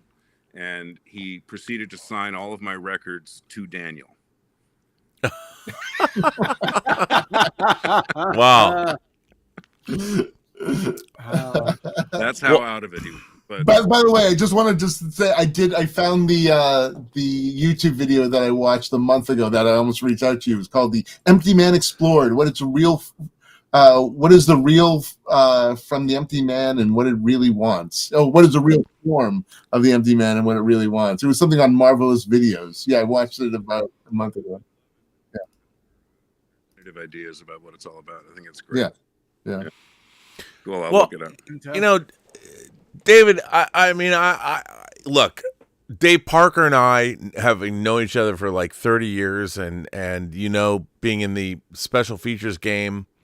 Hey, I've known Dave for 20 years at least. 20. Yeah. I mean, you came to my dream office that I had to give up. You were there. That office was amazing. When was that? It was 2005. Superman Returns was in production. Yeah, it was in production, and we had the big Christmas party. Yeah, it was awesome. I was so jealous. I was so jealous when I walked out of there. Yeah, well, I mean, you know what I was saying at the time was like, Rob, why are you spending so much money? Why are you spending so much money? Okay, these posters. What the fuck are you doing? But you go away. Okay, hang on a second. Just look, if I can just say this, my job, my idea was to create a place that all of us could work from. That was the thing. And I was able. What happened was I got into a ridiculous lawsuit. Like I relate to the new Justin Bell. You didn't get into a lawsuit. You didn't sue them, which you should have. But again, no. I was in a lawsuit with my former Cody Banks people. I didn't like Disney. I should have sued them, but I didn't want to, and they hang on. I would go like, fuck you, Disney, because you guys fucked me, and we had the best team ever doing Chronicles of Narnia, and you guys fucked me so hard because somebody in your theatrical marketing department, you didn't want to get involved, or we were doing great work. I was giving you, as you told me in an email, the best special features work you'd ever seen, ever. My team. And the thing was this. I didn't know. I was so scared. I should have fucking sued you because before a $280 million movie came out, which is what Chronicles of Narnia cost, whatever, I should have, but I didn't. And it's like like I've said before, the thing with a contract, with a DGA contract, you have what's so-called meaningful consultation on the marketing and the trailers and all that stuff, right? I didn't have any consultation on the trailers or the marketing. They didn't even show me anything. I saw it on the line when it all appeared along with everybody else. that's an actionable offense. But what am I going to do? I'm like, it's completely against self-interest. Sure. To try to, you know. What Okay, I mean? let me ask you. I mean, here's the funny thing that I look. I've been spewing this on my YouTube channel for 6 years. No one who works in Hollywood at any level, at any corporate level, knows fuck all.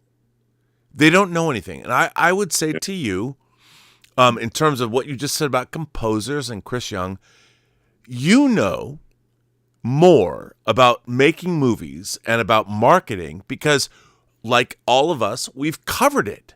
We have been students of this for our entire lives.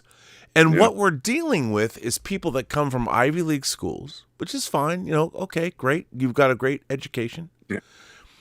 But they don't know anything about this business, and nor do they know the history of this business. And what I find frustrating about Hollywood today is when I say like William, if I were to say William Goldman's Adventures in the Screen Trade, when he said in that book, no one knows anything, people are like, who's William Goldman? Yeah. And what is that book? And what the hell is the screen trade? Yeah, I mean, it's so incredibly frustrating. And we now are in a business where I have watched it evolve to this point. I mean, this is my 36th year or devolve or whatever. The people that are working in Hollywood now know less about this business than they've ever known ever. Like it's would you agree? Yeah, go to a screening at the Academy Museum and listen to the spiel that comes out of the mouths of these people that work there, and if you didn't think that before you said that, you'll think it now. Well, I now let me ask you. I mean, you know, for the three of us, you know, and you, David, I mean, Paul, Dave, and I have all had the experience of making our first feature film, as you did. I would say that you had the most bigger budget. Yeah, which is great, which is fine. It doesn't matter. But your film, I think the three of us, can I honestly say, we all love The Empty Man? Yes? Oh, yeah. Fucking dope, right? That shit was awesome. And for me to see somebody like I felt like I came in late, but we were part of a little group of people that were making these documentaries and all this stuff. And you were one of those, Laurent Bozero might be the best of us or whatever, but there was you and Charlie and whatever, but whatever. Laurent Bozero is only the best of us because he thinks he is. Okay. Well, he also had Spielberg. It's, whatever. Look, I used to get calls from guys that would say, I can't watch Laurent stuff anymore. But we all got to make movies. All four four of us. But But the fucking John Williams documentary, which is obnoxious. okay, guys. It's Okay. no sour grapes. It's I'm just saying. he's doing his thing. It's good. Doing is that look. I would say I thought that the Jaws documentary was very good. the great. Yeah. I ain't going, Mr. Quint. I ain't going on that old mean old bodge with that girl. That's the greatest thing ever. But anyway, the point I was trying to make, not to slag off on anyone, I just want to say that we all came through this particular period in time in history, and we all went through making. We were like the cahier du cinema guys. Yeah. You know, Godard, Truffaut. Right. No, I'm not saying that we're all. What I'm saying is we're all people that wrote about film, but we made documentaries about film, Right. and then we actually made film. Yeah. Now, I would say to you, David Pryor, going back to you, how do you feel about the state of cinema and as an art form, a thing that meant so much to us as we were growing up? Where do you think cinema is today? Is it still relevant? And you've made a film. And by the way, look, I've only directed one film. I'm sorry. I wish I made more. I've produced, but you made a film that's pretty fucking epic. And I would say that, like, you know, obviously I would like to see you make dozens of more films. Mm-hmm. But where do you feel the art of cinema is now? And are you optimistic about it? Do you think it is relevant to today? And does it have a future? It's a very good question. I'm I'm optimistic in the abstract, and I'll explain that in a second. But I feel very much like you do that cinema as we knew it doesn't exist anymore. Yeah. As the idea that whatever the latest movie was is what everyone is talking about on Monday morning at school or at work is over. It seems to me. That doesn't mean that good and important and valuable and movies aren't being made. But you look at the list of the Best Picture nominees this year, and I just get kind of confused. And my son, my oldest son, I've tried to raise on, all my kids, but particularly I'm seeing the fruits of it most with my 16-year-old who, has seen a lot of stuff, and not everything that I wanted him to, because time goes by so unspeakably fast. But he's, his favorite Woody Allen movie is Manhattan. It used to be Annie Hall. I came into the kitchen once and I caught him just watching Annie Hall on his own for no reason. He just turned it on because I'd shown it to him fairly recently and he liked it. But now he's decided it's Manhattan. He's seen it. God bless him, by the way. Widescreen. Come on. But by the way, Letterbox when Rob on Dad comes Laserdisc. home, he finds him watching Bourne. Yeah, thankfully that never happened. I have a similar story. I do have a similar story, but thankfully there were no. Laugh it up, fuzzball. But his friends, his friend groups, like, I don't think there's a single one that's even heard of Manhattan, let alone seen a single Woody Allen film. Yeah. Right. But don't you find that amazing? Yeah, I do. I find it. I despair. Like we had a pop culture sensibility. Scorsese would be considered like, oh, fuddy duddy. Like they probably haven't heard of him either. I doubt they would even have heard of him. Recently, Hudson has liked a few Chris Nolan movies. He liked Inception, and he liked. We finally got around to The Dark Knight. I showed him Memento fairly recently. And he finally saw Interstellar, which is the only movie that one of his friends had seen that he hadn't. I would say a lot of young people. They love it. They love Interstellar. They do. And he loved his favorite movie when it came out was Dunkirk. I took him to see it in IMAX, and he loved fucking. So that's where the optimism comes in. When something like merits as a if Oppenheimer had come out in 1979, this conversation would be very different. But the fact that that movie came out when it did, it's 3 hours long, it's talky, it's all of the things that aren't supposed to work, and yet it made $1 billion, and teenagers love it. My kid loved that movie. Oh yeah, my son loves that movie. So why do you think that is?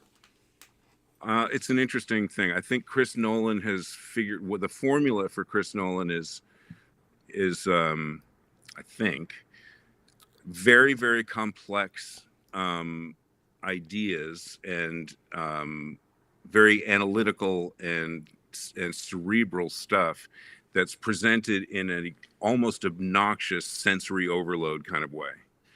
So it has it ends up feeling like an experience, like a roller coaster ride or some kind of just the assault of it on your senses, just the largeness of the images and the loudness of the sounds and all of that stuff ends up being a sort of, a subliminal delivery mechanism for the other stuff that he actually seems to be more interested in. So I don't know if that's true, but that's how it feels to me. And I think that's what my son and his friends key into. It can't be that they're so energized by the conflict between Einstein and Oppenheimer. I don't think that's really what they were so thrilled. They don't even know who those guys are. Or exactly, or what the ramifications of that disagreement might have been.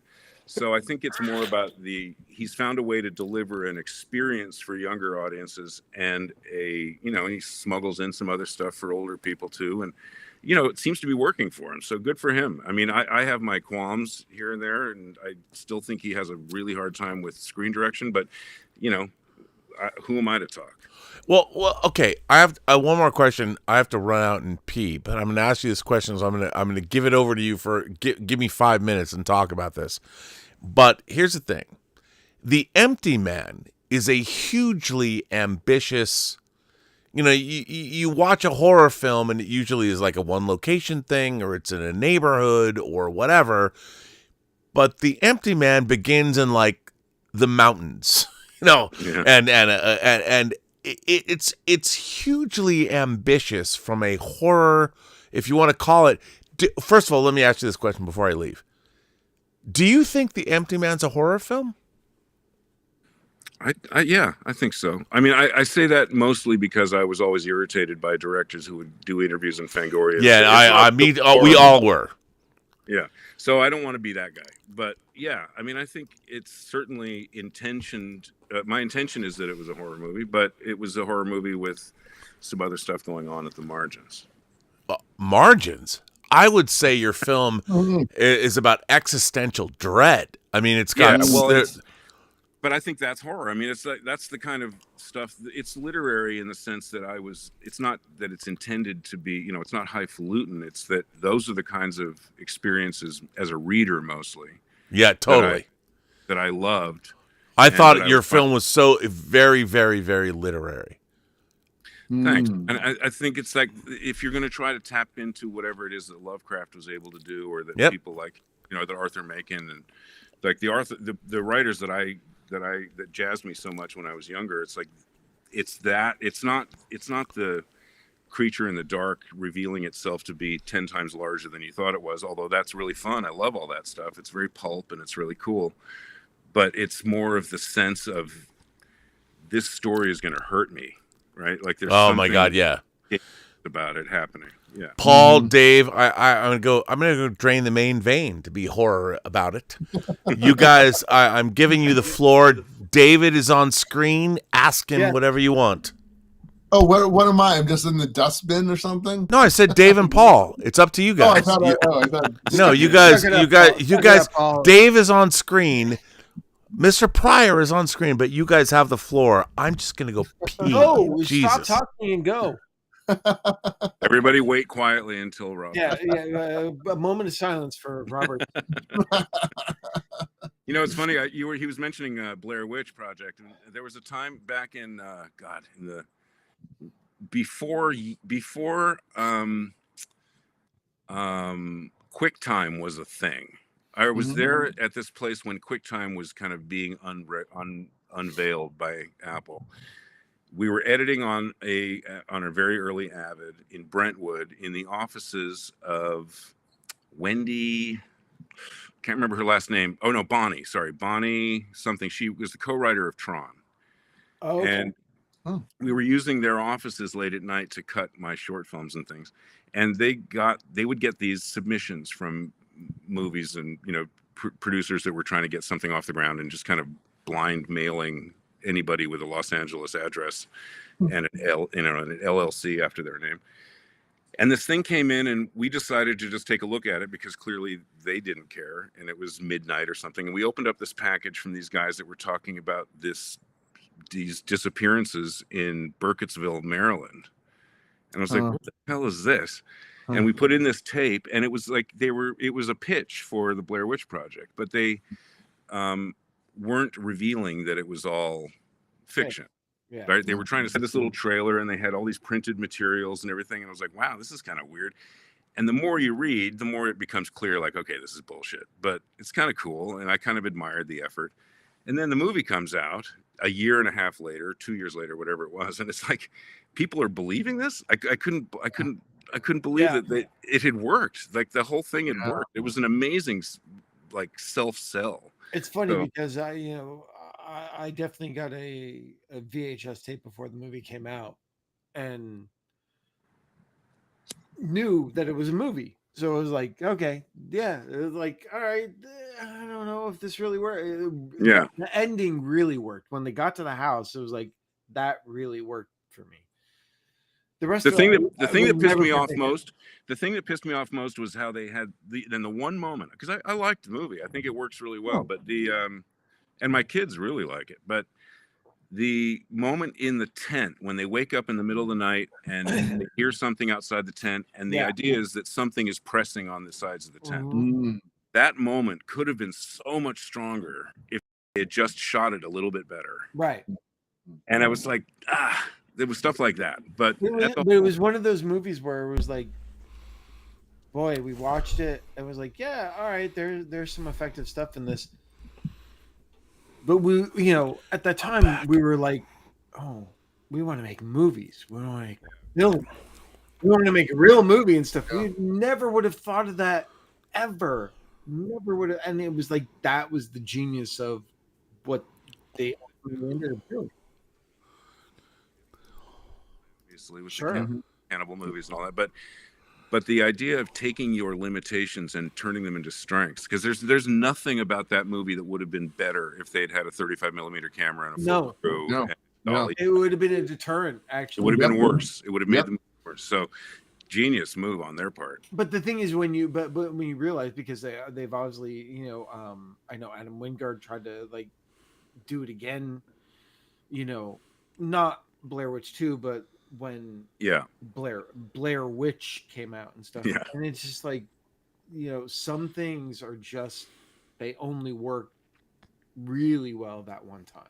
Yeah. It was of the moment. Paranormal Activity was a whole similar but different, where they managed to make it work at least a couple times. They certainly did. I mean, It worked for audiences anyway.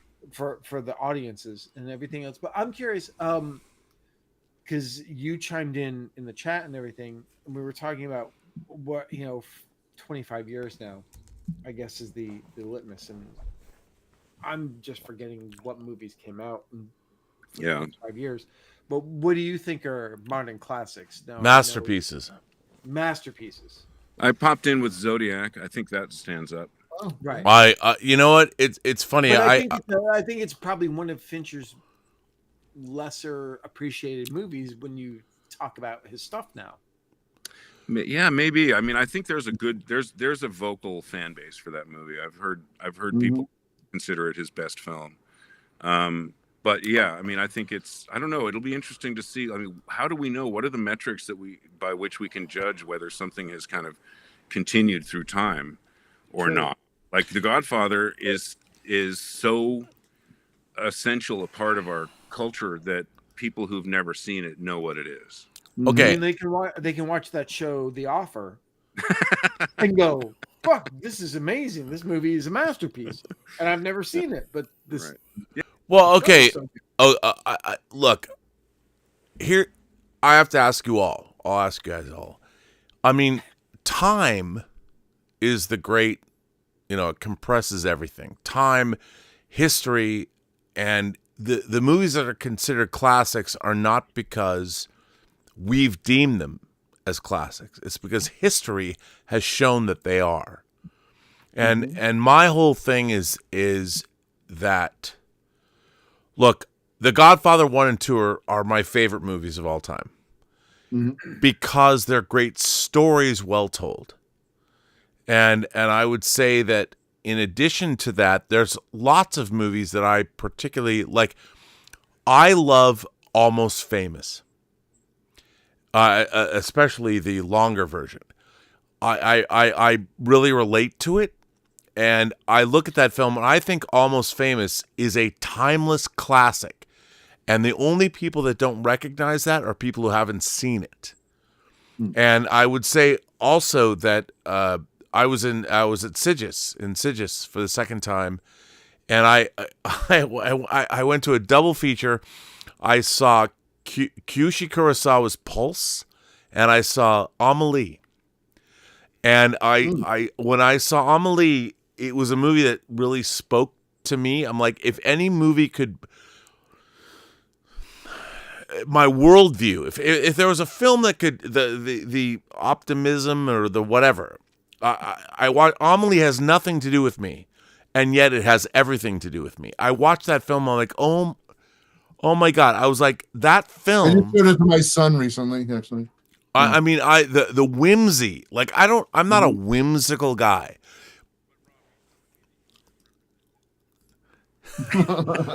I am telling you, I was not, David. I was not represented in Amelie in any way, shape, or form. I think you were.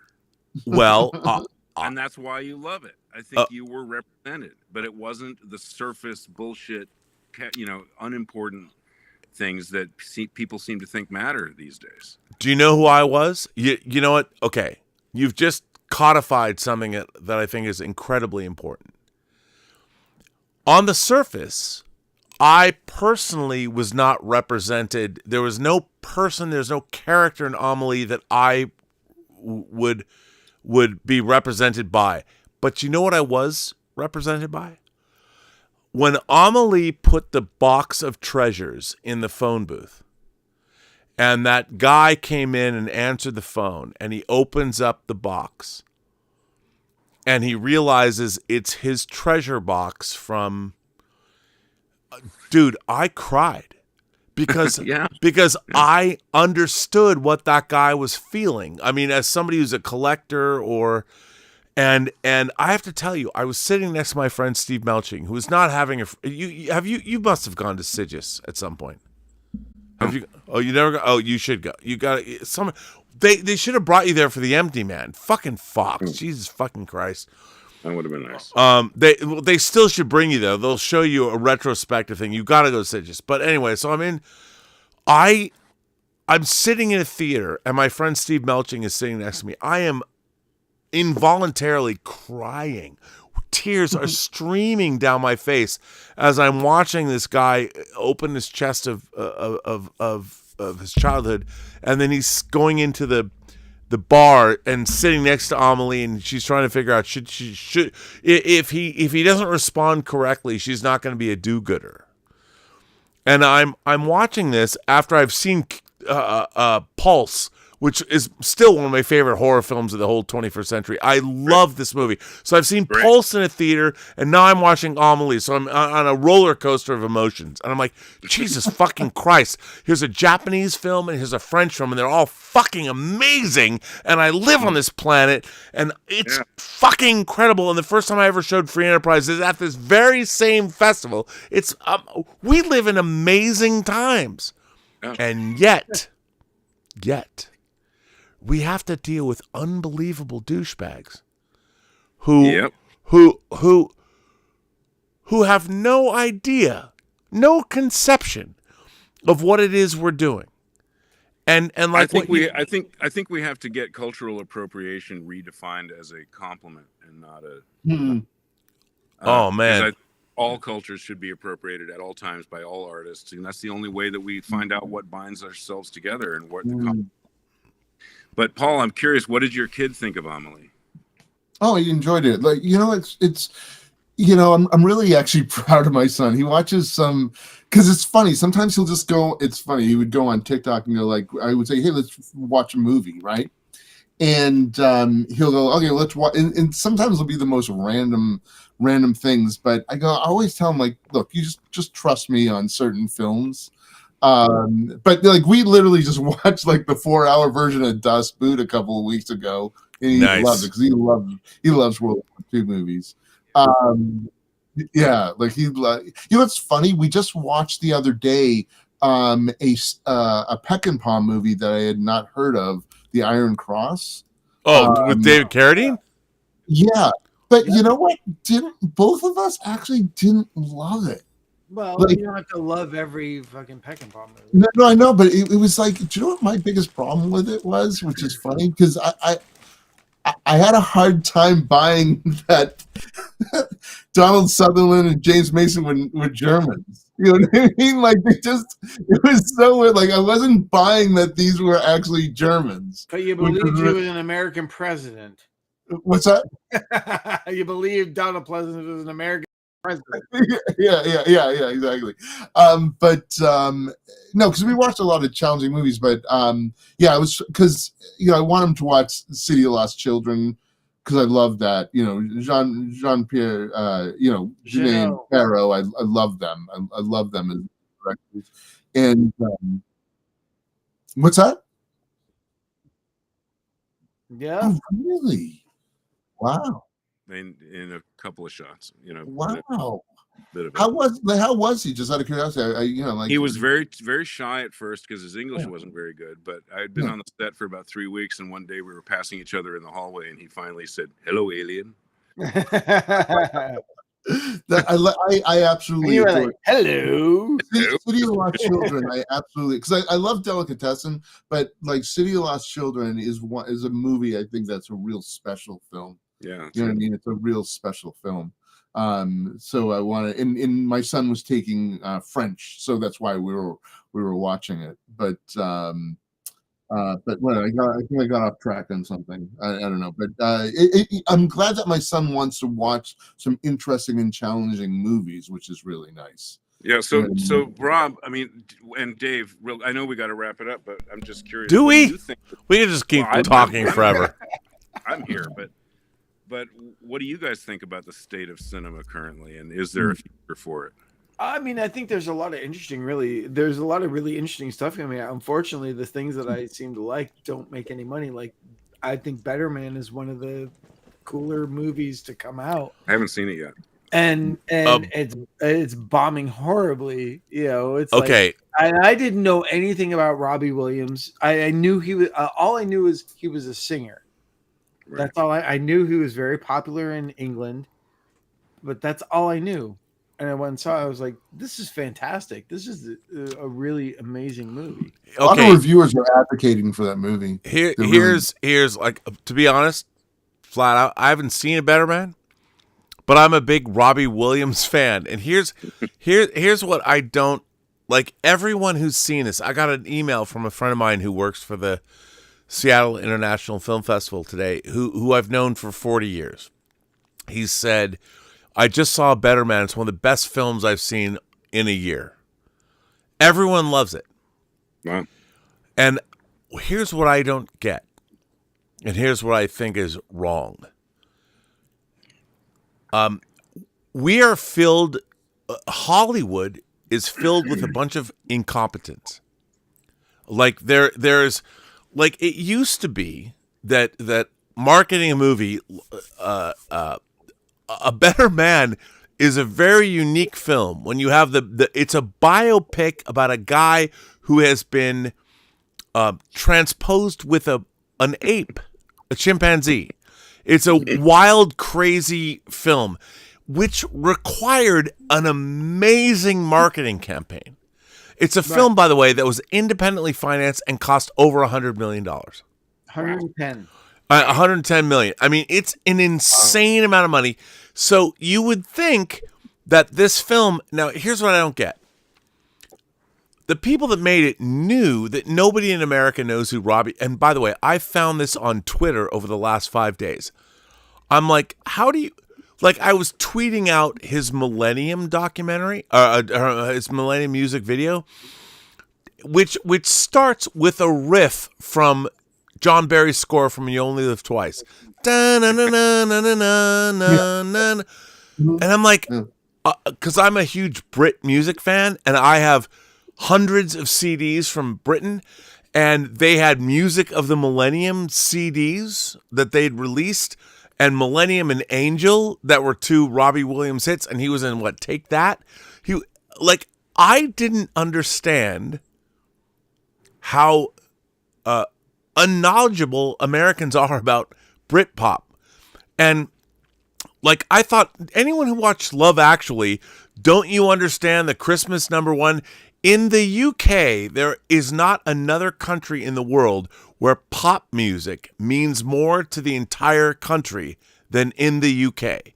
In the UK, everybody knows about pop music, and they're following top of the charts, New Music Express, all that.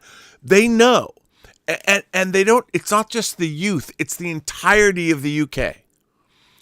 I didn't understand as a person that grew up reading music magazines, being in Seattle, I didn't understand that no one in America knows who Robbie Williams is. Now, that's not saying that you might not. People watching now, you might say, yeah, I know. Judging from my social media feed in the last week, no one has ever heard of Robbie Williams. And I'm like, And You know, I got like an I was like, $800 million deal in the UK. You know, it's very strange. I have a family member, extended family by marriage, who I met for the first time in the last year, who worked in the Trump White House in 2016, he was on the Pence side, I think. I don't know. It's a family member that popped up 40 years later, like a family member we didn't know existed until 23andMe revealed it. And so went down to meet this person, and among the things that I found out getting to know him is that he's a massive Robbie Williams fan in Arkansas. So, I mean, that's anecdotal. But well, no, but he's obviously not on your Twitter. But ultimately, it's just weird because and the film actually released the showpiece number from the movie on YouTube. You can watch the entire thing, and it's really impressive.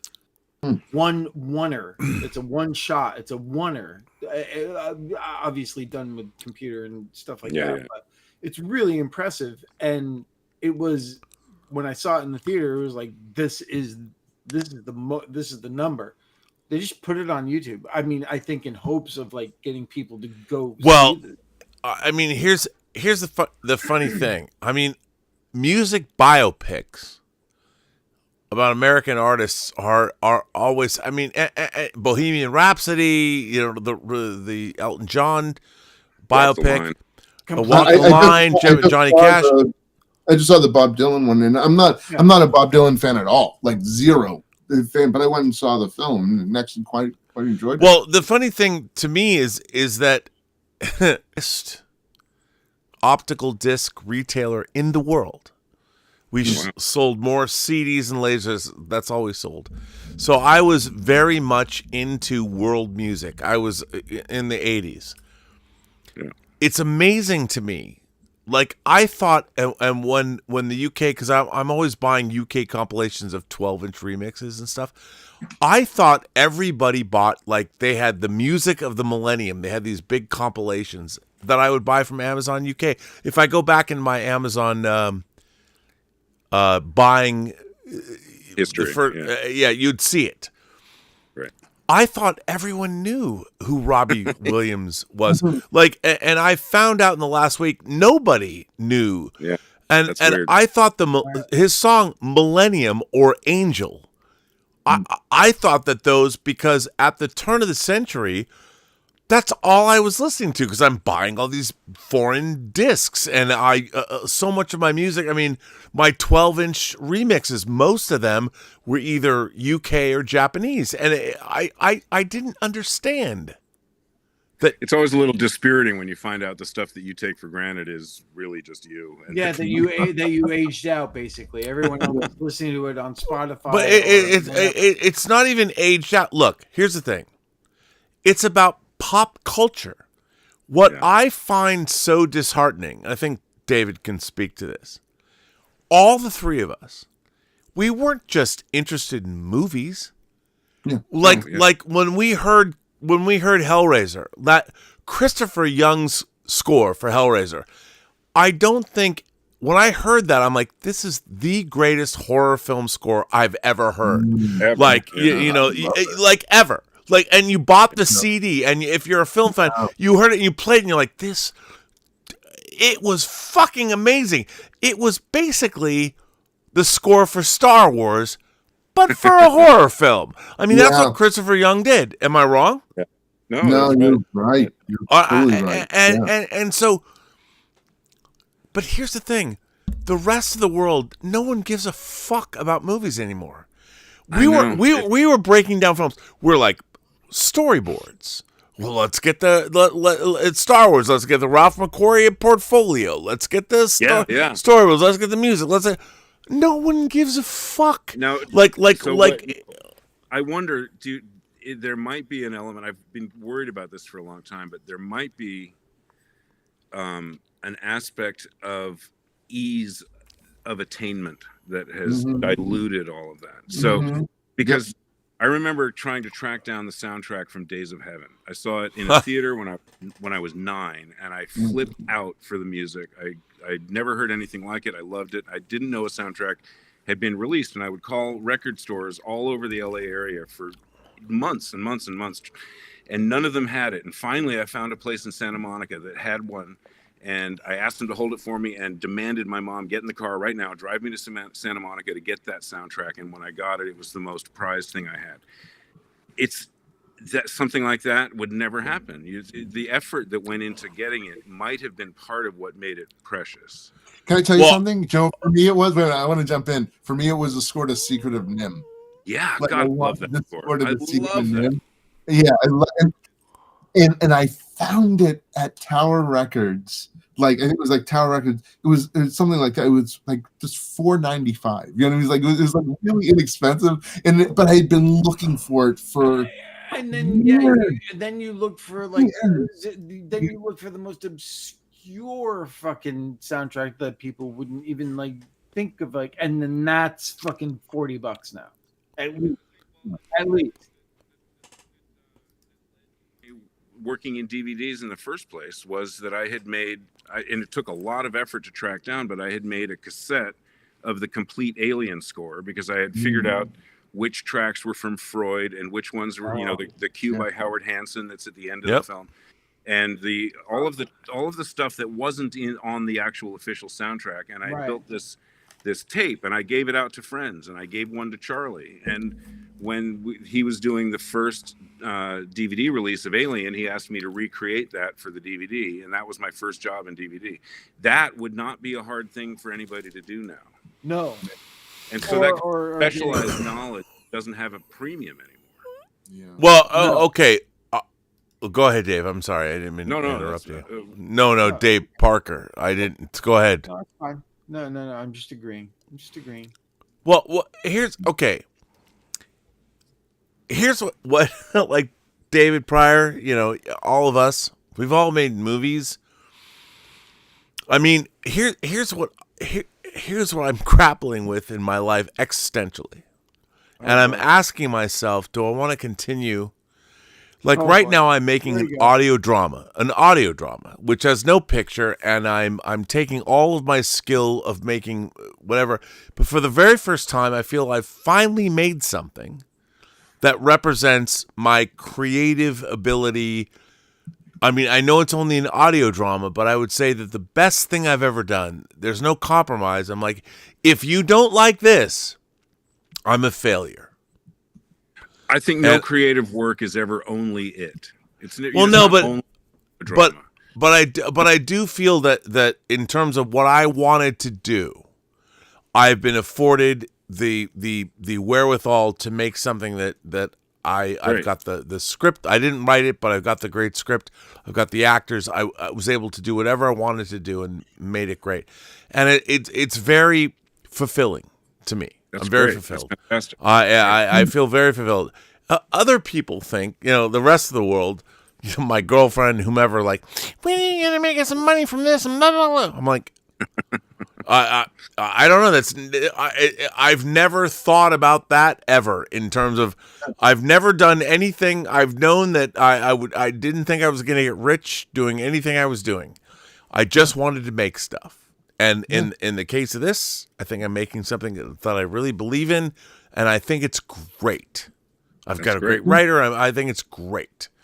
Yeah. But now the real question is, here's the real question. The real question is, does cinema matter? And is there a future where we all of us, all four of us, is there a future where we can endeavor to work in an art form that not only can pay us back or whatever, or is it even worth working in now? Does cinema matter moving into the 21st century? Dave? Does cinema matter? Yeah, cinema matters. Does it matter if I'm in it? Probably not. Yeah, I mean, realistically, is it, that, I mean, isn't that the yearly question that most of us have who aren't gainfully making, a movie? Is that things move in cycles, and that there's always, if you think something is going to end permanently, you're probably not looking on a far enough timeline. And that the appetite for good storytelling will never go away. And that the 2-hour two-dimensional movie might experience a period, well, we're experiencing it right now. There is definitely a period of decline where it's been kind of marginalized. It's no longer the center of the cultural conversation. But that doesn't mean that it won't continue to be viable or fruitful. The only scary thing is how much terrible shit has to happen in the meantime, like in the down part of that wave. Like, how long is that going to last, and how much damage is done, and how many companies go out of business, and how many artists can't make a living and have to do something else, and like how many Martin Scorsese's are we not going to see because they didn't find a way into the marketplace? Yeah, or they're making Tubi movies.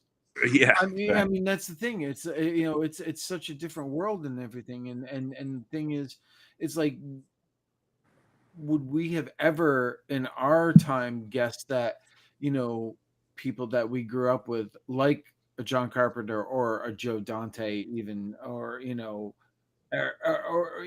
McTiernan, like go more modern, like McTiernan or Oliver Stone or everything, would be so marginalized, except for the rare instances where they get to make something and get to make a living. Whereas like what we grew up with was like Larry Cohen worked his entire fucking life until he was done.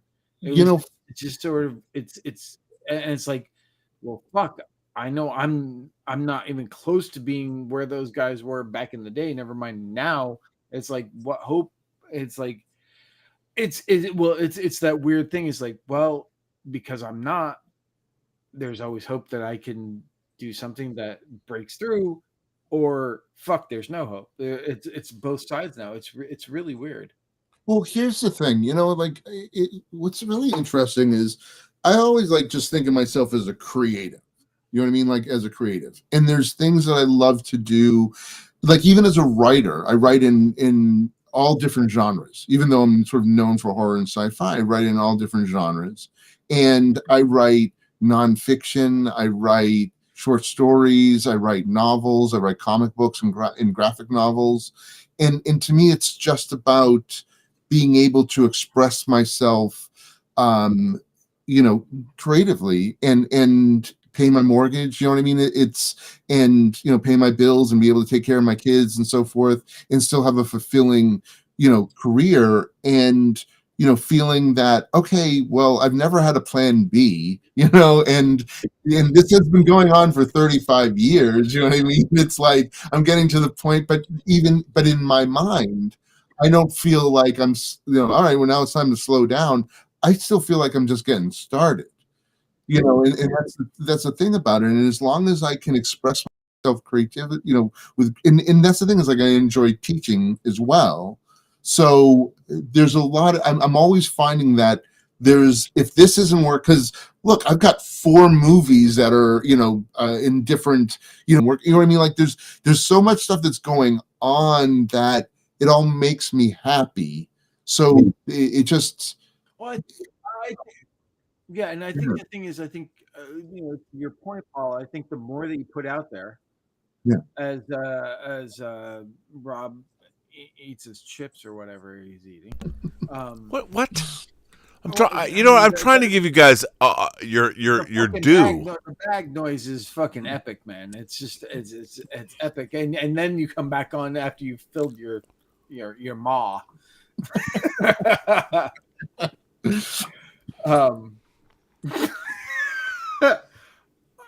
But to your point, Paul, I think the more stuff that you do, the more stuff that you put out there and stuff, the better chance you have and everything. And but again, it's I think it's way more challenging now than it ever has been. And It is. And it's just sort of like, all right, well, you either make peace with that, and you just go, well, it is what it is, and you just continue forging through, or you don't. And it's like, it's all personal. It's like whatever's your thing, man. It's like, But I guess it just goes along with the line of, what else would I enjoy doing? You know what I mean? Like, and if you can find that, like they always say, if you can find something else that you like better than doing this, and it's so funny because it's like, we all know making a movie, it's like, Jesus Christ, it's so hard. It takes so much out of you.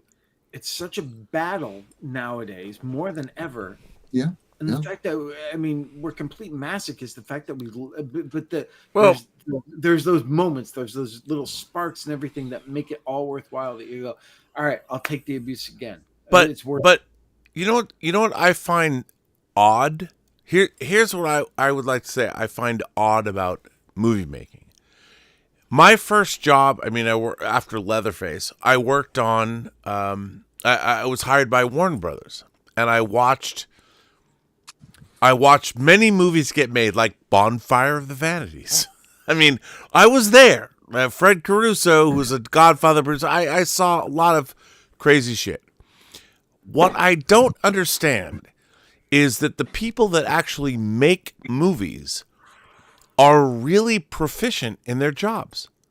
Like, I've often said on my YouTube show, I really wish line producers could like run politics, because there is nobody who solves problems faster than a movie crew, a movie production group, because they have to. It's like every second it costs money, and what I don't understand is the people that actually are on the ground, boots on the ground, making films, are some of the most amazing, efficient people I've ever met in my life, and I've only covered them, from a. So and they've allowed me to point cameras at them, even in the production offices, and no one ever says, "Don't get that camera away," because they all are great at their jobs. And it's like they all know, like, I'll work on Superman Returns, and it's like we have to have 10,000 people in downtown Sydney, and everyone has to have a place to shit and eat, and we'll take care of it, and they do it. Yeah, give me the crew that made Fury Road. Oh my God! Yeah. And it's the same thing, and I feel that we in America. We live in a country that should actually, people are like, oh, those Hollywood elites. I'm like, no.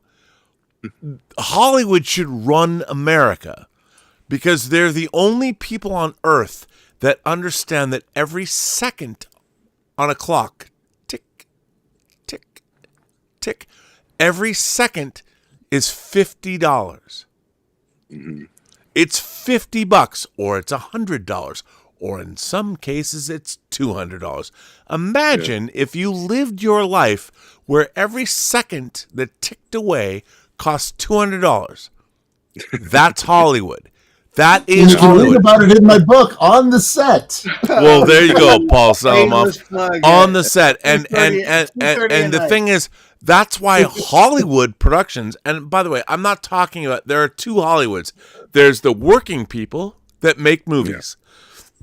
And then there are the gatekeepers, the agents, the managers, the studio executives, the people that never made a movie ever. Yeah, and they're like hold the keys, and I would say but this. think they can dictate to everybody else. Sorry, Dave. Yeah, and I would say. Oh wait, hang on. Say that. Let me go full frame on you. Please say that again. Oh, but they're the ones that have the least experience and have the most power. They're the ones that can dictate to you how things ought to be done, and they have the least idea of anybody in the room. They've never been on a set before. How it's done. Yeah. And the crazy thing about that is they don't understand that every second has a dollar value associated with it. So the very you act could of go so deep on this. Yeah. it's so amazingly frustrating. I wanted to say real quick, by the way, before too much time passes. Speaking of Texas Chainsaw 3, can we pour one out for Jeff Burr? Hell yeah. Oh my God. Okay. My mentor. Jeff Burr. Okay. Can Really? I? Okay. I was very close to him. I loved him. Okay. Listen. On Land of the Lost. Yeah. I have to tell. Okay. I have to. So I have to tell. I'm going to tell. Since you brought up, I'm going to tell two stories. About Jeff Burr. So I just graduated from USC. I got out of USC, and I got a job to be the art department assistant on Leatherface, the Texas Chainsaw Massacre 3. I'd never worked on a film. And I drove up. We were in Valencia, our production offices. I come in to the address, the front door, and this guy greets me, and he says, "Hey, how are you, man?" And it's like 7:00 in the morning. What's going on? How you doing? And I'm like, "Hey, I'm here. I'm the guy. You know, I'm the art department production assistant on the movie." And he's like, "Well, that's great. I'll take you back to the art department." And he walks me back. There's no one there in the production office, and there was Mick Strawn, and this guy brings me in, and Mick Strawn looks at me like, "What the fuck, man?" His eyes were like, "Why?"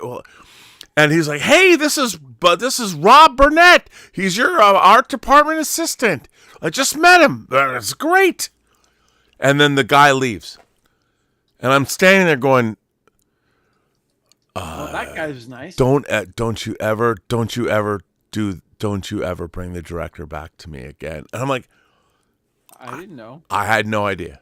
I had no idea that guy was the director, and he treated me and the entire time. Oh my God! I mean, that was and he was like, "Hey, man," because he's like, "Hey," he was gesticulating and all this, and I'll tell you, okay, greatest experience of my life, summer of 1989. Cut to 1998.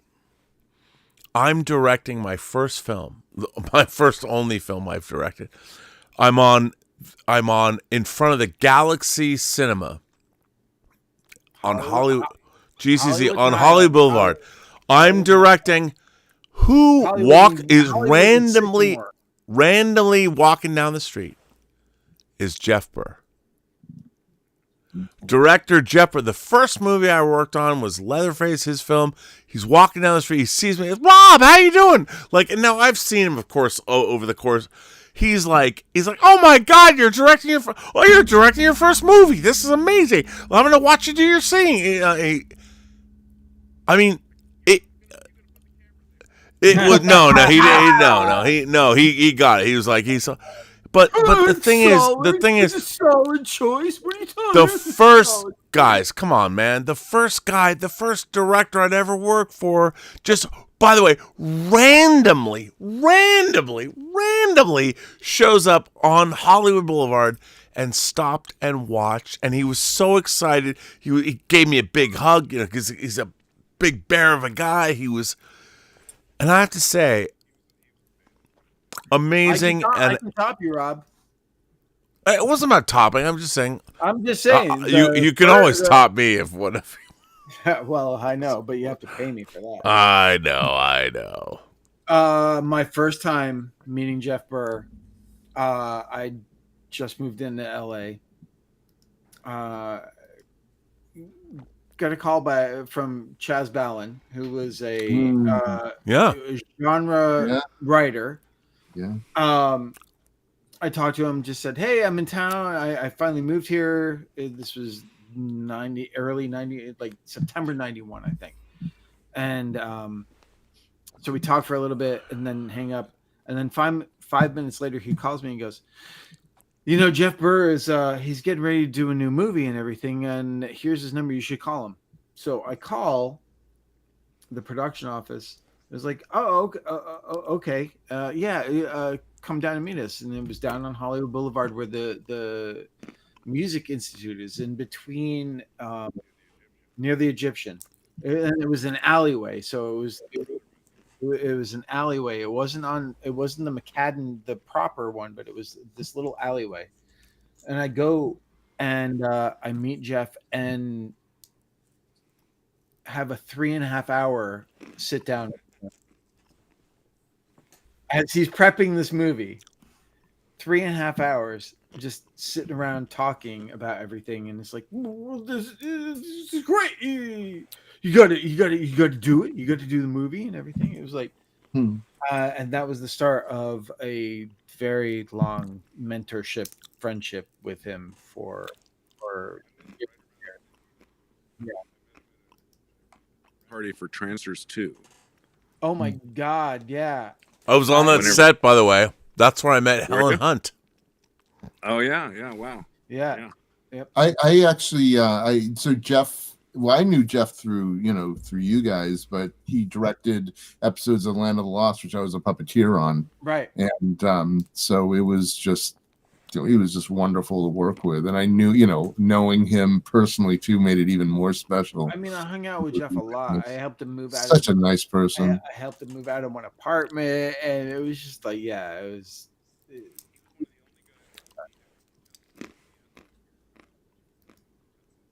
He didn't roll his eyes. Oh no, he was so. He was like, "Wow, that's fantastic! You should do this." He's like, "You can do it. You can do it." Very positive energy. Very. Yeah, he was amazing. No, he was the thing that one of the first things he told me was that Dr. Alien was Dave Dakota's best movie. And he was right. and he was right. Wow! Oh my God! You know what's funny? A really weird, random Dave Dakota story was I was working on Space Above and Beyond, and we were filming at some place, but they were filming a Dave Dakota movie like right next door to us, which was really funny. Well, I was standing next to Dave Dakota when he said it, so that might have been part so funny. Because he was the producer on Trancers 2. That's right. Yeah. Well, and Dakota was the one who gave me my first job. Gave me Dead Hate the Living. He gave me my first two paid screenwriting jobs were thanks to Dave. Yeah, and one of which was about to go into production.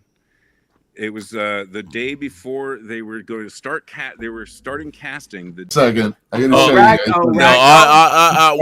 By the way, this is in my portfolio. Okay, like literally, you got it right here. Okay, this is awesome. All right. So yeah, here's the poster for Ragdoll. Ragdoll.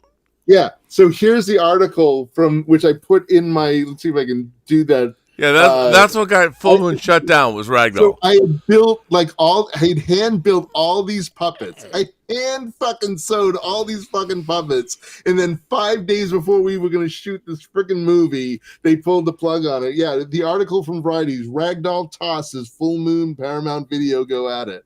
Do you know, Paul? Paul, Rob and I were the only people to ever shoot on a set that was built for Ragdoll. Yeah, I can't. Charlie Dan Video Zone opening. God, I literally spent so much. And the thing is, Paul, what you don't know is I wrote the original treatment for Ragdoll. Okay, wow. I just have to say, you should read my my arcade sequels, Arcade 2, 3, and 4. That's right. Arcade 2, Electric Nightmare. I mean, look. Now, here's the thing. Here's a quick question about Dave Dakota. Who would have hired me for St. Francisville? Because that was the development executive at the time. Okay, so it wasn't Dave, right? It wasn't. Oh. No, but I will say this: the first time I met Dave, were you there on the Union Station set when we were shooting Trancers 2? No, I was not there. I didn't get here until they were shooting Trancers 3. Okay, so I was on the Trancers 2 set. I don't know if it was Schweiger or whatever, but Dave Dakota. I mean, I was I look like I was such a twink back then. I mean, I'm sorry. I was a fucking twink, man, with frosted hair. I was a bit of a twink. I was a total fucking. I was a fucking twink. I mean, I'm just saying. Well, I mean, you've seen the pictures or whatever. You can look at them, whatever. He had a type. And I was a twink, and I'm like there. Now, here's the funny thing. There was like an after party for Transfers 2 at, I don't know, it was at some Hollywood club, and Helen Hunt and I were playing pool. And Probably the Hollywood Athletic Club then, probably. No. I want to say it was on La Brea, because it was not, you know what, it was not on this street, it was on one of these streets. Oh, okay. And whatever it was, and it was Helen Hunt, and no one was talking to her. And I was like, hey, what's up? How you doing? How you doing? I had a Transfers poster on my wall by that point. I was just like, I was talking to her, and we played pool and stuff. And it was so funny because I'm like, you're the star of the movie. Like, for me, it was like, I can't believe I'm on the set of Transfers 2. It's Jack Death, and this is before Arcade and whatever. And it was so funny because I felt such respect for her. And she's kind of a hot chick that I should hit on. I didn't do that. You had seen that after school special where she had taken like. I know. Yes, I had. I had the whole thing.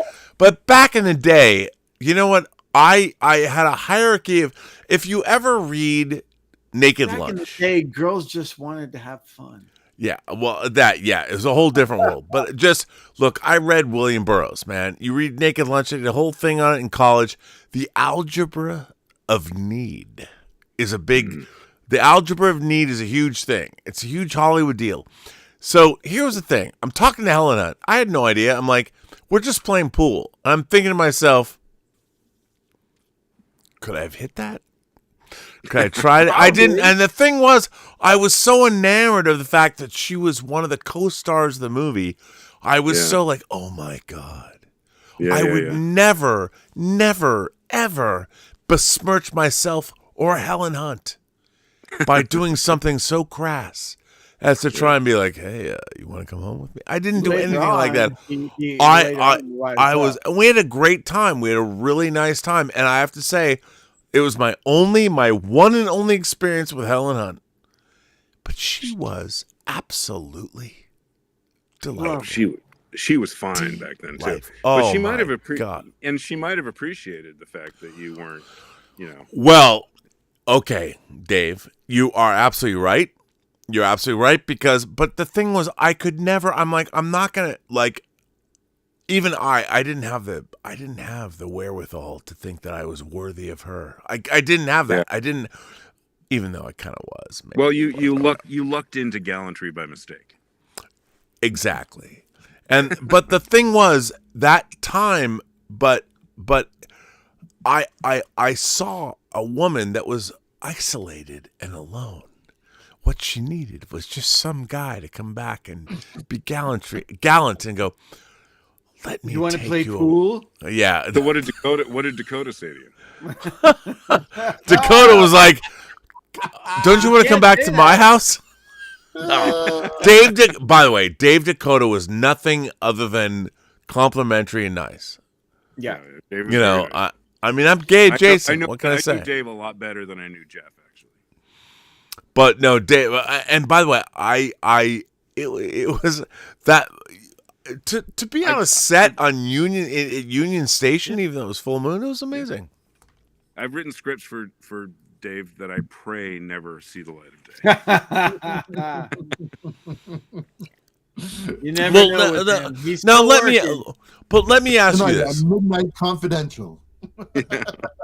Dave Pryor talks about. Mr. Pryor. Let me ask you this. I mean, we've all been in this game for a long time. We've been able to parlay our fandom, because making documentaries and our love of films permeated our work. I mean, it was so. And that's now what it's all about. But then you became a director. You made what we all want to do. You made a film. And you had, by the way, from what I've read, a really hellish time, and yet you triumphed. You triumphed and you I got it out. survived. So you survived. Now let me ask you this: was it worth it? Oh, At the end of absolutely. the day, you've done such great documentary work. Your work is exemplary. It's fantastic. You can go watch it, and there's so many physical media specimens that you've just made amazing work for. But now you got to direct a film, but you had so much adversity. Yeah. And at the end of the day, Part of the deal. but you did make a fucking great movie. Well, nobody ever promised you a rose garden, and I'm. I Just saw thrilled that to have movie. been able to- yeah, and I'm just thrilled to have been able to do it, and to whatever capacity I was able to, and I was afforded a lot of. It was hellish, and it was made unnecessarily difficult by nefarious operators, but that's not the whole story. The other story is that I was able to do something that was very unusual, and it was very personal, and it was ambitious and strange, and I got away with a lot. So I have no regrets about the experience. I'm just glad that the movie escaped the process in a form that was close enough to what I was trying to do, that the people who I made it for seem to have discovered it. Because there was a real possibility that what came out of the end of that process was going to be something that I had to take my name off of. And if that had happened, I wouldn't be speaking this way. But the fact that what survived that process is something that I'm happy with and I can stand behind and be proud of. That it doesn't get any, I hope maybe it gets better than that, but that's a lot to be thankful for. So I'm grateful for the whole experience, truly. Bruh, I have to say, as an audience member, for me, seeing a unique, really, I would call your film a fantasy film more than a horror film. I mean, there is a cloud to live in a world, to watch your Empty Man the way you wanted it. I think that our world and our genre and all of us, we are better off that we live in a world where your vision of the Empty Man exists.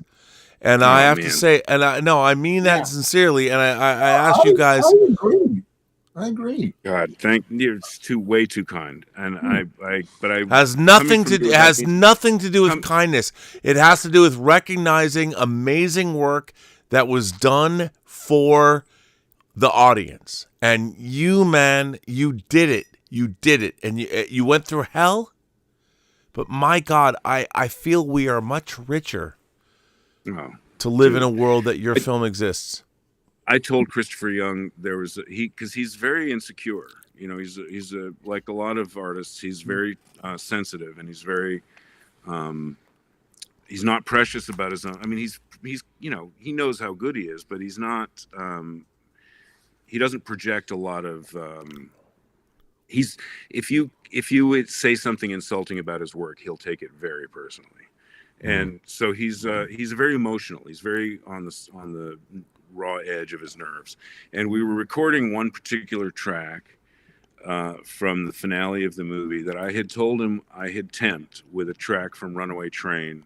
and I didn't fall in love with the temp. I wrote it to that piece of music, and I intended to have it in the movie from the very beginning. And I told him, just so you know, if you really want to write a cue for this, I'm not going to say no, but I just want you to be ready for the fact that I'm very dedicated to this piece. And I hope you don't take it personally if I don't use your piece. And he wrote this piece, and it was undeniable. It was so good and so appropriate and in the idiom of the movie. And I was like, well, you were right. This is what we should be using. And as we were recording it, I leaned over and told him that I'm just glad I made this movie so that this piece of music could exist. Oh man. Oh, dude. Guys. And I felt that I was honest. I felt that way. But I mean, the look on his face was worth it, even if I hadn't been telling him the truth. So I feel like you've given me a similar thing, and I don't know how to take a compliment like that except to say that thank you, and that it means a lot coming from you. and that you're this amazing God impresario of this thing. I'm so happy to see that this world that you've created for yourself, and you've got 1,000 episodes you've done of this. Yeah, well, my show. I mean, I've done more than that. That's just on my own channel, other channels, Oh, right. and. But look, here's the thing. This channel, I began this channel in 2018, and the entire purpose of this channel was to share the meaning and the creativity and the awesomeness of everybody that shared in the creation of cinema. You know, the greatest art form of the 20th and maybe the 21st century. And you know, that's what it was. I started this channel as like being at a convention where you wander into a discussion, you know. allow me a second to inflate that, because I was thinking earlier tonight, I was driving my son, my 16-year-old son, who has seen Escape from New York before, but never in a theater. And I'm driving him back, and he was talking about how his friends have never even heard of Escape from New York. They don't know who John Carpenter is. They don't know any of these other things. And I was thinking about one of the things that's gone wrong is that we're not, whatever the mechanism that should have been in place to pass the culture on to the next generation seems to have gotten gummed up, or as he says in Barton Fink, balled up at the head office. And so we're not passing things on enough. And I think what you're doing, you and others, you're not alone, but you're at the edge of the spear of keeping an important, immensely important aspect of our cultural identity in people's minds, at the forefronts of people who watch YouTube videos and however they digest their media. I think what you're doing is more important than you probably realize. Well, listen, I very much appreciate you saying that. And one of the things I love, there are reaction videos. And it's a big thing on YouTube where people are reacting to music, watching movies, and they're now the very idea of reaction videos, they have to like have some kind of thing happening while they're watching something, which I hate because it's fake. It's however, it's real. There's a really cute girl, popcorn in bed. She has a thing. She's been watching Star Trek movies and watching other films, and she seems to be an every person. And she's watching these things, and she's actually pretty insightful. And I love that kind of stuff. Alien, first watch. This movie's insane. Yeah, I mean, people are talking about Alien. And the thing is, they're going back and they're watching all these classic. And here's the funny thing: what I find fascinating about our culture in terms of cinema is all of us. We were there at the beginning. We were when the movies came out. We watched them opening night from the very, very beginning. And like, I saw American Werewolf when it came out. I saw The Howling when it came out. I watched Battle Beyond the Stars 4 times opening weekend. I mean, I watched all this stuff. I mean, we were there. Like, it was these were not saw Up from the Depths in a theater. Oh my! By the way, Up. How great was that trailer? By the way, the trailer's great. So, but here's the thing: we watched all these things. So for us, they were not new. We were there when they first came out. And by the way, I'm sure, like in the 60s, the first time I have a half brother. My father was married before my mom. And I remember telling him I was a big Doors fan, like in 1979. I found the best of the Doors, and I'm like, this is amazing. And I found it because of Apocalypse Now. I was like, this is the end, you know. And I was like, break on through. It was amazing. But now we have all these kids. There's 50 years from the time I was a kid. There's so much shit to watch. When we were younger, there was like 10 movies. The 10 best sci-fi movies. It's War of the Worlds. It's Dave. Find 20, but it was Yeah, I'd be like, oh, Moon worked- Zero it worked 2 for with it. Catherine Schell, who was in Our Majesty's Secret Service and Space 1999. You're like, okay, whatever. But it was crazy. Now, there's too much. 10,000 amazing shit. I mean, I remember seeing what was the alien movie that Tangerine Dream did the score for? That the pink poster, and it was like I want to say it's not Tempest, it's whatever it was. Dave is weeping. Dave's like, whatever. I'm just saying, like, okay. Stop. But Dave, you're the same. You're the same way. It was about horror cinema. You have to be up in 2 hours and do another show. For God's sake, make it stop. Okay, dude. Yeah, I will. I'm gonna Yeah, I get gotta up go because to I'm sleep, that too. dedicated. Lord Paul has not been up this late in 20 years. I haven't. Okay, so God, all right, almost David. 3. David, we'll end the show, but I want to give you the last word here. Second to last word. Second to last. one, because Okay, you got The many Empty words Man. I have it on Blu-ray. I got Stinky Tuna, a bootleg company. You have to Send it to me. I have it. You're gonna send Now, it to yourself? now, where can we get it? Should we start a letter writing campaign? I would love that. Whatever. I know that there's. I've been told there was 2 companies that, or I think 2 that approached Disney and were just told no, we're not interested. And there was another. I think it may have been Shout. One of the other ones expressed interest to one of the producers, but I haven't spoken to them yet, and said that they would be happy to, but they can't get into the Disney vault. Okay, we got to talk to Steve Asbell. He won't come on That'd this be channel.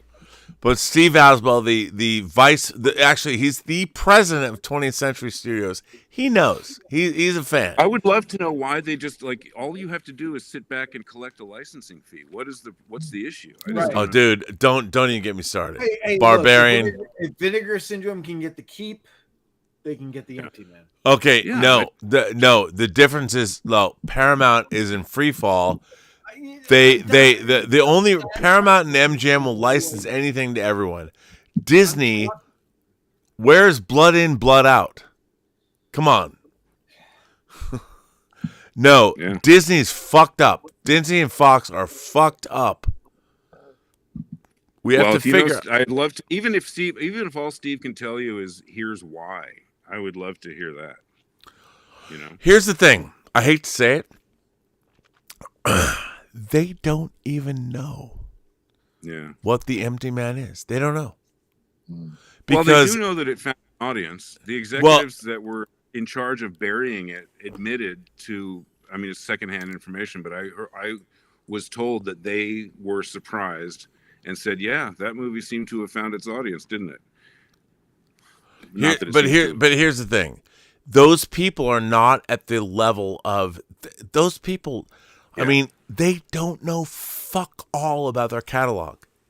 Neither does any other studio who look, there's one man who should be given a czar status, and he is the person that runs Warner Archive. He is so amazing, and he knows everything. And they have to give the entire. I wish they would. Look. Give the whole industry to him. I agree. And by the way, Donald Trump gave the whole industry to John Voight, Mel Gibson, and Sylvester Stallone. I mean, why not give? I love it. Amazing. Who knows? We'll see what happens. But David, for those who aren't going to wait for the Blu-ray or the 4K release, where can they see The Empty Man right now if they want to? On Hulu, it bounces around. It got discovered when it was on HBO Max, and then that deal, expired, and it ended up on Hulu, and I think it's on Amazon or digital download. You can buy it on Apple and those. you can buy it until they decide to take it off the service. Gotcha. Okay. But the problem also is that it doesn't. streaming wise, there's stuff like the scene in the steam shower. The compression in streaming is so poor, dude. It's terrible. It drives me crazy, and it doesn't look anything as close to as good as it looks when it's on a disc or it's in a proper delivery format. So that's really a lot of it. That plus the fact that it can become vaporware any minute. You know, they can just but it is available digitally in various different formats. I just want it to be a physical thing that you can, hold in your hands. Well, also with all your behind the scenes stuff, I mean, come on. What we want is second sight to get it. Like give the no. You got to go second sight because all your behind the scenes footage, second sight, what they've done with the Blair Witch Project is one of the most amazing things ever. Didn't Arrow just do a big American Gigolo set though? Yeah, they did. It's great. Like a huge, 3 or 4 discs or something ridiculous like that, or a book. I mean, they did the Hitcher finally. No, bro. It's second. I'd be sight. happy with any of them. No. Second sight's got to be your. You look. Well, Rob, make it happen. Stop talking about. Well, look, I will look. Okay, let me just say. Episode of Let's Get Physical Media. You want to come on? We're gonna do one in how many hours? 7 hours? In an hour and a half. No, an hour and a half. David, I will talk about this tonight. The fact you came on the show. And today, I will. I hammer home all the time about everything, and I will say, I mean, look, I want The Empty Man on 4K. I want it. I want it with a Dolby Atmos mix. I want, and the company that should release it is Second Sight. It's Second Sight because no one respects the filmmaker, the genre, or the film itself more than they do. And my very favorite physical media release, and I'm talking 45 years of buying physical media. My first. Oh my God, you're so old. Yeah, I am. But you know what? My first thing I ever bought was on Media, not Big Media. Halloween. Media Home Make fun of me all you want, Dave. I know you know me well. Media. But you know what? Thank you. It's all. I'm just saying. Okay. It was on VHS, not Betamax. Thank you. Well, if you can keep flogging that horse, man, I can't tell you how much I'd appreciate it. And I love, dude. Thank you so much for everything you said, dude. And you guys are great. Keep this fucking show going and pass the culture on to anybody who can listen. You have my full and unthrottled support. I think you guys are great. Well, Mr. Pryor, really good to see you. I'm glad you came. Paul, really great to see you too. Yes, absolutely. Thank you so much for coming on. It was awesome. Thank you for having us. I really appreciate Mr. David Pryor, director of The Empty Man. And by the way, his documentary material on Mr. David Fincher's discs are amazing. And look into all of that. He has an incredible array of behind-the-scenes docs on many physical media releases. Go find them and watch them. But none of them are as good as The Empty Man, his very first feature. I'm just saying. Say what you want. So, Mr. David Pryor, thank you for coming on. Thank you. To Midnight Metal. Absolutely. My pleasure. Well, go home, go to sleep, and all that. Now, you guys. He's home. They're home. He's home. He's been home. I understand. Oh, God, man, I'm trying to do showmanship. David's gone. Okay, you guys. I can't believe we started the show at 9. We're now into hour 6. Hour 6. Asshole. God damn it. I'm tired. Okay, we're going to bed, guys. I got to get up and do another show. Yeah, but you're going to take a nap in that chair. The rest of us are going to go get a No, I'm not. I'm going to go home and take a shower. You are home. You are home. That is. Yeah, but home. I'm in a home. It's not my bed is. I'm in a different building on my same lot. This is a separate garage. Yes, I'm going somewhere. In a world. He's staying. I guarantee you guys, when you check in with him in the morning, he's gonna be wearing the same exact fucking clothes. No, I'm not. No, this is the second day. I put the same. I have a different shirt on underneath, but yeah, I did.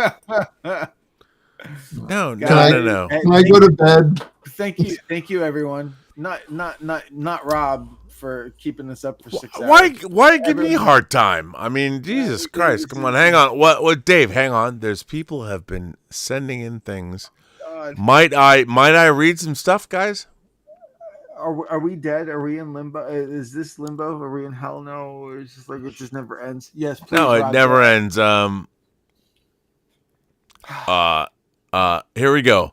1001 Johnny says Rosenbaum has had all types on his show, action directors, etc. Yeah, it was 4 hours ago. Yes. What ties the show together is the musing of life's meaning and maturity and what we learn in life. Look, people always ask me to be on Michael Rosenbaum's show. I've never asked him. I've never talked to him. He doesn't know much about me. We work together, but, I'd love that. But he's a big horror fan. He has horror movie nights every Tuesday night at his place. He does. I know. Tom Logan, stop sending fucking... make Rob money. Stop sending super chats. Cult Cinema, our friend 83 says, you keep talking about movies for kids. But kids today are not watching movies in the cinema. They do TikTok and play Fortnite. And by the way, I've seen Matt Reeves' The Batman 3 times in the theaters. And do you know what the target audience is age-wise? Everyone in that theater was 30 or above. Same with Spider-Man, No Way Home, as well as Wicked. And before you say anything, out of these three, one was a morning show, one was at the matinee, and one was the time I saw it in the evening. So nice try. I have said for years now that TV shows are the future, Rob. Well, You're Dave, right. I mean, I don't know. That was directed to you. What do you think? Wait a minute. Before Dave talks, can I go to bed? Bye. You can. Paul, wait. Hey, Paul, I'm going to go full frame on you. Please tell everyone where they can find you, where they can get your work, what everything you've done. Where can they get those things? And shake your moneymaker, whatever that is. Oh, okay. I'm on delay or something. My thing's really delayed. It's driving me crazy. No. Look, you can see on the you're live. Look at your full frame. Look at you. Come on, you look handsome. So you can check out my website, which is just Paul J. Salamoff. Good luck spelling that. .com. Well, luckily your name has been up this entire fucking time. Oh, great. Oh, yeah. So but it's pauljsalamoff.com. And you can see some of the stuff I've done, like the comic books, like if I'm just going to show some stuff. Here we go. Let me grab this. You can check out one of my newer graphic novels, Hired Guns, which is action adventure that I'm very proud of. Sort of like, what if James Bond went rogue kind of thing, but it's not James Bond, obviously. I know I'm tired. Also, we were talking about Logan's Run before. I also wrote the Logan's Run comic book series, so you can check out Logan's Run. And let me show one more thing. Oh, good. Come on, Dave. What the hell, man? I didn't knock it over. Paul did. I just knocked it out. I knocked over my jaws. Damn it. You can check out my graphic novels, Discord and Tales of Discord, from Marcosia Press, which is a different take on the superhero genre. My God, I am tired. All right, Paul, I will let you go to bed. You're a good father. Thank you for coming on. All your work is amazing. You're a good father. Get out of here. No, come on, man. Don't make him do. Dude, this is a great. That's all you got. I would say this is a great night. You're a good father. Fuck off. Jesus Christ, man! You guys, this is a great show. What? Oh, it's magical. thanks for having me on, guys. I had a great time. I can't believe it's been 6 hours. Yeah, Paul, it's been great to have you here. Come on again. I can't believe it's been 6 hours either. All right, how do I actually sign out of this? Just Okay, hang on. I will sign you out, David. All right, so I'm gonna sign Paul out. Okay, I'm gonna do it. I'm gonna disconnect him, and they can go away. All right, Dave. Let's do the rest of the super chats. Oh my God, Dave, are you still having fun? Bring it on, buddy. Come on, let's In a go. world. Okay. So, Wise D became a subscriber. Anyway, that's good. So, Joshua Gonzalez says, I think the Come on, Dave, let me read at least. I think The Exorcist has my very favorite quote ever. Do you? About the demon being a liar, and I try to trick you with the truth.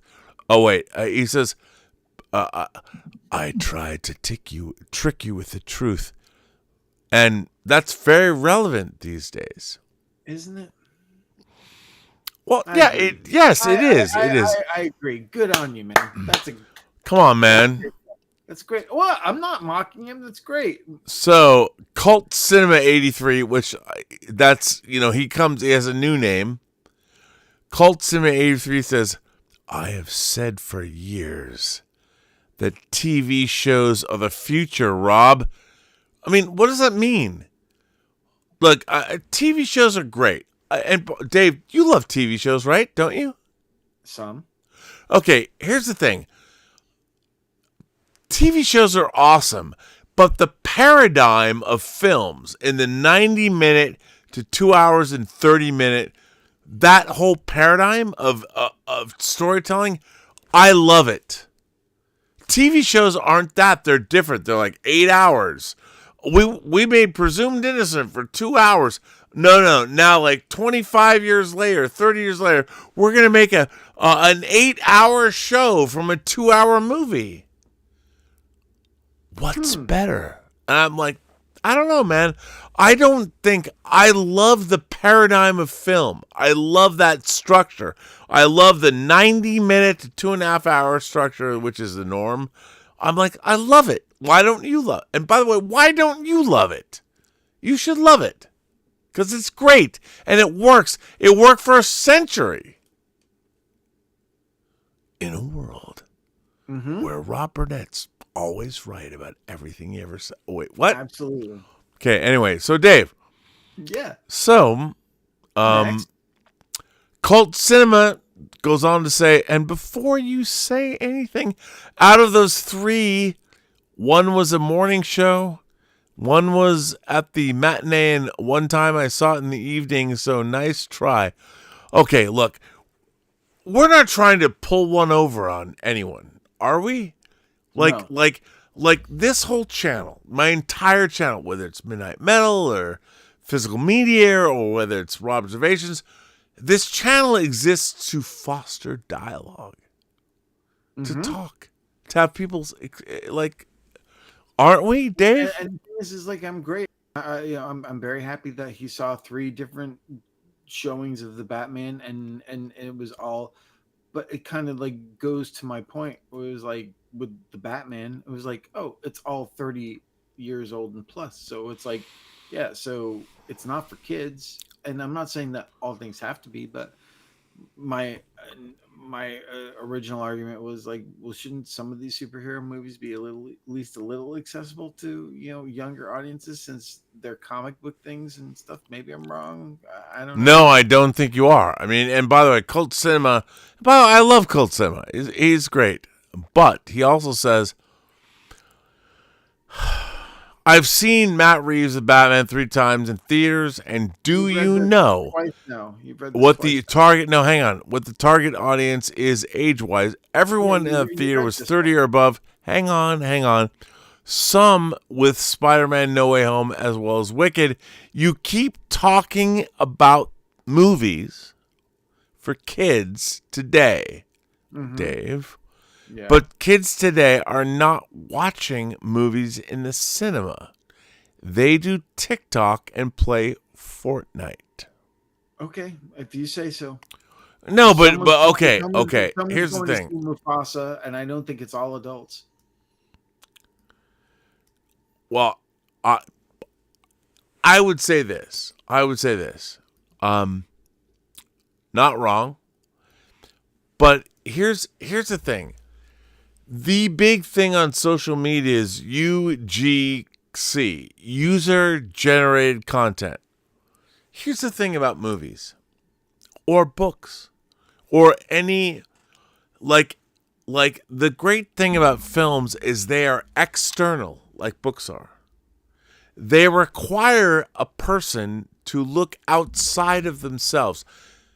The problem is the world we live in, and by the way, it's been engineered, and I don't mean to be like conspiracy theory crazy person, but when you've engineered people to be all about themselves, they're not looking outward. And I would say this, to be a fan of cinema, to love movies, is to look outside of yourself. That's the entirety of cinema. It's all about looking outside of who you are. It's about sitting down in a theater with a bunch of people that you don't know. Every shape, size, color, and creed. And the whole thing is, when you sit down in a cinema, the lights go down, the darkness happens. It doesn't matter who you are next to. The whole point is the story that is outside of you that you are watching on a screen. I think he wanted to make the point that kids aren't going to the movies anymore and everything else, and I know that's the point you're making. And the thing is, like, okay, fine. So that means that so I counter with, so that means every superhero movie should be just for adults and not for younger audiences. I disagree. That's all. I disagree too. I wasn't saying that because no, I know when you I weren't was saying that. I think that I was just saying. I think that was a little bit of his point. So that's all. Look, man, when I was a kid, one of my favorite movies was a Disney movie, Candle Shoe, which is an early Jodie Foster film. Yep. And the thing is, I went to the movies to see stories. It didn't matter whether Superman was in them or Jodie Foster and Candle Shoe was in them. It was a little more exciting when Superman was in it. No, that's not true. Well, it was just different. It was just different because when I watched Candle Shoe, there was a mystery to be solved that was just as important as Superman. It was like when I went to a movie, I'm like, okay, if I'm going into a film like Superman, I adjusted my expectations. I'm like, okay, this should be much bigger. I watched Candle Shoe last week. Now it's Superman this week, or actually it was Candle Shoe, King Kong, then Superman. Fair. And the thing is, it's like we weren't stupid. We understood that we got that. Like if I'm watching a Superman movie, it's not going to be the same thing as Jodie Foster meeting her step grand aunt in whatever like French chateau she lived in. We knew it wasn't the same thing. True. We adjusted our expectations. Dave, come on. I agree. You and I look. I don't think I've ever known anyone who's loved horror movies as much as you do. Oh, of course you have. No, I don't think I do. And we work together. And look, I know. Like I work with you. You created a iconic. I call him what you want. You want to call Babyface what? You created an iconic serial killer that didn't exist before. I want to ride on your coattails because. Oh, I pushed him into it. Not really. You created. That was your thing. You did it. You hired the people. You made the whole thing. It was amazing. It wasn't me. Yeah, you did it. No, you did it. No, you did. Like seriously, dude. I mean, you know what's amazing? My job as a producer was to give all the great people to go do your shit. Yeah. Babyface is one of the most iconic modern serial. People look at it 100 years from now. People will still be looking at your design that you created, and that's very cool. That's awesome. It's fucking really rad, dude. It's rad. It is. Do we get more? Do we get more chats? Any more super chats? I think we do. What is that? I don't even. I'm sitting here thinking like, oh my god, we were part of horror history. I know, but it's 6 hours in. I know. Hang on. No, we do. Okay. Yeah, there are. Wisco D is subscribed to the channel. Thank you so much.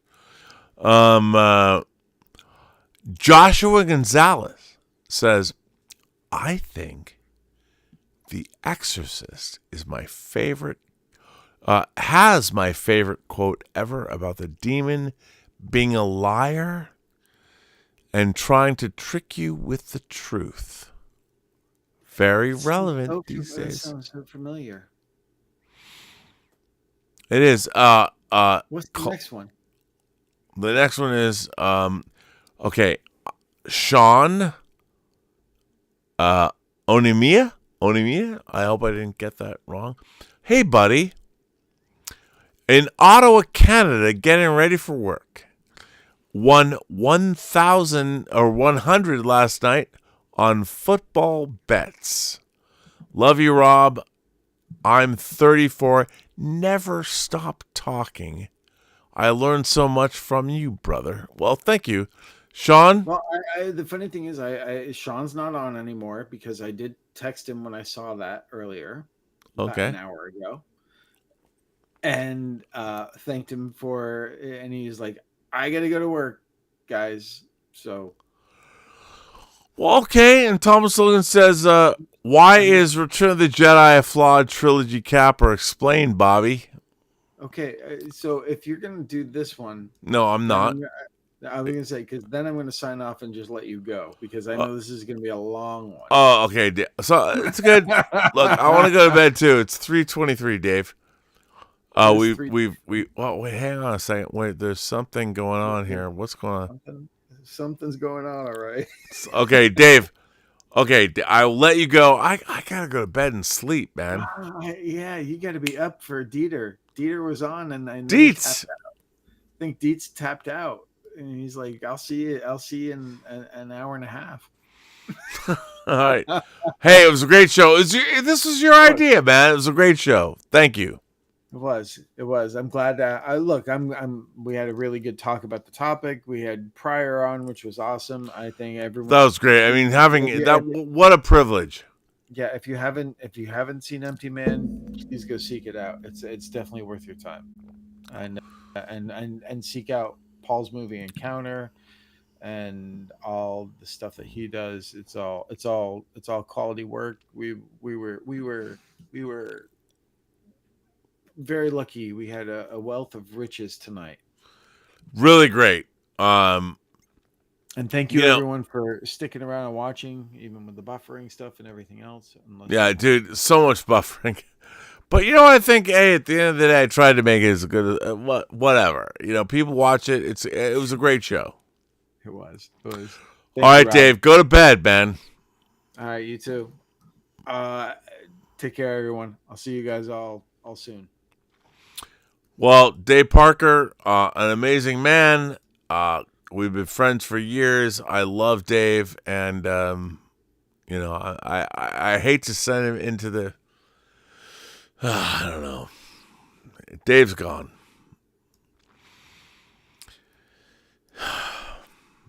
Okay, here's the thing, guys. I just want to thank all of you for being here, supporting the channel. Thank you. It's been a really rough. I joke about the fact that I tore up my 2025 bingo card. Look, I'm not anti-Trump or anything like that. What I don't understand is I've watched my way of life burned, and then I've watched or I've read about a hero of mine turns out to be a monumental douchebag. Look, at the end of the day, man, I don't know.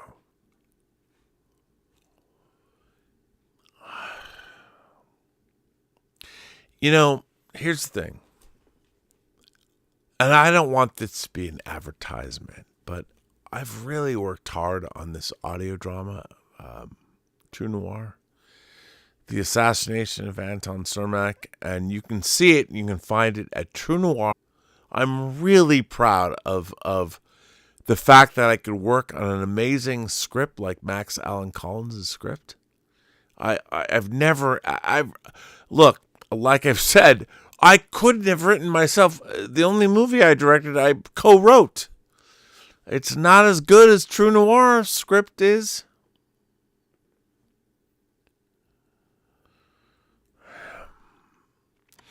I just want to, I don't know if anyone's watching this. I just want to thank everybody who supports this channel, supports me, supports everything we're doing. Thank you. You know, I hope that True Noir, the assassination of Anton Cermak, the audio drama I've been working on for a year, I hope if you listen to it, especially in 5.1, but if you hear it, I hope you understand that I'm not just talking shit. I am out there putting myself and my beliefs on the line, trying to make the best entertainment possible. If I had $10 million, I'd do a show. Or one episode, maybe. I just want to thank everyone who supports this channel. Thank you all for watching. Thank you for being a part of this. Look, at the end of the day, I believe stories are important. I think stories define our culture, and I think great storytelling, true storytelling, is very important. So, anyway, thank you all for being here. And as I have to say, every person you meet has a story to tell that you have yet to hear. And all you have to do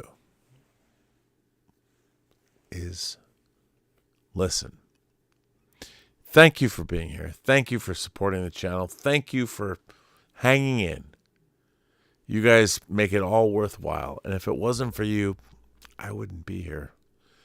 So, thanks. I very much appreciate all of you.